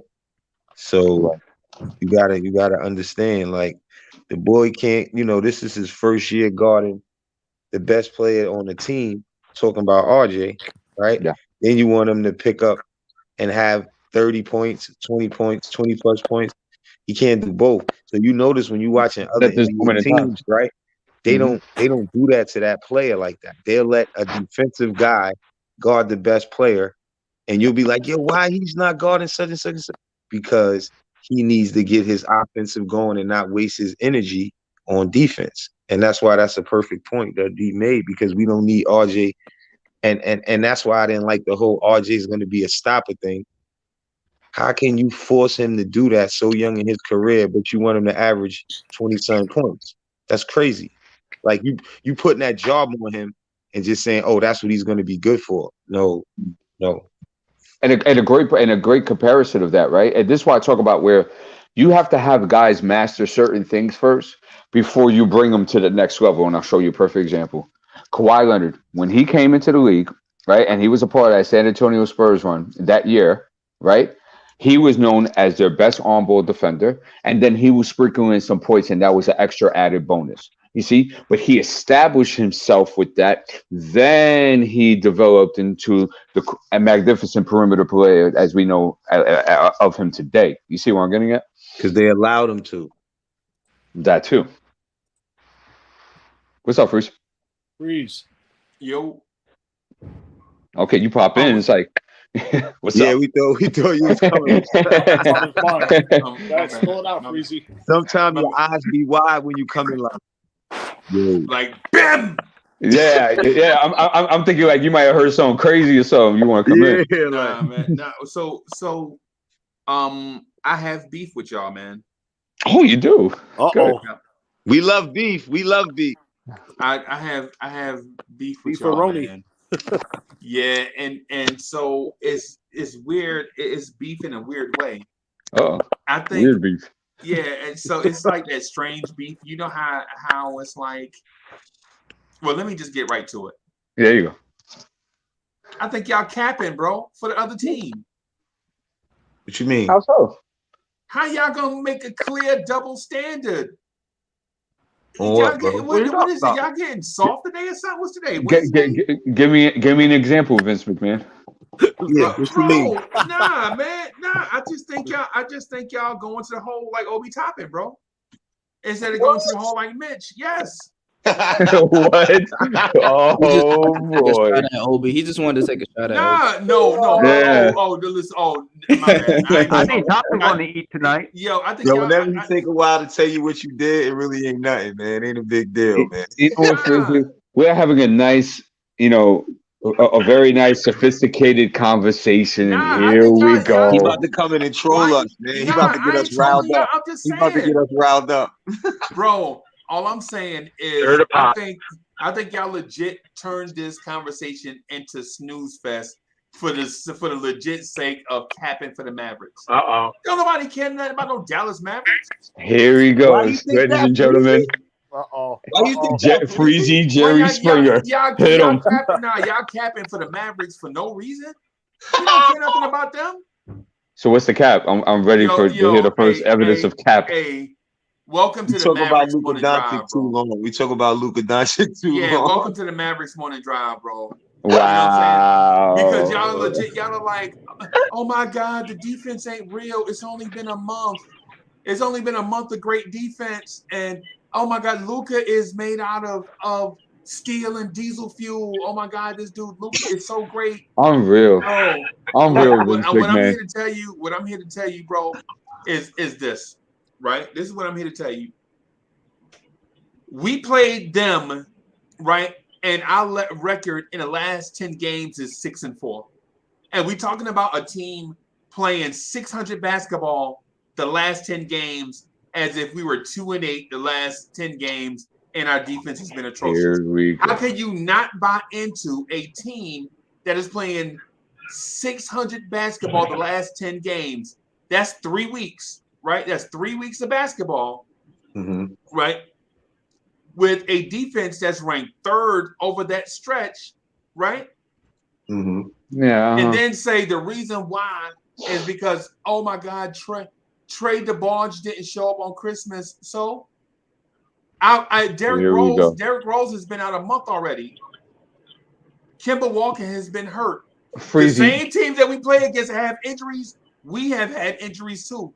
In case you hadn't noticed, Knicks PR put out a thing every day with somebody either being hurt, health and safety protocol. The same things that happen to them. It's the same things that's been happening to us. We can't just sit here and say that the other teams are the walking wounded and we've been completely healthy. Freezy, give me a notable win. Give me a win that I could be like, wow, that was a fantastic. I have one in mind. Give me him. Right. So here's what I tell you. The Knicks are 6-4 in the last 10 games. That's above 500. Yeah. Okay. Yeah, I understand that. I can add and subtract. I do that. Yeah, and so the injury thing for them. Why would we make excuses for them and not make excuses for us?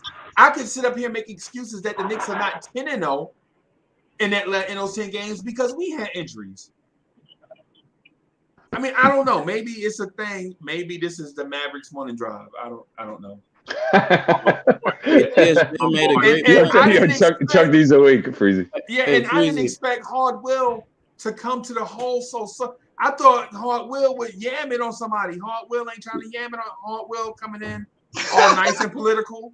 You know what I'm saying? We having yo Freezy. We are not covering the Mavericks like that, bro. Yeah, it wasn't serious like that. No, I was working on serious. We did not even talk about the other players like that, bro.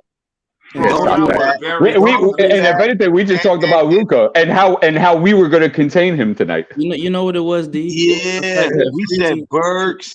We said real strategy. We got half of ex-Knicks on the Mavericks, so technically it's the Dallas Knicks. So technically it is the Dallas Mavericks morning drive, like DSJ was saying, because half of their roster is former Knicks.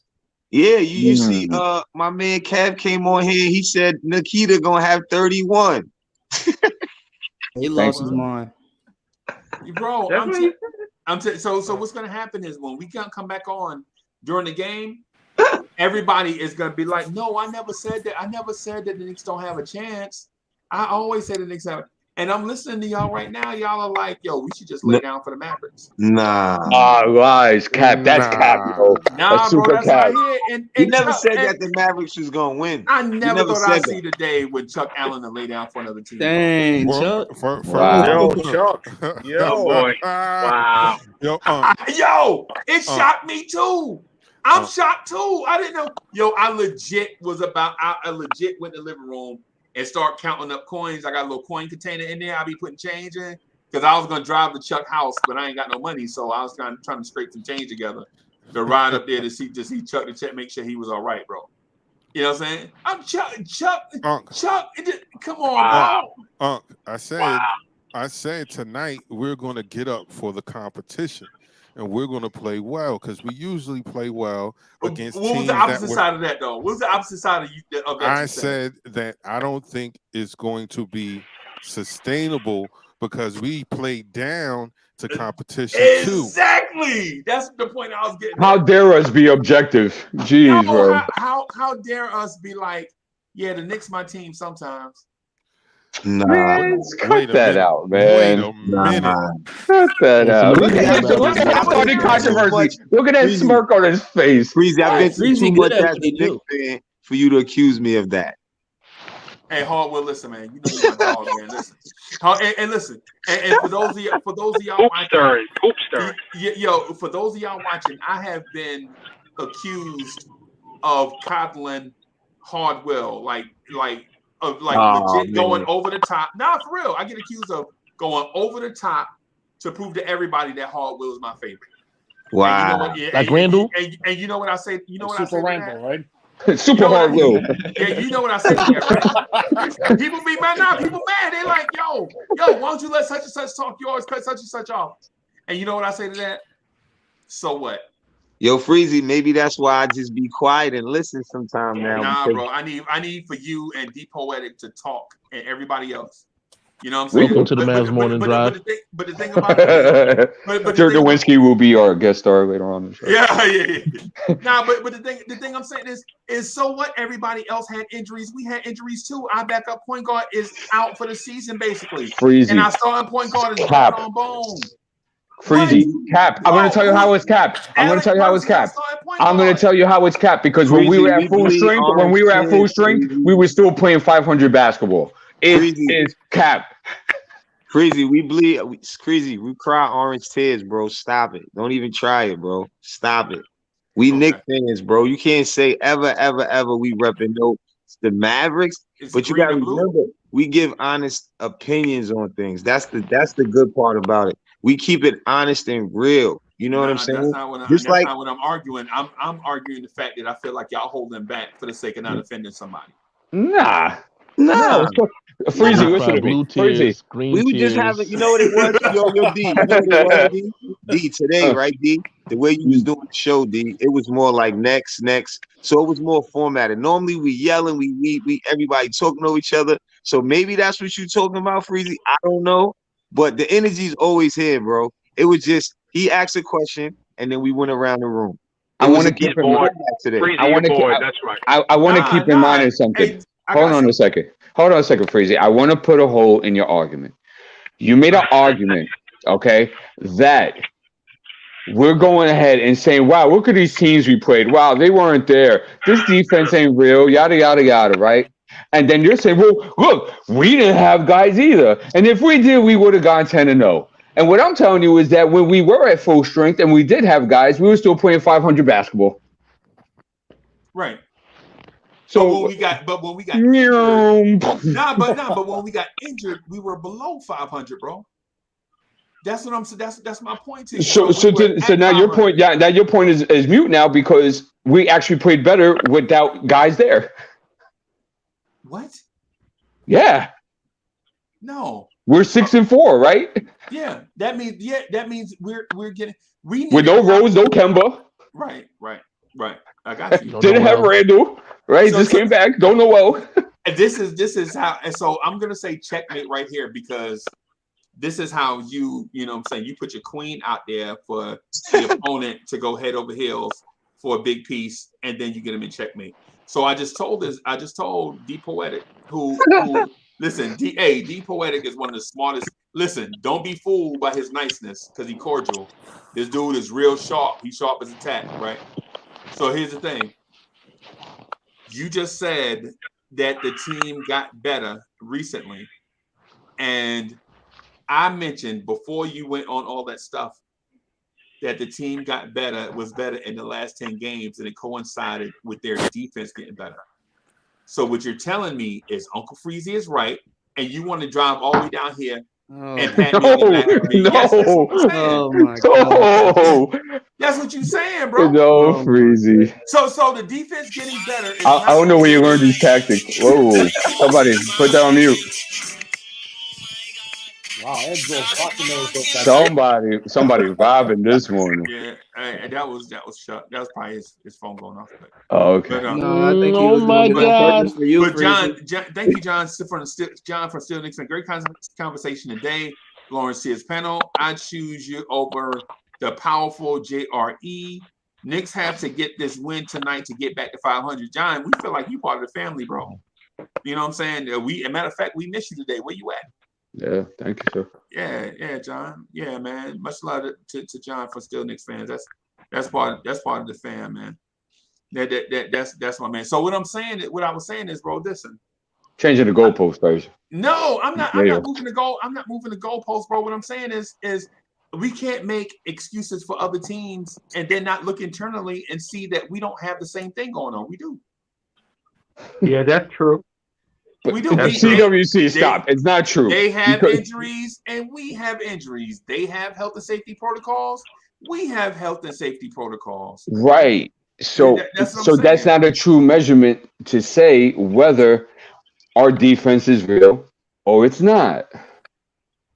Because of that point you just made. We didn't have guys, they don't have guys. So we can't tell yet. So us getting better with whoever. So you changing the goalpost now. No, hear me out. So us getting better, regardless of who we have, has nothing to do with the system that Tibbs implements. Oh God! See, he just changed the goddamn goalpost, son.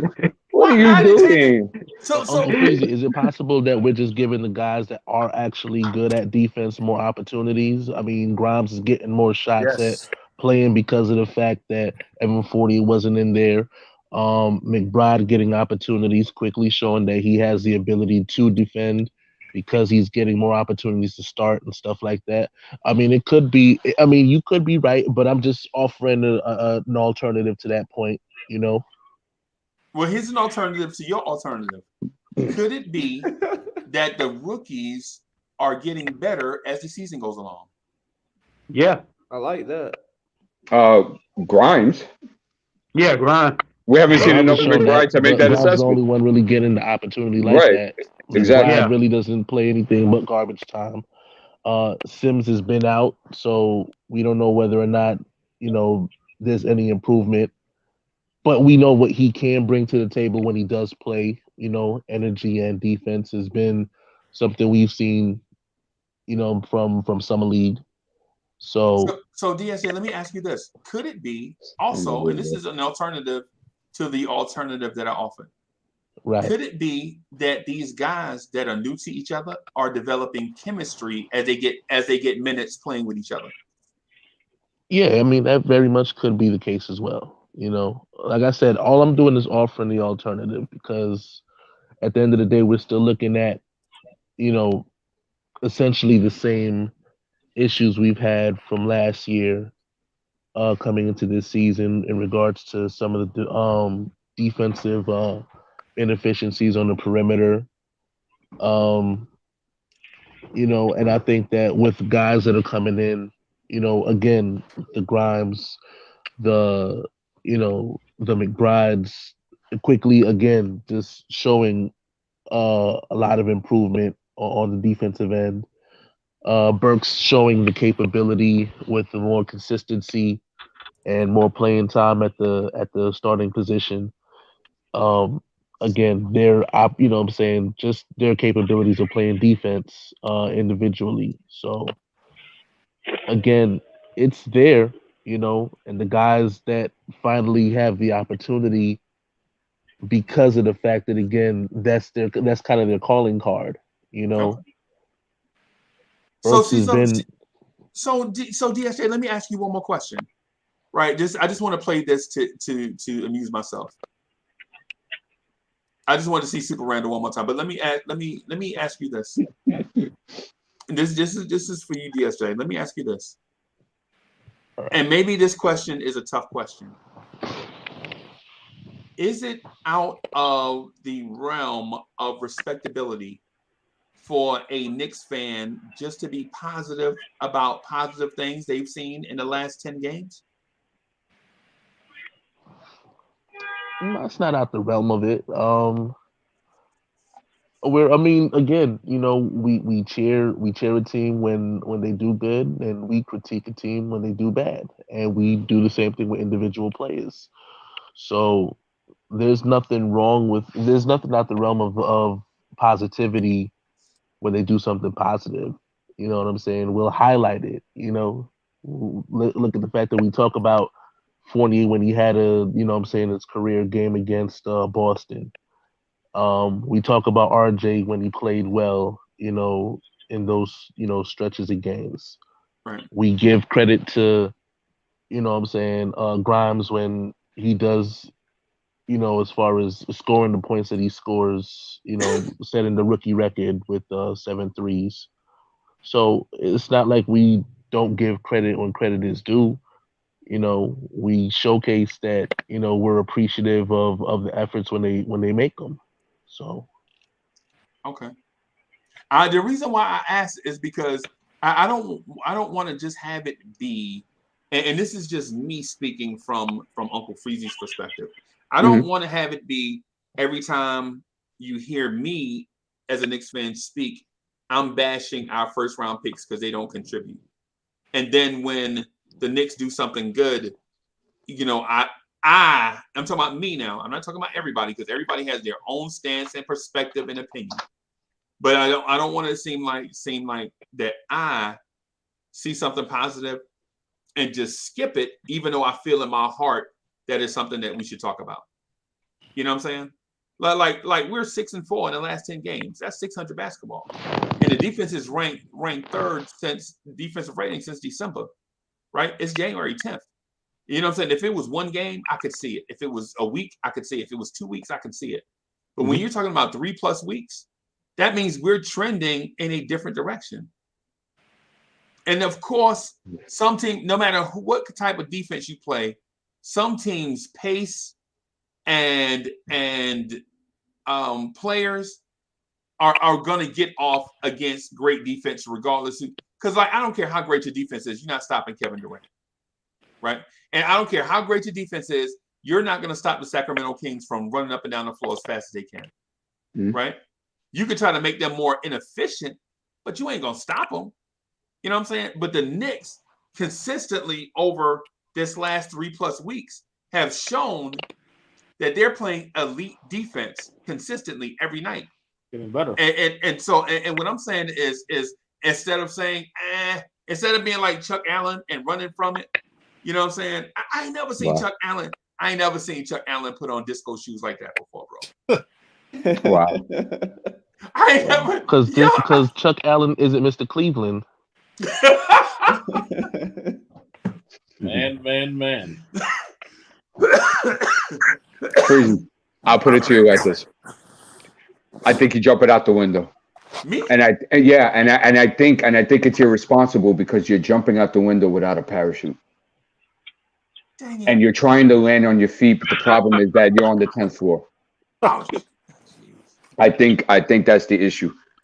And if you guys are cool with that evidence, and you guys are cool with how the schedule was and what guys have been out and haven't been there and stuff like that, and you guys want to go, you guys are more than welcome too. But Chuck's gonna pull his music. But that is, for me personally, I have to see this schedule that's coming up. I want to see those defensive numbers stand. And if so, then I could be like, wow, you know what? Second half of the season, this could be a really good defensive team. So what do we do until the 20th? We have to beat these teams that are coming up. so we have to maintain this entire defensive momentum up until and through that rough stretch of games that you mentioned. Of course, game by game. That's what winning teams do. That's what we want, right? That's what we want. That's about what I expect, right? But to look at it as if it never happened to me is. I'm not saying that. I'm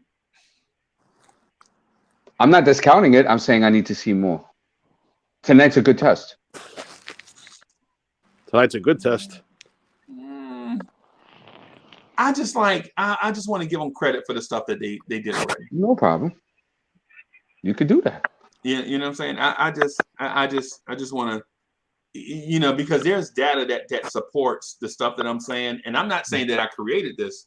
All I'm doing is putting a spotlight on it. Right. So you want predictions out the window. You don't even want predictions. No. Yeah. Go ahead. Hey, yo. So I did this thing, man. I want to show you. Tell me if you like it or not. Okay. Hey, D'Angelo, do you have my phone number? No, I don't. You a slacker, bro. You a slacker. Hey, all right. So let me show you what I got.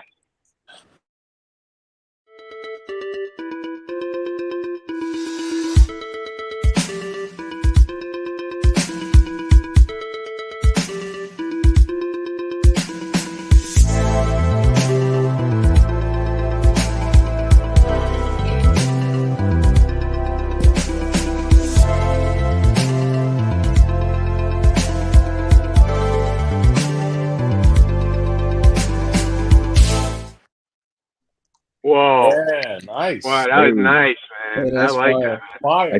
I netted the Roxbury. That's it. Yeah. Take the I like headline that. forth. Yeah. Thank you, Freeze. Honest.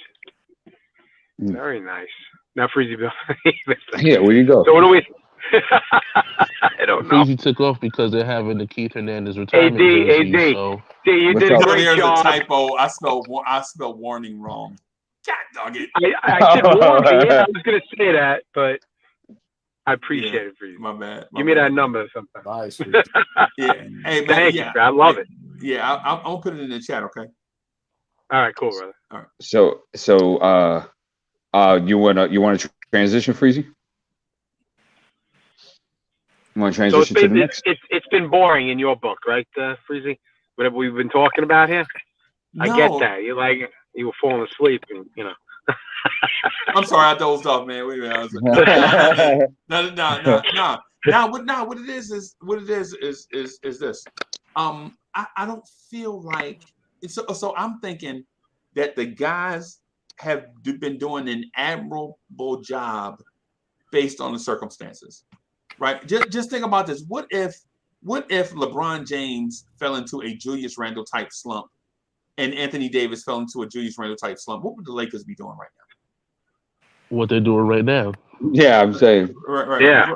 Right. And so what would happen if John Morant fell into a Julius Randle type slump? Where would Memphis be? You know what I'm saying? They would be lottery bound.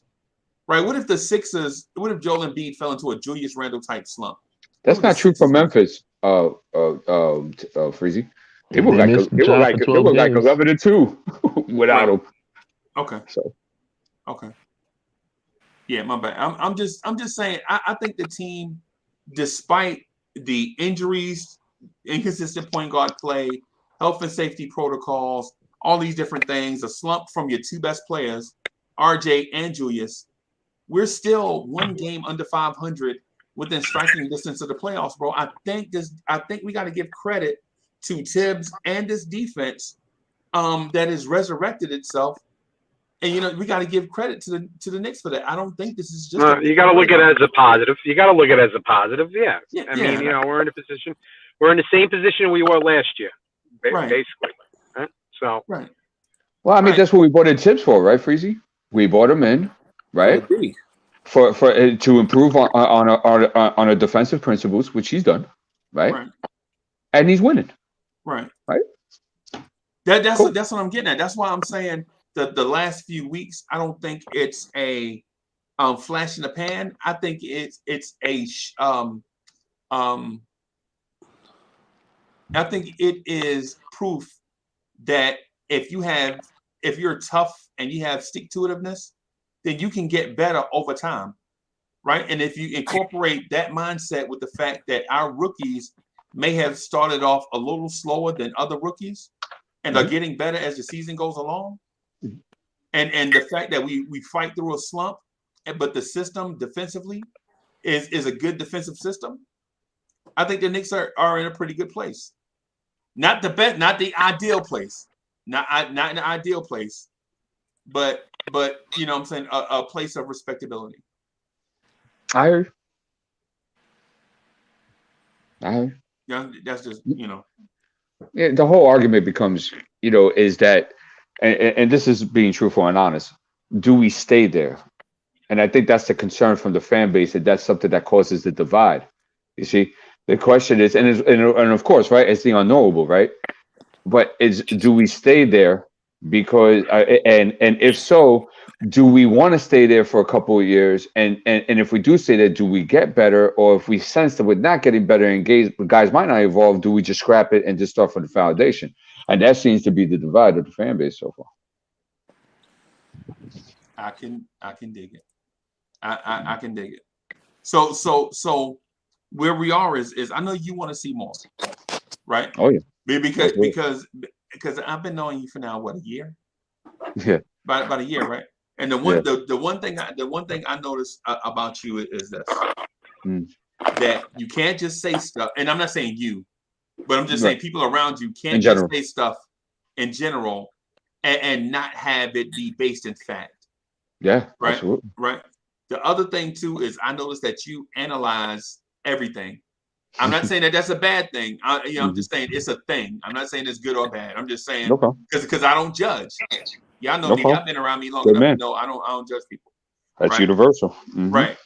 And so the thing is things like this, trends, whether they're minute or small, don't move you to change your point of view because you've already thought these things through and you just need to see more data.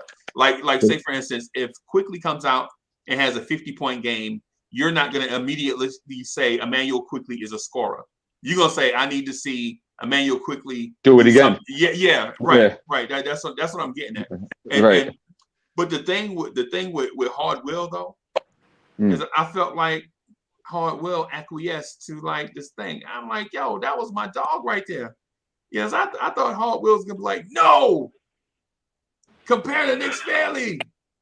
You know what I'm saying? Right. Hey, Chuck, what's good, bro? Sometimes you just sitting here, you analyze, you know, you can't always judge everything the same. Why not? Because I have different opinions. I have different moods. Also, I grow, I learn how to, you know, express myself. I mean, I'm still gonna have a bunch of episodes where I'm yelling, I'm going crazy, right? You know what I'm saying? It's just the topics that we was on, you know. Oh, well, you okay, bro? It was yeah. Hardwell, do we need to do an intervention? Hey, this is my dog. Hey, bro, for real, Hardwell is my man, 50 grand, bro. Listen, y'all know how much I love Hardwell, bro. Where you go? He disappeared?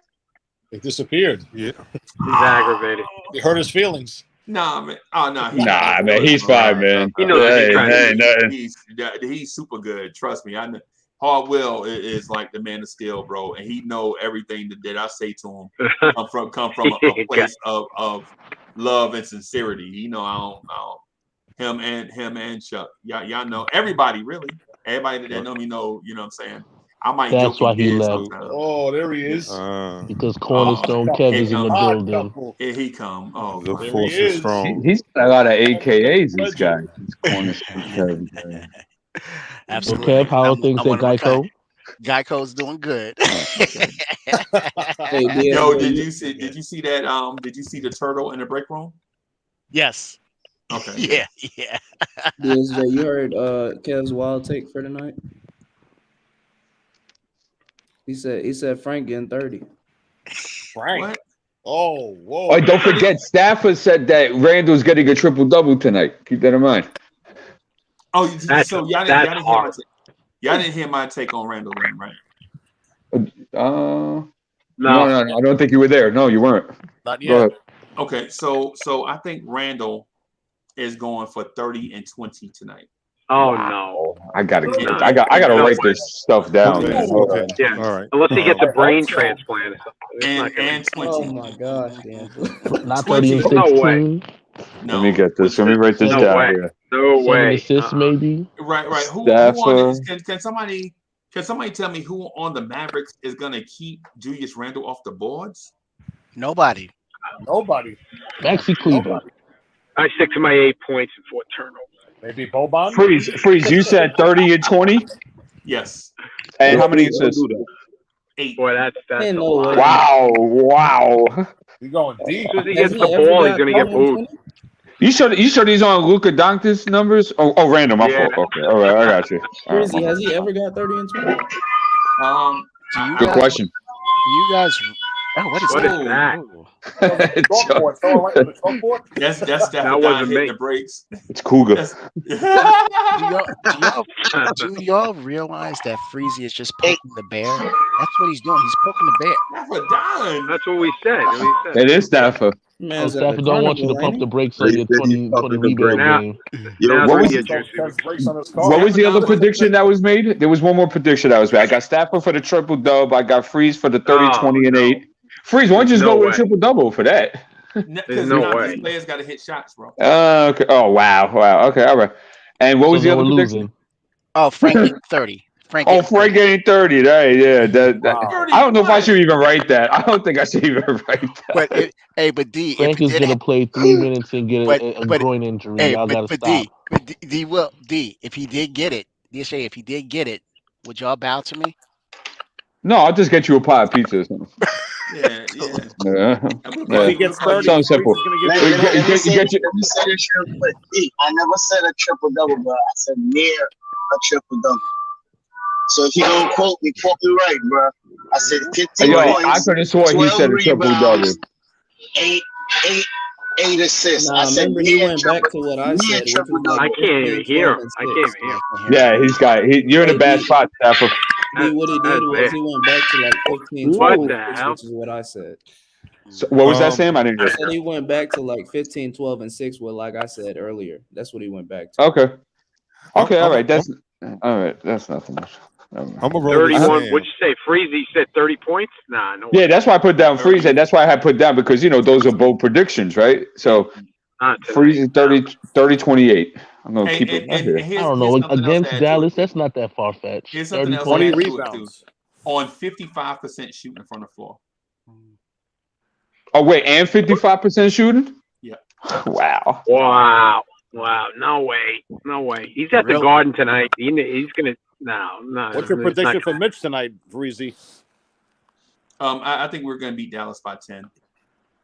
Okay, Dallas by 10. How many is Brunson getting? Breeze, I expect you to say blowout. The way you came in here telling us, like, yeah, right. You was real modest with that 10 points, bro.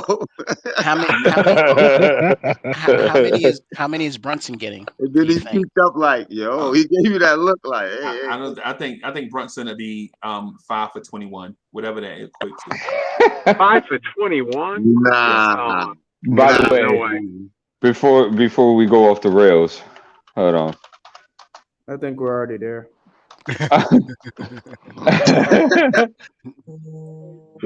So this is Brunson for the month so far.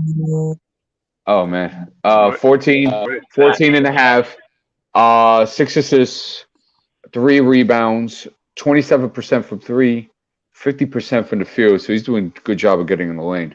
Yeah, and triple that tonight because everybody comes to the Garden, puts on a show.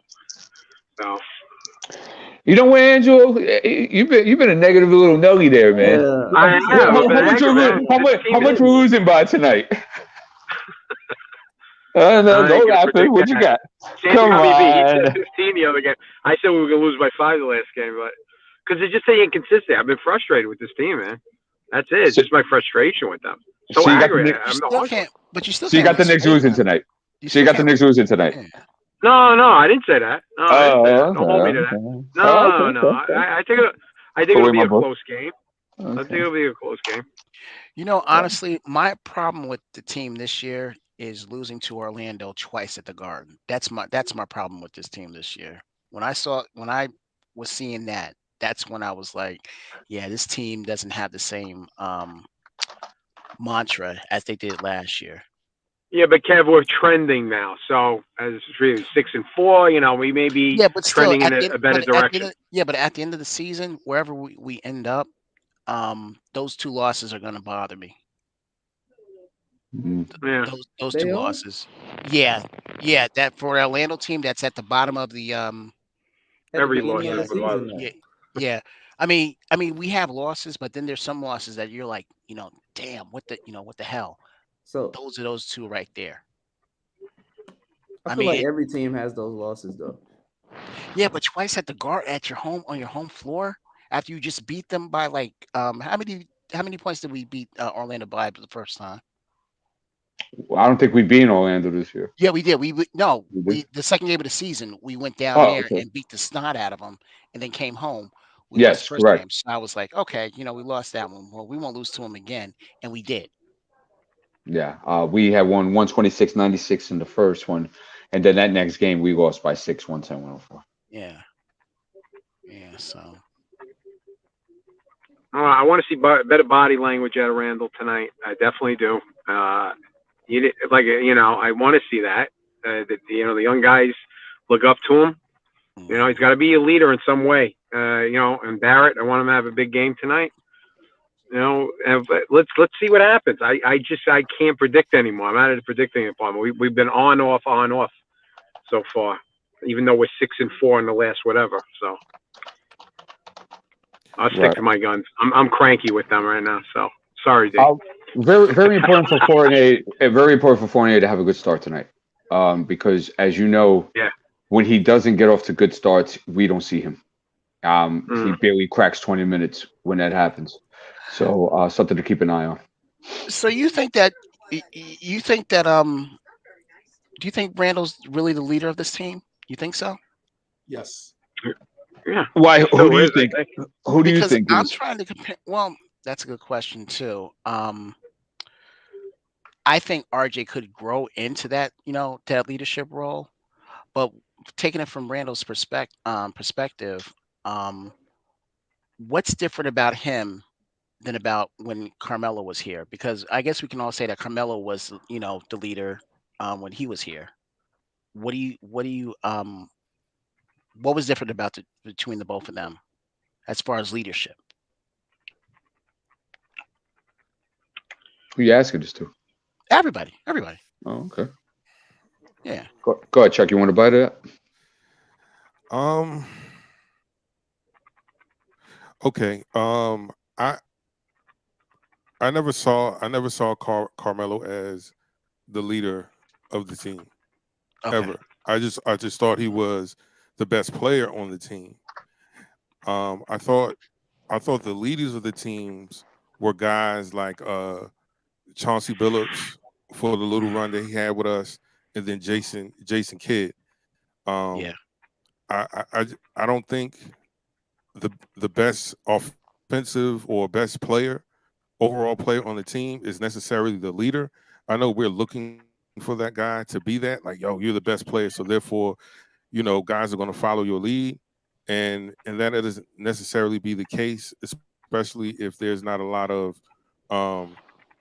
adoration and respect. Mm-hmm. You know what I mean? And I don't think these guys look at Randle as that kind of guy. Okay. Kind of like when the young guys would come in with Kobe or LeBron. Mm-hmm. When rest in peace Kobe with the Lakers, Kobe was a leader. You knew he was the leader of the team, and he took on that mantle. I don't think Randle necessarily took on that mantle.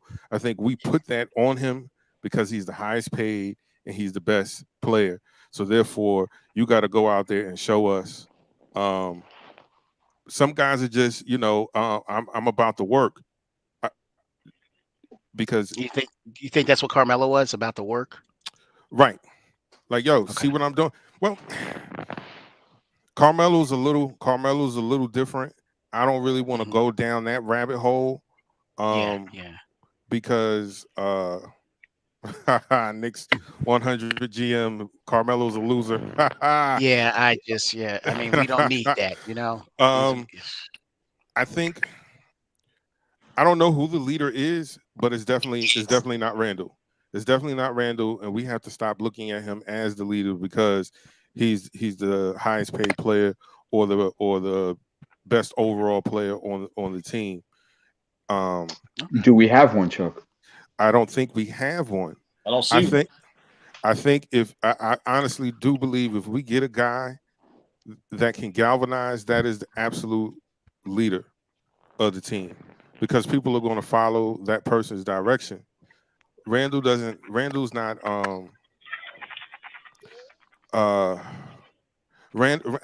there's a certain word that I want to use that sounds like juicy, but starts with a P.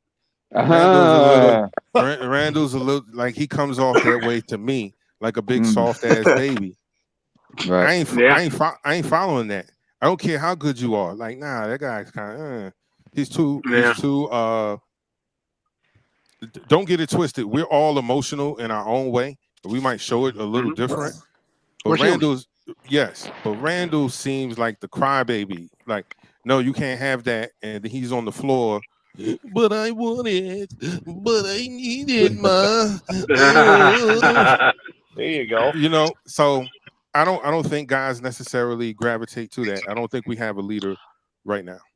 Okay. And a quick comment to Daddy Melendez. First of all, thank you for coming and always participating.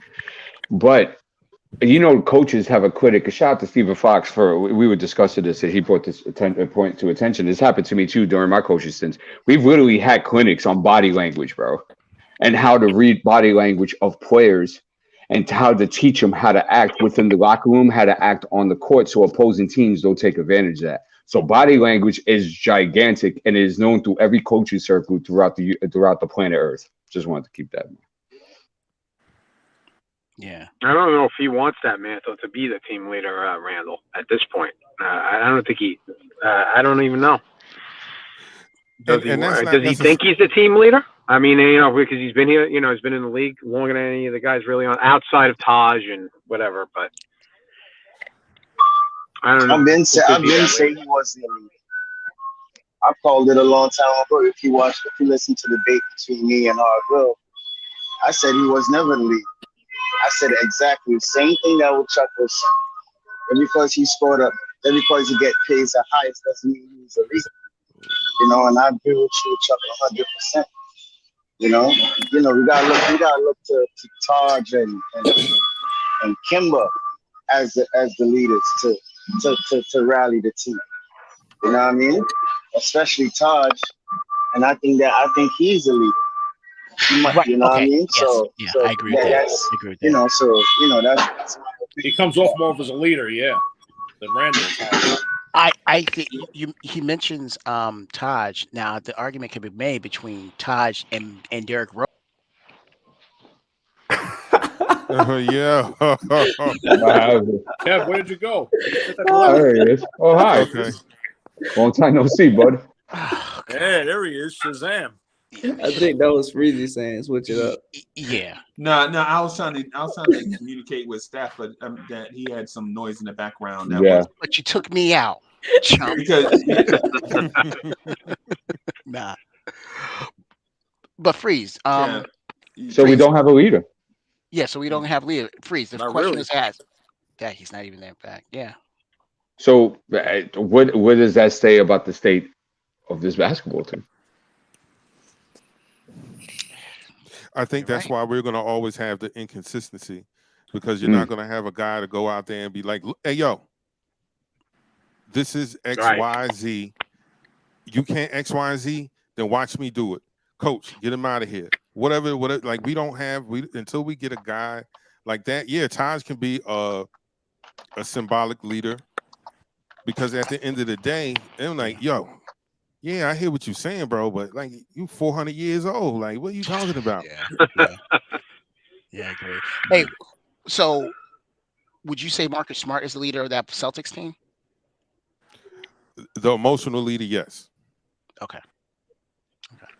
And a good example is like, you know, as talented as Golden State has been over the last 6 or 7 years, we know the leader of that team is Draymond Green. Oh, okay. He's the emotional leader. He's the verbal leader. He holds you accountable. He does all that. So it doesn't have to necessarily be your best player. Right. It doesn't necessarily have to be your highest contract. And we don't have somebody like that either. No. No, we're depleted. Yes. Right. No. Until we get that person, I don't know who it is. Do you think Embiid's a leader of Sixers? Embiid? Yeah. I think so, yeah. As of now? Yeah. They have a little trouble with that. Yeah. And that's why they've had their deficiencies throughout the years. Yeah. So when it comes to Embiid, I think Embiid is. I think I'm real quick. Yeah. Stuck in the matrix. He's stuck in the middle. He's stuck in the matrix. I think offensive juggernaut and the defensive and the things that he does. I know he's got a great. Out there, Chuck, you breaking up. You He's breaking one up, of the brother. biggest and tallest in the room.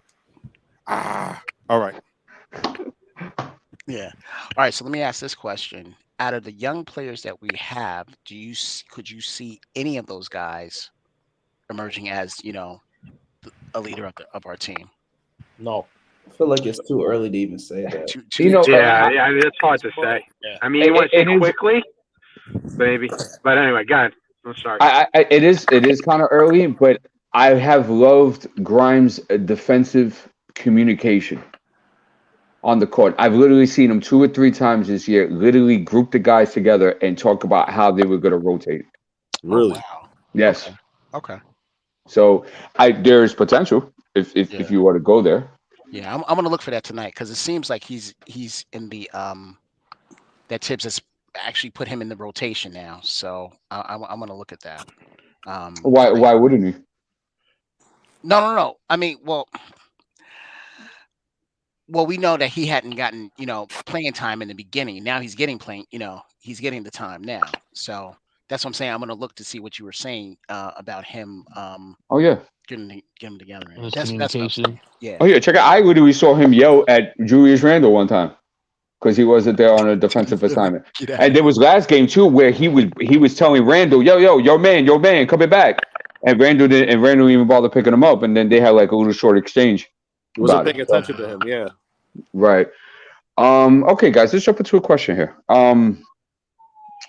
Shout out for Freezy to this question. It's a decent one because there's certain things that are happening that make it interesting. Does Tom Thibodeau have to cut a couple of minutes of Julius Randle's minutes per night in order to fit Obi in for a couple of more minutes? Could I answer that real quick? Because I got. We're gonna go around the whole circle with it, so you can start it off, Stafford. All right. I think he does. Okay. Yeah, I think he does need to cut the minutes. You know what I mean? Because, you know, if you look at Randle in some of these games, man, he looked tired and looked, you know, overworked.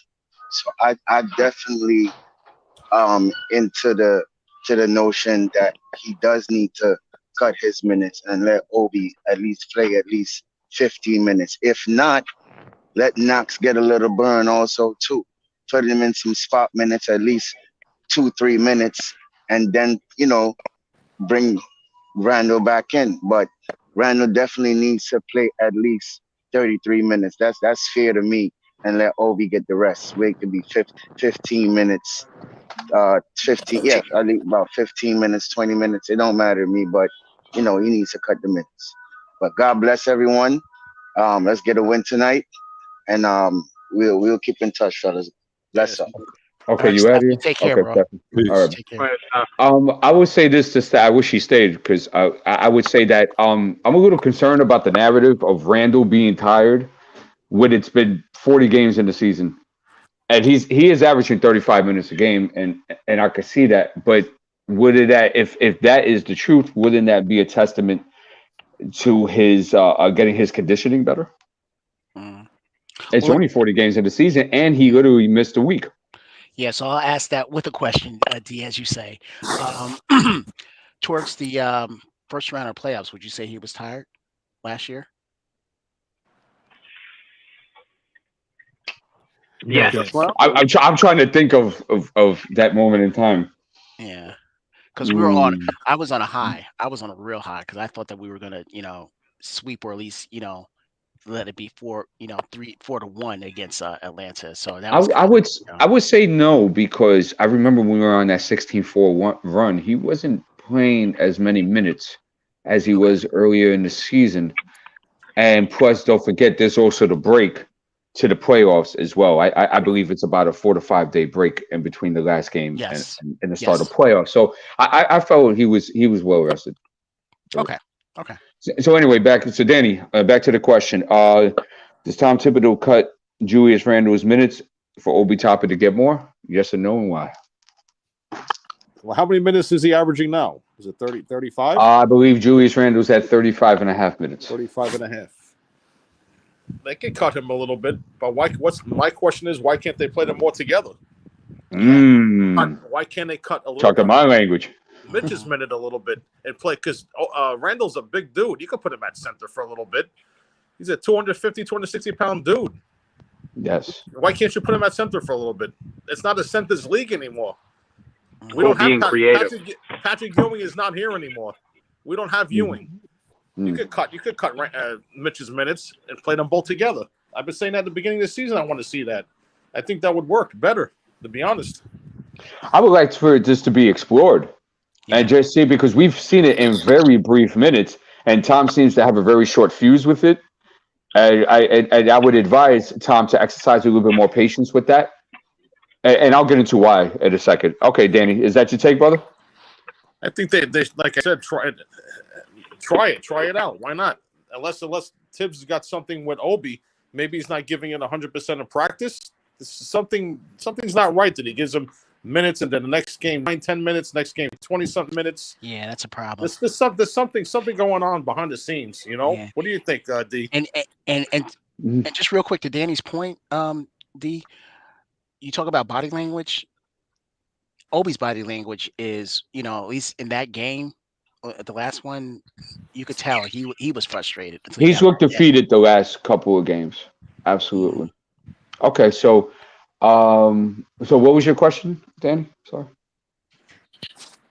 There could be. I'm saying it could be something behind the scenes going on with Tibbs and Obi. Maybe he's not giving it 100% of practice.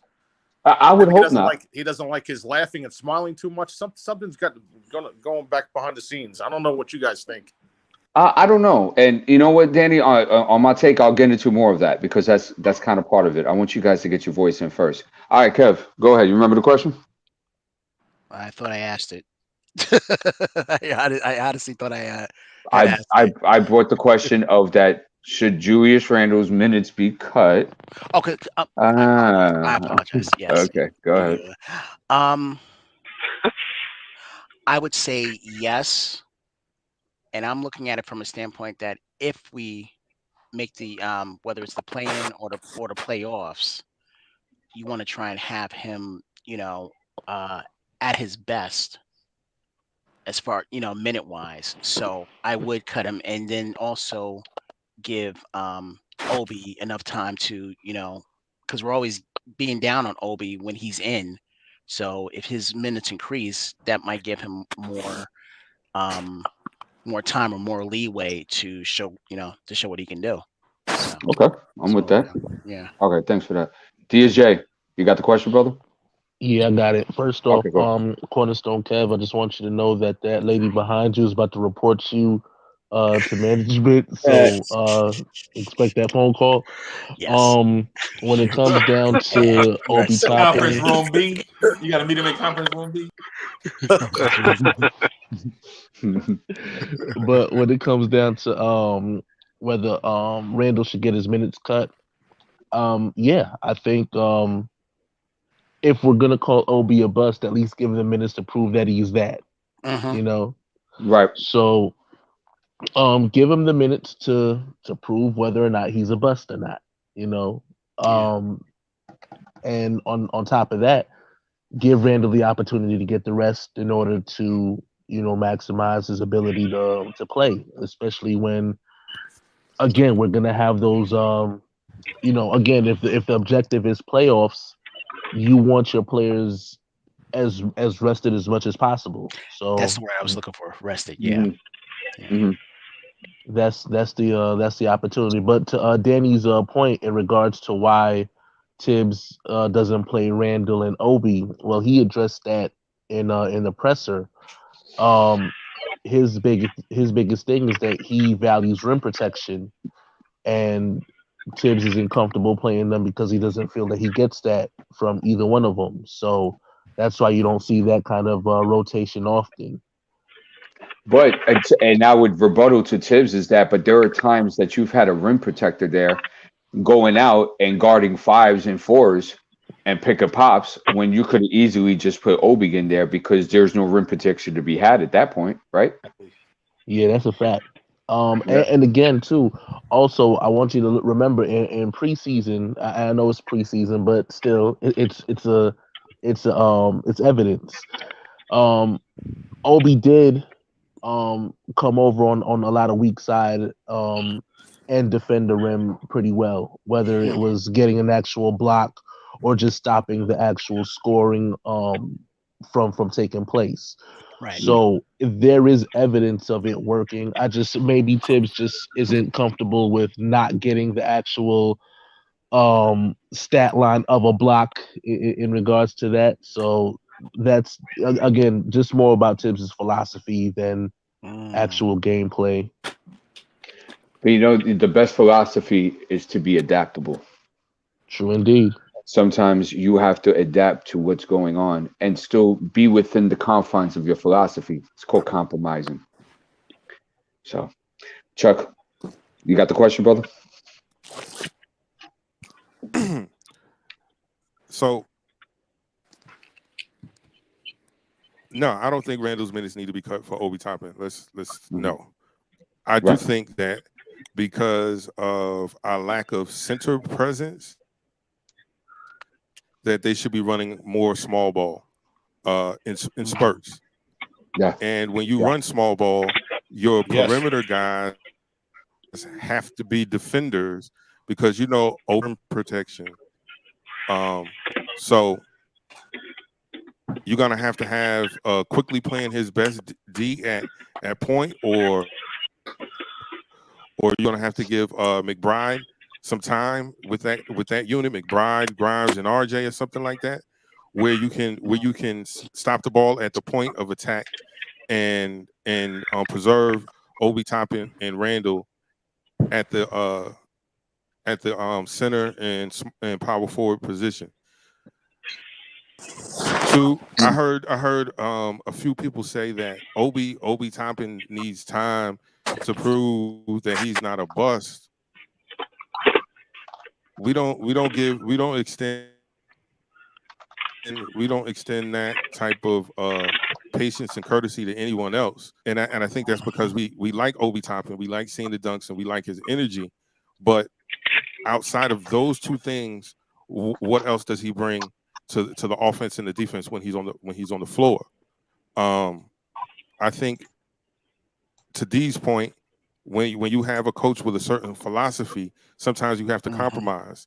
Like Golden State didn't run small ball all the time, but they ran it in key moments in the game where it just looked unstoppable. And to Danny's point, yes, the center position is being X'd out in the league to a certain extent. You have guys playing that are 6'7" and 6'8" playing center. Look no further than the Miami Heat. Bam's not 7 foot tall. No, I think he's like 6'7", maybe 6'6". Same thing with Golden State Warrior. Draymond Green ain't 6'9", 6'10", 6'11", playing power forward. I think it's enough minutes in the game where you can get them both in and get them quality minutes just to be sure that you're not totally riding the guy off. But Obi, in the minutes that he's gotten, hasn't jumped off the page outside of a few dunks.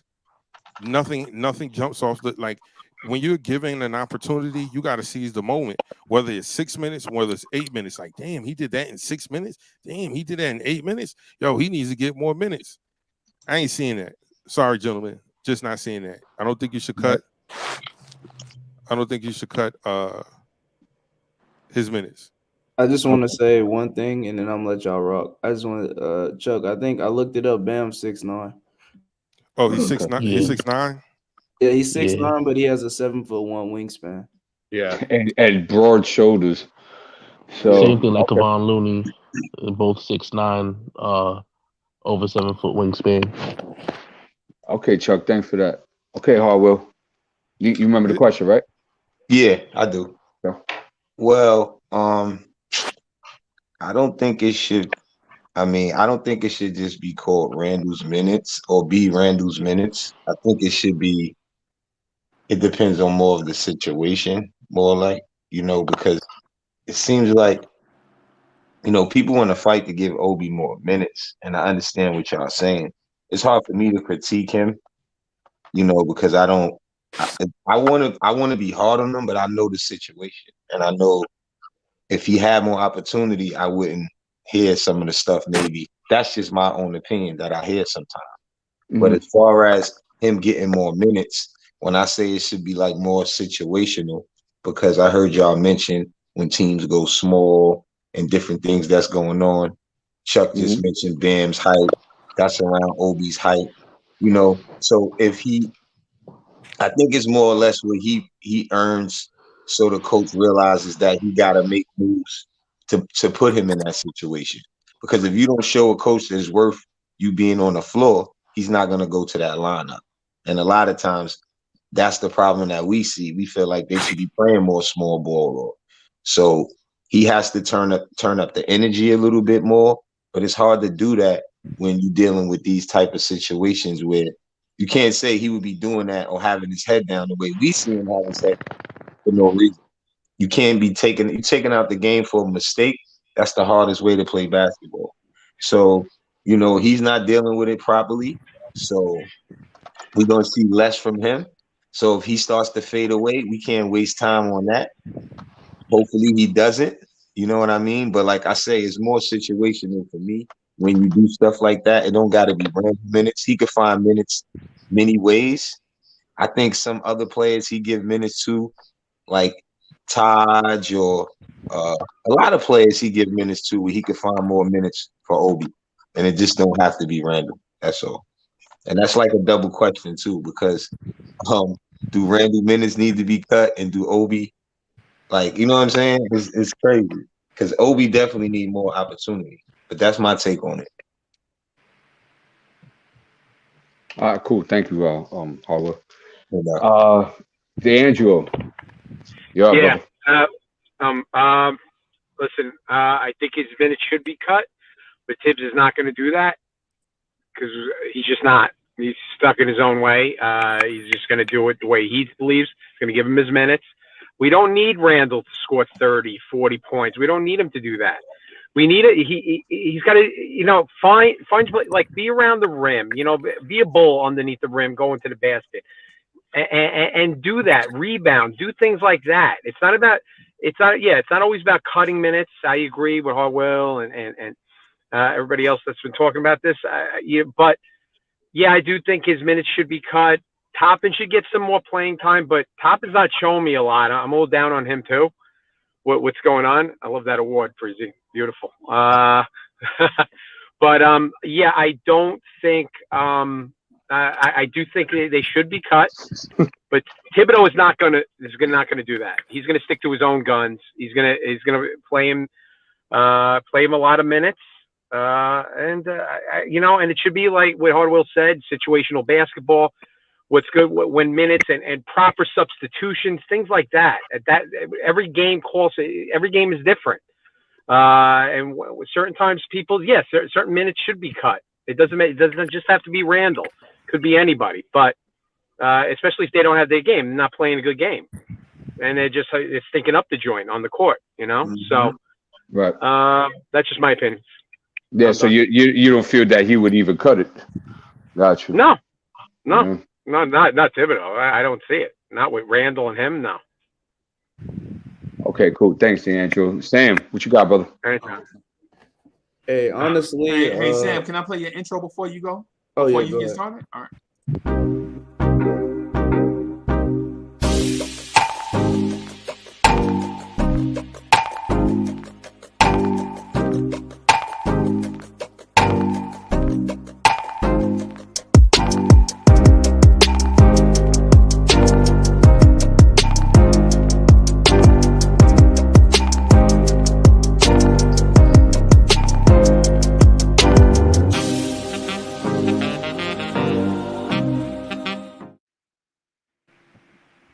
That was nice for you. Yeah, that was fire. That's real good. That was fire. I like that. That hit right in the aura of Sam.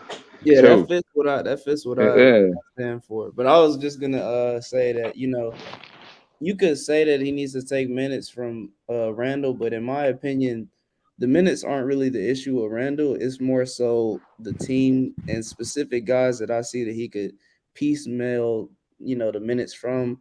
Just like guys like I've been preaching, even though I know he sets great screens, let me see Taj like 10 to 12 instead of 18 to 20. Let me see Burks, unless he has it on like a Fournier, like how you say it's situational if they have it on or not. Let me see Burks. If he don't have it going, let me see him for like 22 to 25. I don't want to see Burks for 30 minutes. So that way, you're not really, unless Randle is just stinking up the joint. I don't see Tibbs taking away minutes from him because he's going to go to him regardless, just like how we see he plays RJ 35 to 38 regardless. Those are two guys I don't really see him ever really taking away minutes from. More so, you could see possibly like we've seen in the past, Fournier get taken out a quarter or maybe even Mitch play less, but I don't see Randle or RJ losing minutes. I got you. And so if I can just jump in right here. Mm-hmm. Just my thing on the minutes thing. Yeah, go. So I think I'll go after you. Mm-hmm.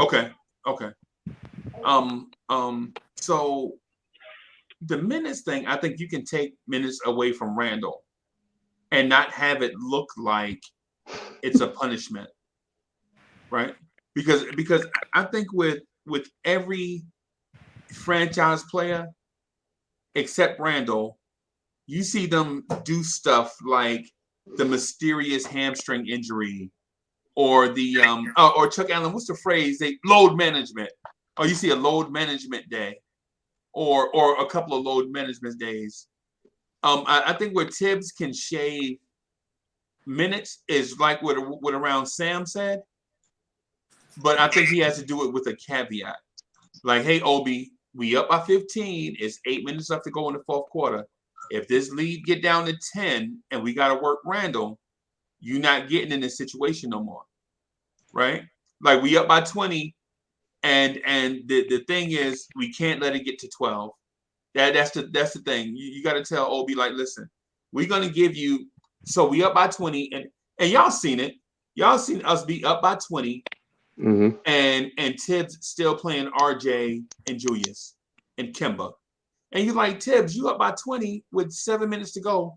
Why are you still playing these guys heavy minutes when Grimes, McBride, and Obi can play minutes right here? And the thing is we haven't shown that we will put our foot on somebody's neck yet. You know what I'm saying? We hadn't shown that we can close teams out. Because if you remember the Boston game, remember the first game of the season, we went to double overtime? We had a comfortable lead. Remember, we had a comfortable lead going towards the end of the game, and Kemba turned the ball over like 3 times, and we wound up going into double overtime. So not only did Julius Randle not get the rest, you wind up playing him significantly more minutes, right? So what you want to do is take these small things into account. Like you know, hey, Obi, I want you to play right here. I want you to get more minutes. But look, you got to play the 5 and you got to protect the rim. If I see a rotation where you think RJ Barrett is supposed to protect the rim and you're supposed to go to the wing, I'm pulling you out the game. You got to play big, Obi, right? And if you don't play big, there's an understanding there. You don't just yell upside one side of Obi and then down the other side, right? You just got. I think what you have to do, and I know this is going to be sacrilege, and I don't want y'all to get on me for saying this. I want y'all to look at it for what it is. I think yelling at Obi is not the right move. I think you got to coddle Obi. I think you got to treat him like a baby. I think you got to go to Obi and be like, no, Obi, you made a mistake right here. You know what I'm saying? You should have done such and such better. And I think you'll get more out of Obi that way because you can't coach everybody. You can't coach everybody the same. You can't, you know what I'm saying, in relationships, you can't treat everybody the same. I know the universal thing is you got to treat everybody the same way. No, you can't, bro. You can't. Even with the relationships I have with everybody here. Like I talk to D in a different way than I talk to Hardwell and Chuck. You know what I'm saying? I talk to Cornerstone Kev a different way, and in turn, y'all speak to me differently than y'all would speak to others. You know what I'm saying? Like for instance, if I feel like y'all coming at me sugarcoating stuff, I'm gonna just stop the conversation right there and just like, hey man, be real. You know what I'm saying? My phone bill too high for you to be wasting my time, bro. You got to come at me with the realness. You know what I'm saying? Don't be sugarcoating nothing. I expect y'all to be men. Like, you know what I'm saying? They come to me like, hey, Uncle Freezy, you cut me off such and such place, and I had a point, and I'm mad. And I'm like, okay. You know what I'm saying? My bad for disrespecting you. Next time, you know what I'm saying? I'll do better. But don't come at me like, man, you treat such and such better than you treat me. I don't want to hear that. And I think that's the same thing that you got to take the same. Like, I think Tim's got to do the same with Obi. Like, because yelling at him clearly has shaken that man's confidence, bro. You need to talk to him, not yell. Yeah, But yeah. Or the other teach day, him. when we seen Popovich coach, he wasn't even yelling no more though. It's like that's outdated. It's like a lot of coaches ain't really coaching. I mean, I'm not saying like he got to change his style, but I said that before. Like you got to learn how to register or connect with your player, and sometimes yelling at them ain't the way, especially the younger players. The millennials, and you know, I agree. The coach. I'm assuming that most of you gentlemen on here are parents, right? And if you have nine kids, and you know you can't talk to each of them the same way. Some of them you just can give a look. Mostly girls. You don't even have to yell at them. You just show disappointment. They be like, "Oh, Daddy, I'm sorry," but a son, you might have to bust him upside the head. Boy, didn't I tell you to do? Boy, that works with that kid, but it don't necessarily work with the other kid. And as a parent, you should know. All right, I know how I have to approach my son or my daughter this way to get the best out of them. I don't think Tibbs is in that mindset where, yo, this is what I do, and you're just gonna have to acquiesce to what I do. But as a good coach, trying to get the most out of his players, you should know, like, yo, I can't yell at this guy. It's going to take him. It's going to distract him. It's not going to have him play at his best. Maybe I do need to put my arm around him and be like, hey, listen, man, I'm going to need you to do this. Yeah, this was okay. But sit and watch what we're doing, not the Fizdale approach. You know what I mean? So I think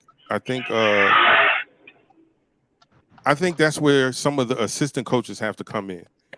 Like when you see Tibbs going off on the deep end, and you can see the body language of a guy, like he's dropping his shoulders, dropping his head. I think that's where an assistant coach has to come off the bench and be like, hey, listen, coach, coach is hot tempered. This is what he's really trying to say. You know, you need to do this, that, and the third. Let me show you, and grab the clipboard and break it down to him. I think that's how you get the most out of a guy. Yeah, and you remember Chuck, and just real quick. You remember when we played high school football, bro, and the coach would run the same play 1,000 times, and we out there at flanker, we done every play, we out there blocking the same dude. Yes. And you like, yo, why you even got me out here if you ain't gonna throw the football? Exactly. You know what I'm saying? You know how you be out there blocking, you like the same dude, the corner, he set out there about 20 yards. He like, yo, I'm just out here on the island. I know they ain't throwing it. And you gotta sprint out there 20 yards to find him and block him anyway, even though you know they running buck sweep in the opposite direction. And then when you go out there and block him and you just do it half-hearted, coach pull you out the game. Uncle Freezy, I saw you out there, you weren't blocking. And you're like, you weren't throwing the ball. and the assistant coach come to you, be like, yo, man, we got to keep selling this because, you know what I'm saying, coach want to hit you, you know what I'm saying, in a go route. He just need to make sure the safeties be even with the corner, you know what I'm saying, for 1 or 2 plays. And once they do that, then we'll chuck that thing out there to you. You know what I'm saying? You like, but I done blocked for 40 straight plays, and I'm playing special teams too. I'm playing kick retreat. I'm kickoff. I'm out there at flanker and all these things. And you throw all season long, do 4 games. You threw the ball to me 3 times, and you still want me to man. But the assistant coach will be like, nah, man. He's setting you up, man. You're gonna have a big second half of the season, bro. We're gonna need you. We're gonna need you when it start getting cold. Trust me. So I get what you're saying about the coaches, right? Right. But I think where we deficient at is I don't think Johnny Bryant is good as Mike Woodson was. Nah, Woody was special. Woody was the player whisperer, and you saw that everybody that talked about him that are former Knicks talk about him in such a high esteem. Yo, Woody really helped me this, that, and the third, because he would grab guys and explain to them, like, listen, man, to try to get the best out of them, you know. And I feel, okay, let me take my feelings out of it. I can see that his departure has had an effect on the team and the chemistry as a whole, because we kept talking about how guys were playing together and playing for one another last year. I think Woody was a big part of that, calming guys down, getting their heads in, and getting them focused.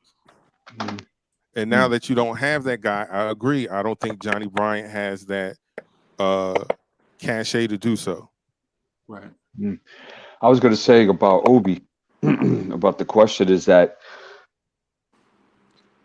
I don't feel that I need to tinker with Randle's minutes in order, and this is what Danny was talking about. I would tinker with it in order to get Obi more minutes. And I would use Obi in a couple of different areas at certain spots, minutes of the game, in order for him to get a little bit more playing time, because for a couple of reasons. 1, I need him to develop. And 2, if I do decide not to, I was just talking about this with the chat, if I do decide to get rid of him, I at least want to get rid of something that I polished well, right? I improved on his skill sets when he came into the NBA, and that teams can see value in him. So then when I do put and trade him, I maximize on the value. So either way, whether I keep him or trade him, I still would have to develop him. All right. Hey, hold on for just a second.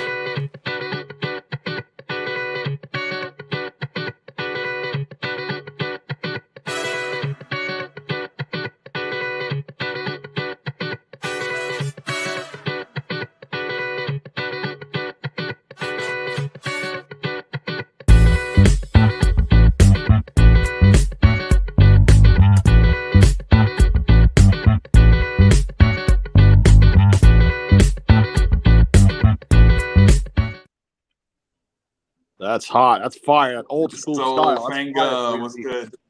What's going on, Freezy? What's happening, fellas? Shout out to Knicks Good. Nation.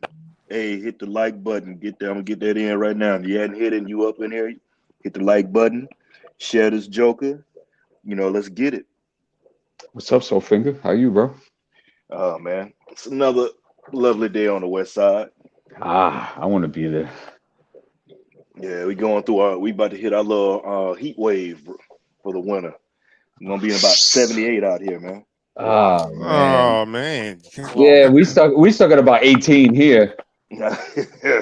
Yeah, it's a little too What's up, cold man? for You the want to trade kids. places? You want to come in? I'll go over there. Oh no, bro. My arthritis, or as I call him, Arthur Lee, had me all knotted up, man. I'd be looking like a monkey fish, right, if I was out there. Yeah, man. Yeah, man. So what I was gonna say to Hardwell, man, is to Hardwell point. I understand what he's saying about what coaches do nowadays, but bro, I don't know if you can treat everybody the same, because I saw Emmanuel Quickly get skull raped by Tibbs, right? Tibbs was going crazy. I thought Tibbs was legit gonna dissolve in a pool of himself. He was so mad at Quickly. And Quickly was leaning in on him like, hey man, that's all you got. Tibbs turned into Mount Thibodeau. I swear he was about to blow up, bro. Right on Quickly. And It's been a Quickly couple of leaned. times. It's been a couple of times I've seen Gargamel go off on IQ. Yeah.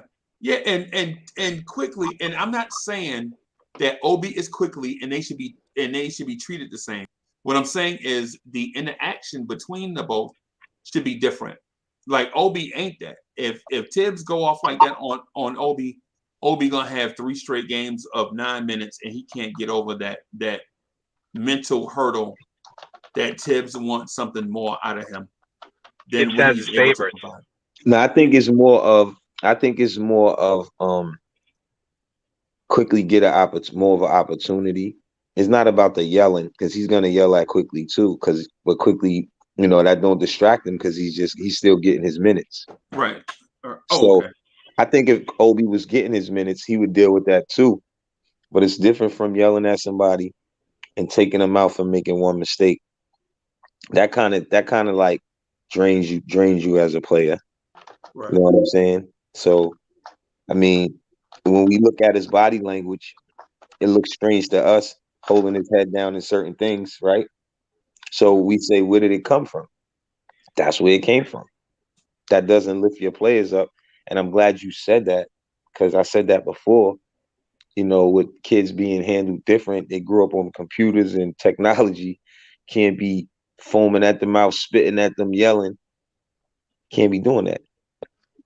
So that's my point on Obi situation. I don't think he's going to be the same player once he gets that problem resolved. He can just play without worrying about making a mistake. I mean, if he make a few mistakes, because I noticed though about Obi, right? Freeze, he plays, and when he makes a mistake, he makes up for it right away, and he brings a lot somehow to the team.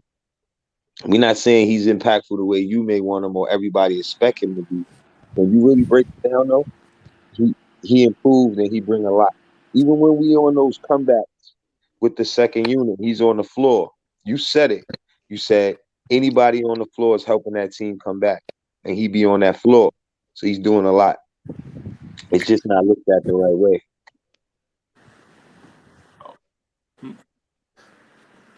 Yeah. So I mean, it is. Look, they drafted him, right? Yeah. Mm-hmm. So now they have a responsibility to him. Yeah. Yeah. And to themselves. Oh yeah. Because And also you want to build a good reputation that whoever comes in and out of your organization leaves well. And of course, it's not going to happen all the time. Nothing's perfect, right? But you do at least want to have more pluses than minuses in that department. right. And so you lead me down this road that I don't want to go, but you said it. So now I have to bash Obi. I knew you was gonna use me. The setup. No, don't do I don't it. want to. I don't want to bash Don't Obi, bash bro. him. You So want to what? use me to do that? Wow. Nah, man, nah. Because what it is, bro. What it is teams that can't attract free agents use draft picks to replenish their roster, right? And so we can't sign good free agents. We have to gamble, right? And so what people don't realize is we gambled on Noah Vonleh. It didn't pan out. He was trash. Lowest basketball IQ I've ever seen. We gambled on Enes Kanter in a Carmelo Anthony trade, thinking that hopefully we can turn him around. He was trash defensively. Yeah. Right? We gambled on Doug McDermott in a trade, right? We gambled on Mario Hezonja, hoping that he can take all the athletic ability and skill and turn it into something. But celebrity was more important than basketball, right? And you know what I'm saying, in his realm, at least that's what I think, right? And so we clicked on Julius Randle. Like all the gambles that we took over the years, we hit on Randle. Randle came here and actually took advantage of the opportunity, right? And so my frustration is we're not going to be able to hit on Randles all the time.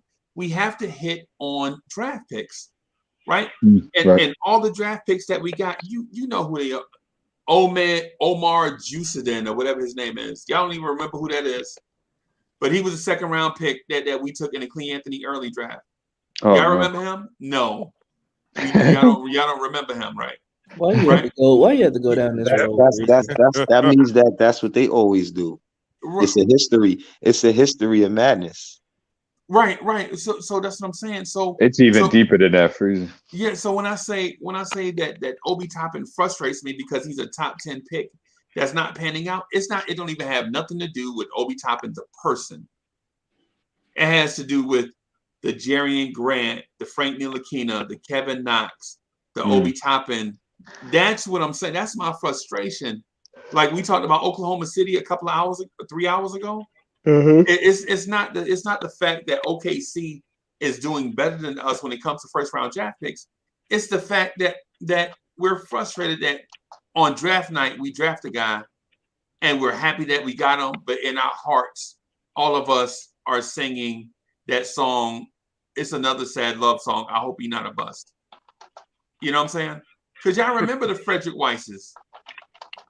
You know what I'm saying? Y'all remember the Frank Williamses. I remember Jordan Hill. Right, Jordan Hill. Right? Dude, legit, a Hall of Famer gets drafted. Maybe the greatest point guard of all time gets drafted one spot ahead of us, and we get Jordan Hill. Right? Oh, jeez. And so while Obi Toppin has nothing to do with Jordan Hill or Omar Jusadin or whatever his name is, or Andy Routins. Y'all remember Andy Routins?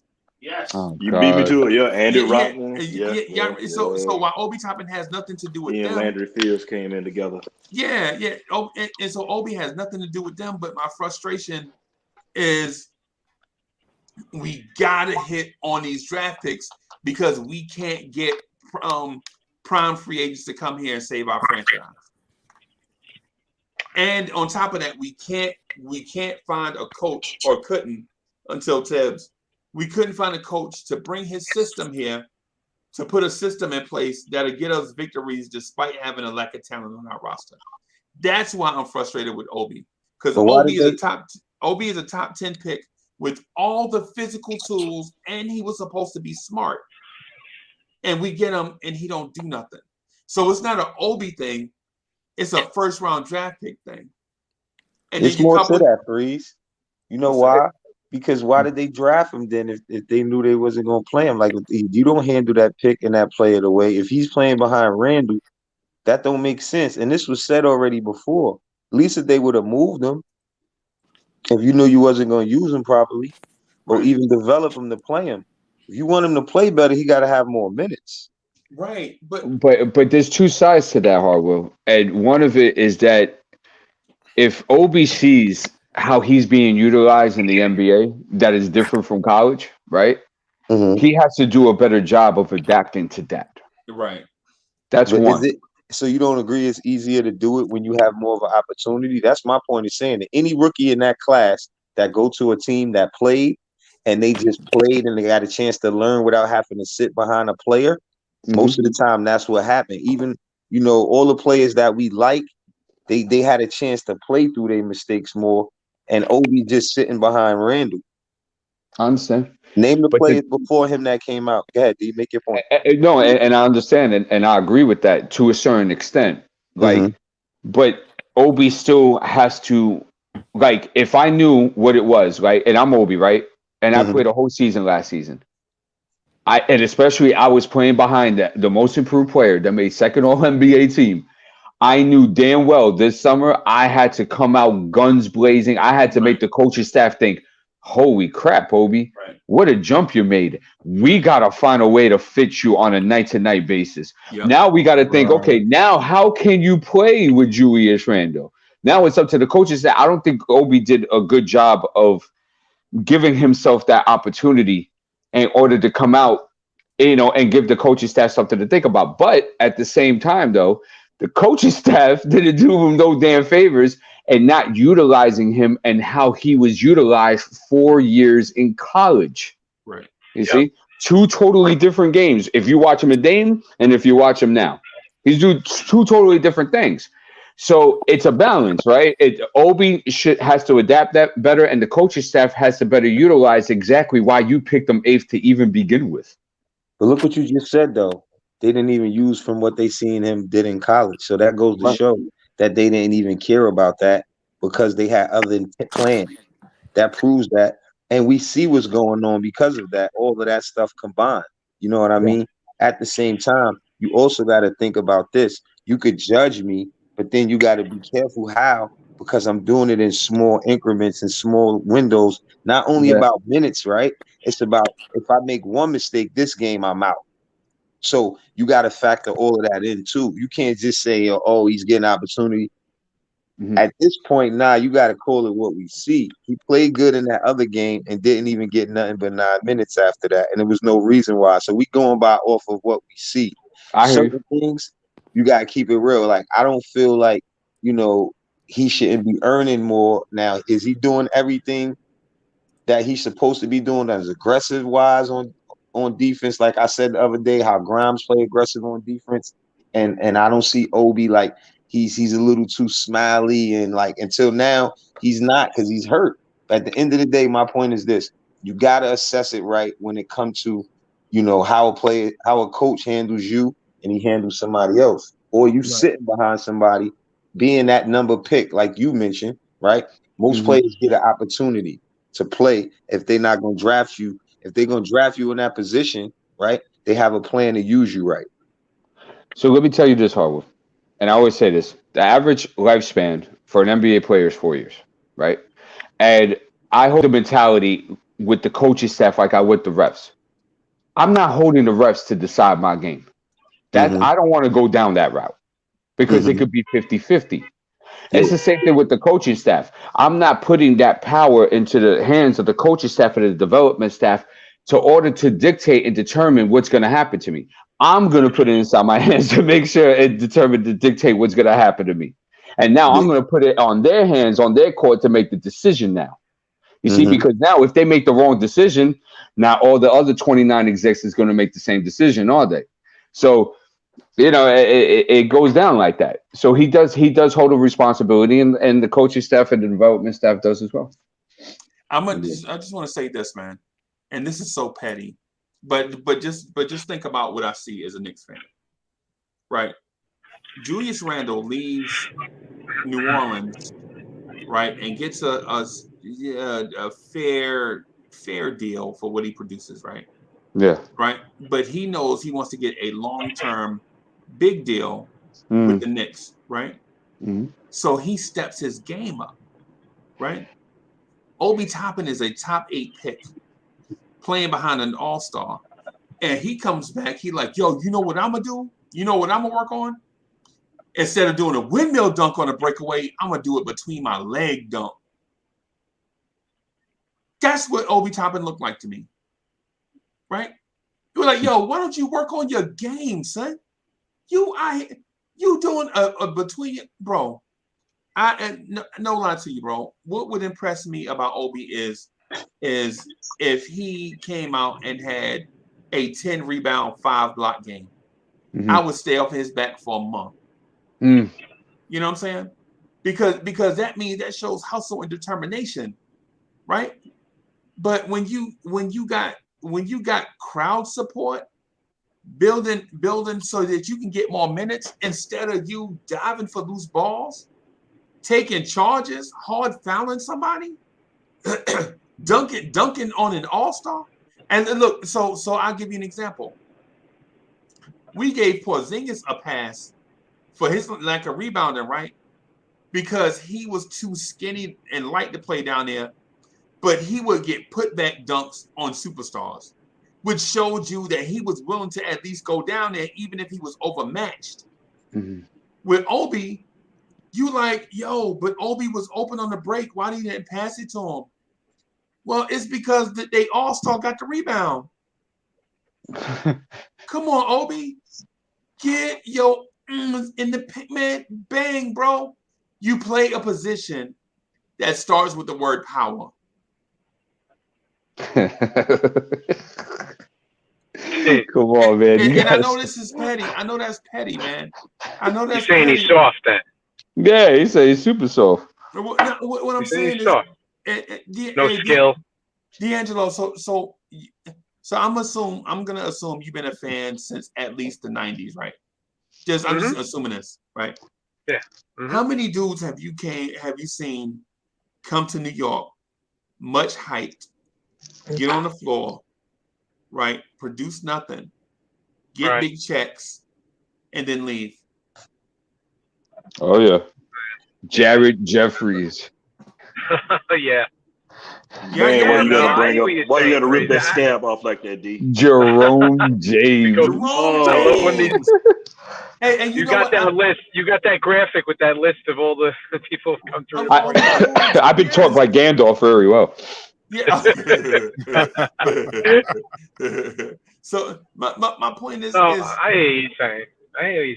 Obi, listen, he's got to step it up, man, and he's got to prove himself, man. He's got to do more out there on the court than windmill dunks. I know what you're saying. Hey, listen, I hear you, but he's still, listen, second year in the league, man. I know that's there's an excuse there, but he needs more time. He's got to get the minutes. He's still got to get minutes to play, and we can't just judge him when he got the minutes when Randle's out those couple of games. You got to give him more time than that. And plus, too, with Obi too is that okay? Go ahead, Chuck. No, I'm saying why do we have to give him more time? How many years was Obi in college? What did I hear what you're saying, Chuck.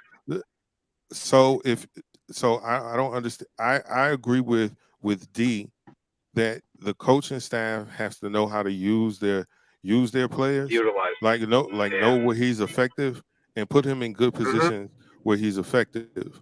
But at the same time, if you're the ninth, if you're the eighth pick, right, and you're not going to be able to get time because there's an all-star in front of you, then in the off season you have to figure out, well, where can I be most effective?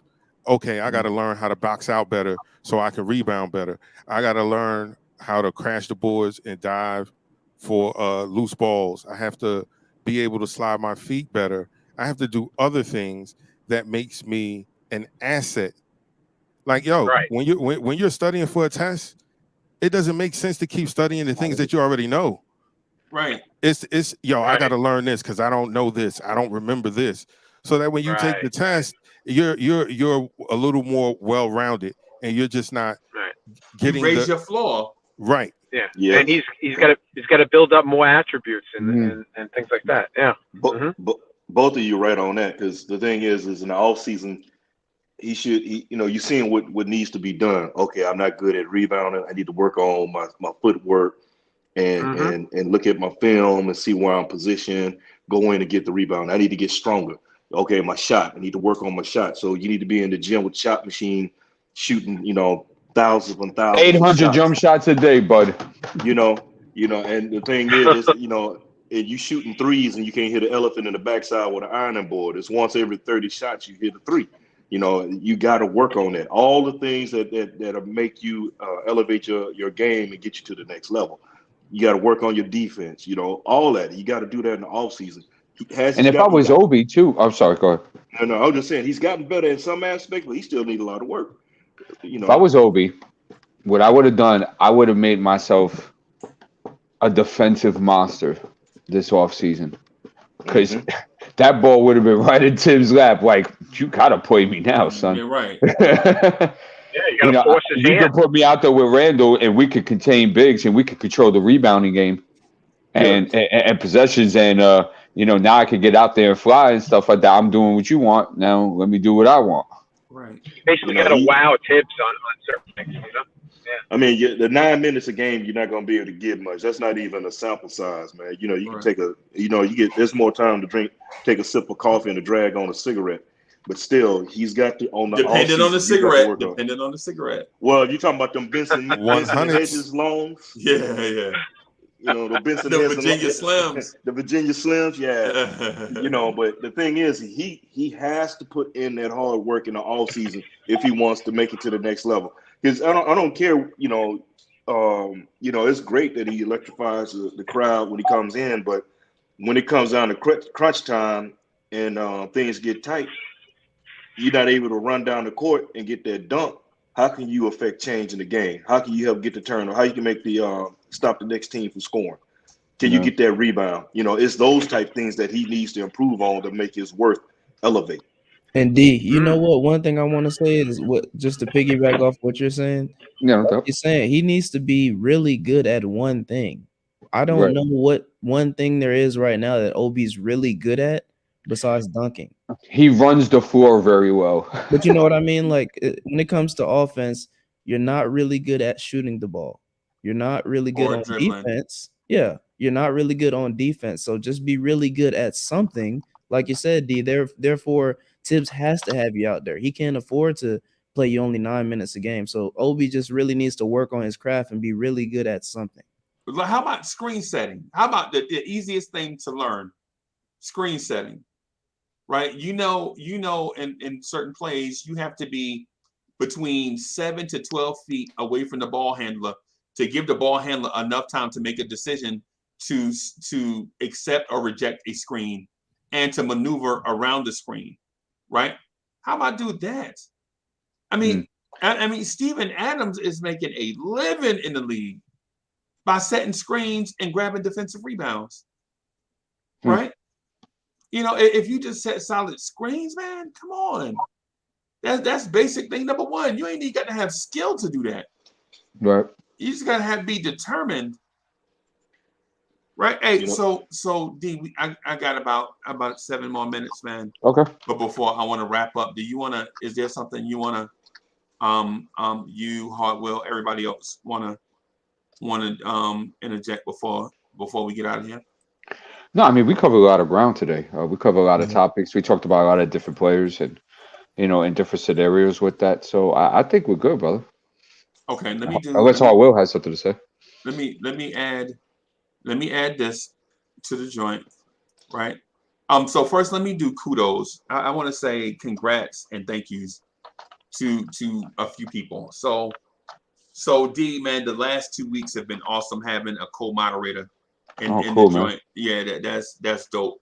You know what I'm saying? I'm glad it's probably been longer than that, but hey, everybody that's in the virtual chat, y'all keep the conversation going, and I love it because, and I'm talking about the people that's typing.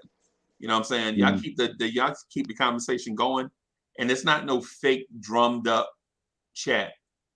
I noticed. Well, I ain't gonna call nobody show out, but sometimes I look in the chat and it's all pats on the back and people toasting, high fiving, like you know what I'm saying, like we won a championship. Nobody legit having real conversations with each other. Here we do that, and I appreciate that. I appreciate y'all being yourselves.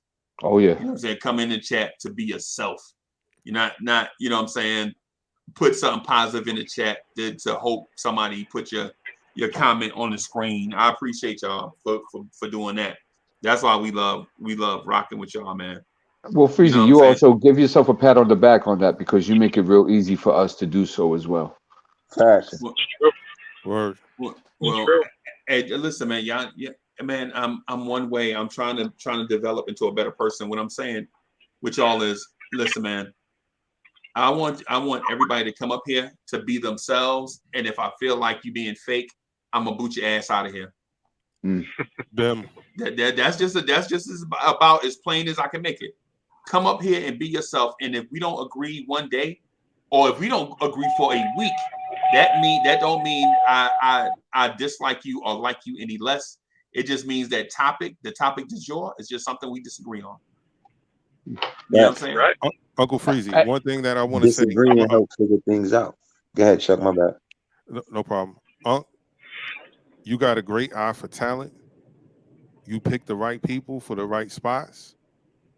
I said to my brother in private that I think he adds a lot of value to the Knicks Morning Drive because of his poise, how he keeps everybody on topic. He makes people answer the question and not divert into some long diatribe about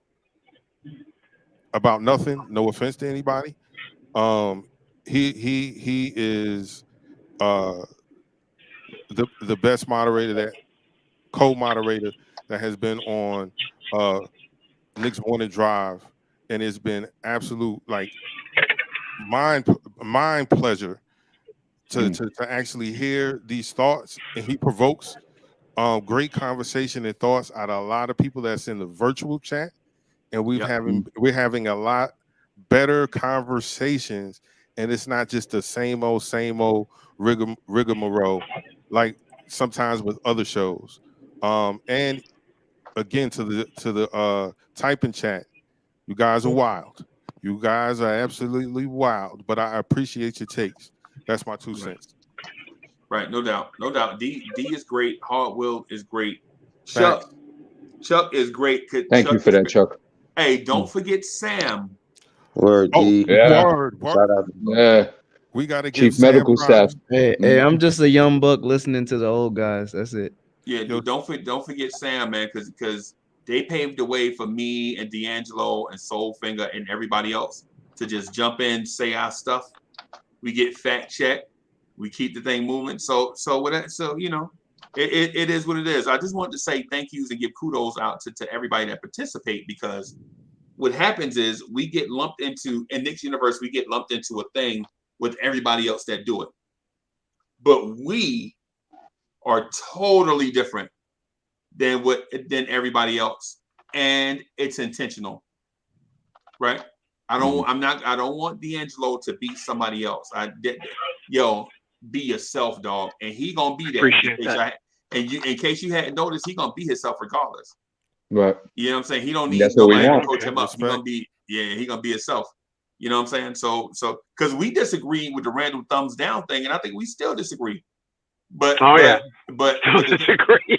We'll get that started. Yeah. But the thing is we don't rock any less. You know what I'm saying? So That's I right. said all that to say this to the Blurns Tears family, man. Thank y'all for showing up.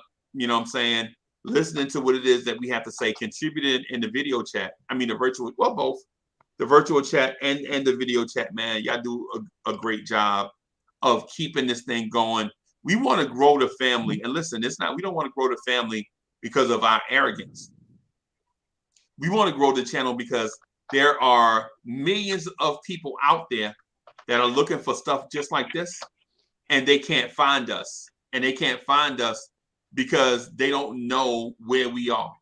But by you subscribing to the channel, smashing the like button, sharing on social media, commenting in the videos and all that stuff, it helps us be more visible so that more people because D'Angelo just showed up from out of nowhere. Right? I did. Yeah, you know what I'm saying? I built up enough nerve to come in the room and start shooting my words. I don't know. If they make sense, and if people don't like what I got to say, like you said, Freeze, I speak my mind. So Right, yeah, and that's what we like, and so I'm saying all of that to say this: share this stuff, because if you like the D'Angelos of the world, the Soulfingers, the D Poetics, it's more of them out there. So the more we grow the channel, the more people we can bring in, the more diverse the panel can be, and the video chat, and the more the robust conversation will be, so that we can put on better stuff for y'all, right? We ain't pros at this. We just do this for the love of it. Word up. And the more people we bring in, the better we'll get. Anyway, I'm gonna try to rock at 7:30-ish. Yeah. Just come on. I don't like doing the play-by-play. That ain't my thing. Nah. Let's just chill and hang out. I just want to say something, yo. shout out to the whole panel, everybody. And I feel like, you know, when we having these type of discussions, we all get better at just learning, observing the game, critiquing the game from everybody's opinion. So, like, even though I know what I be saying, I still learn from y'all brothers too. So just wanted to say that. Yeah, man.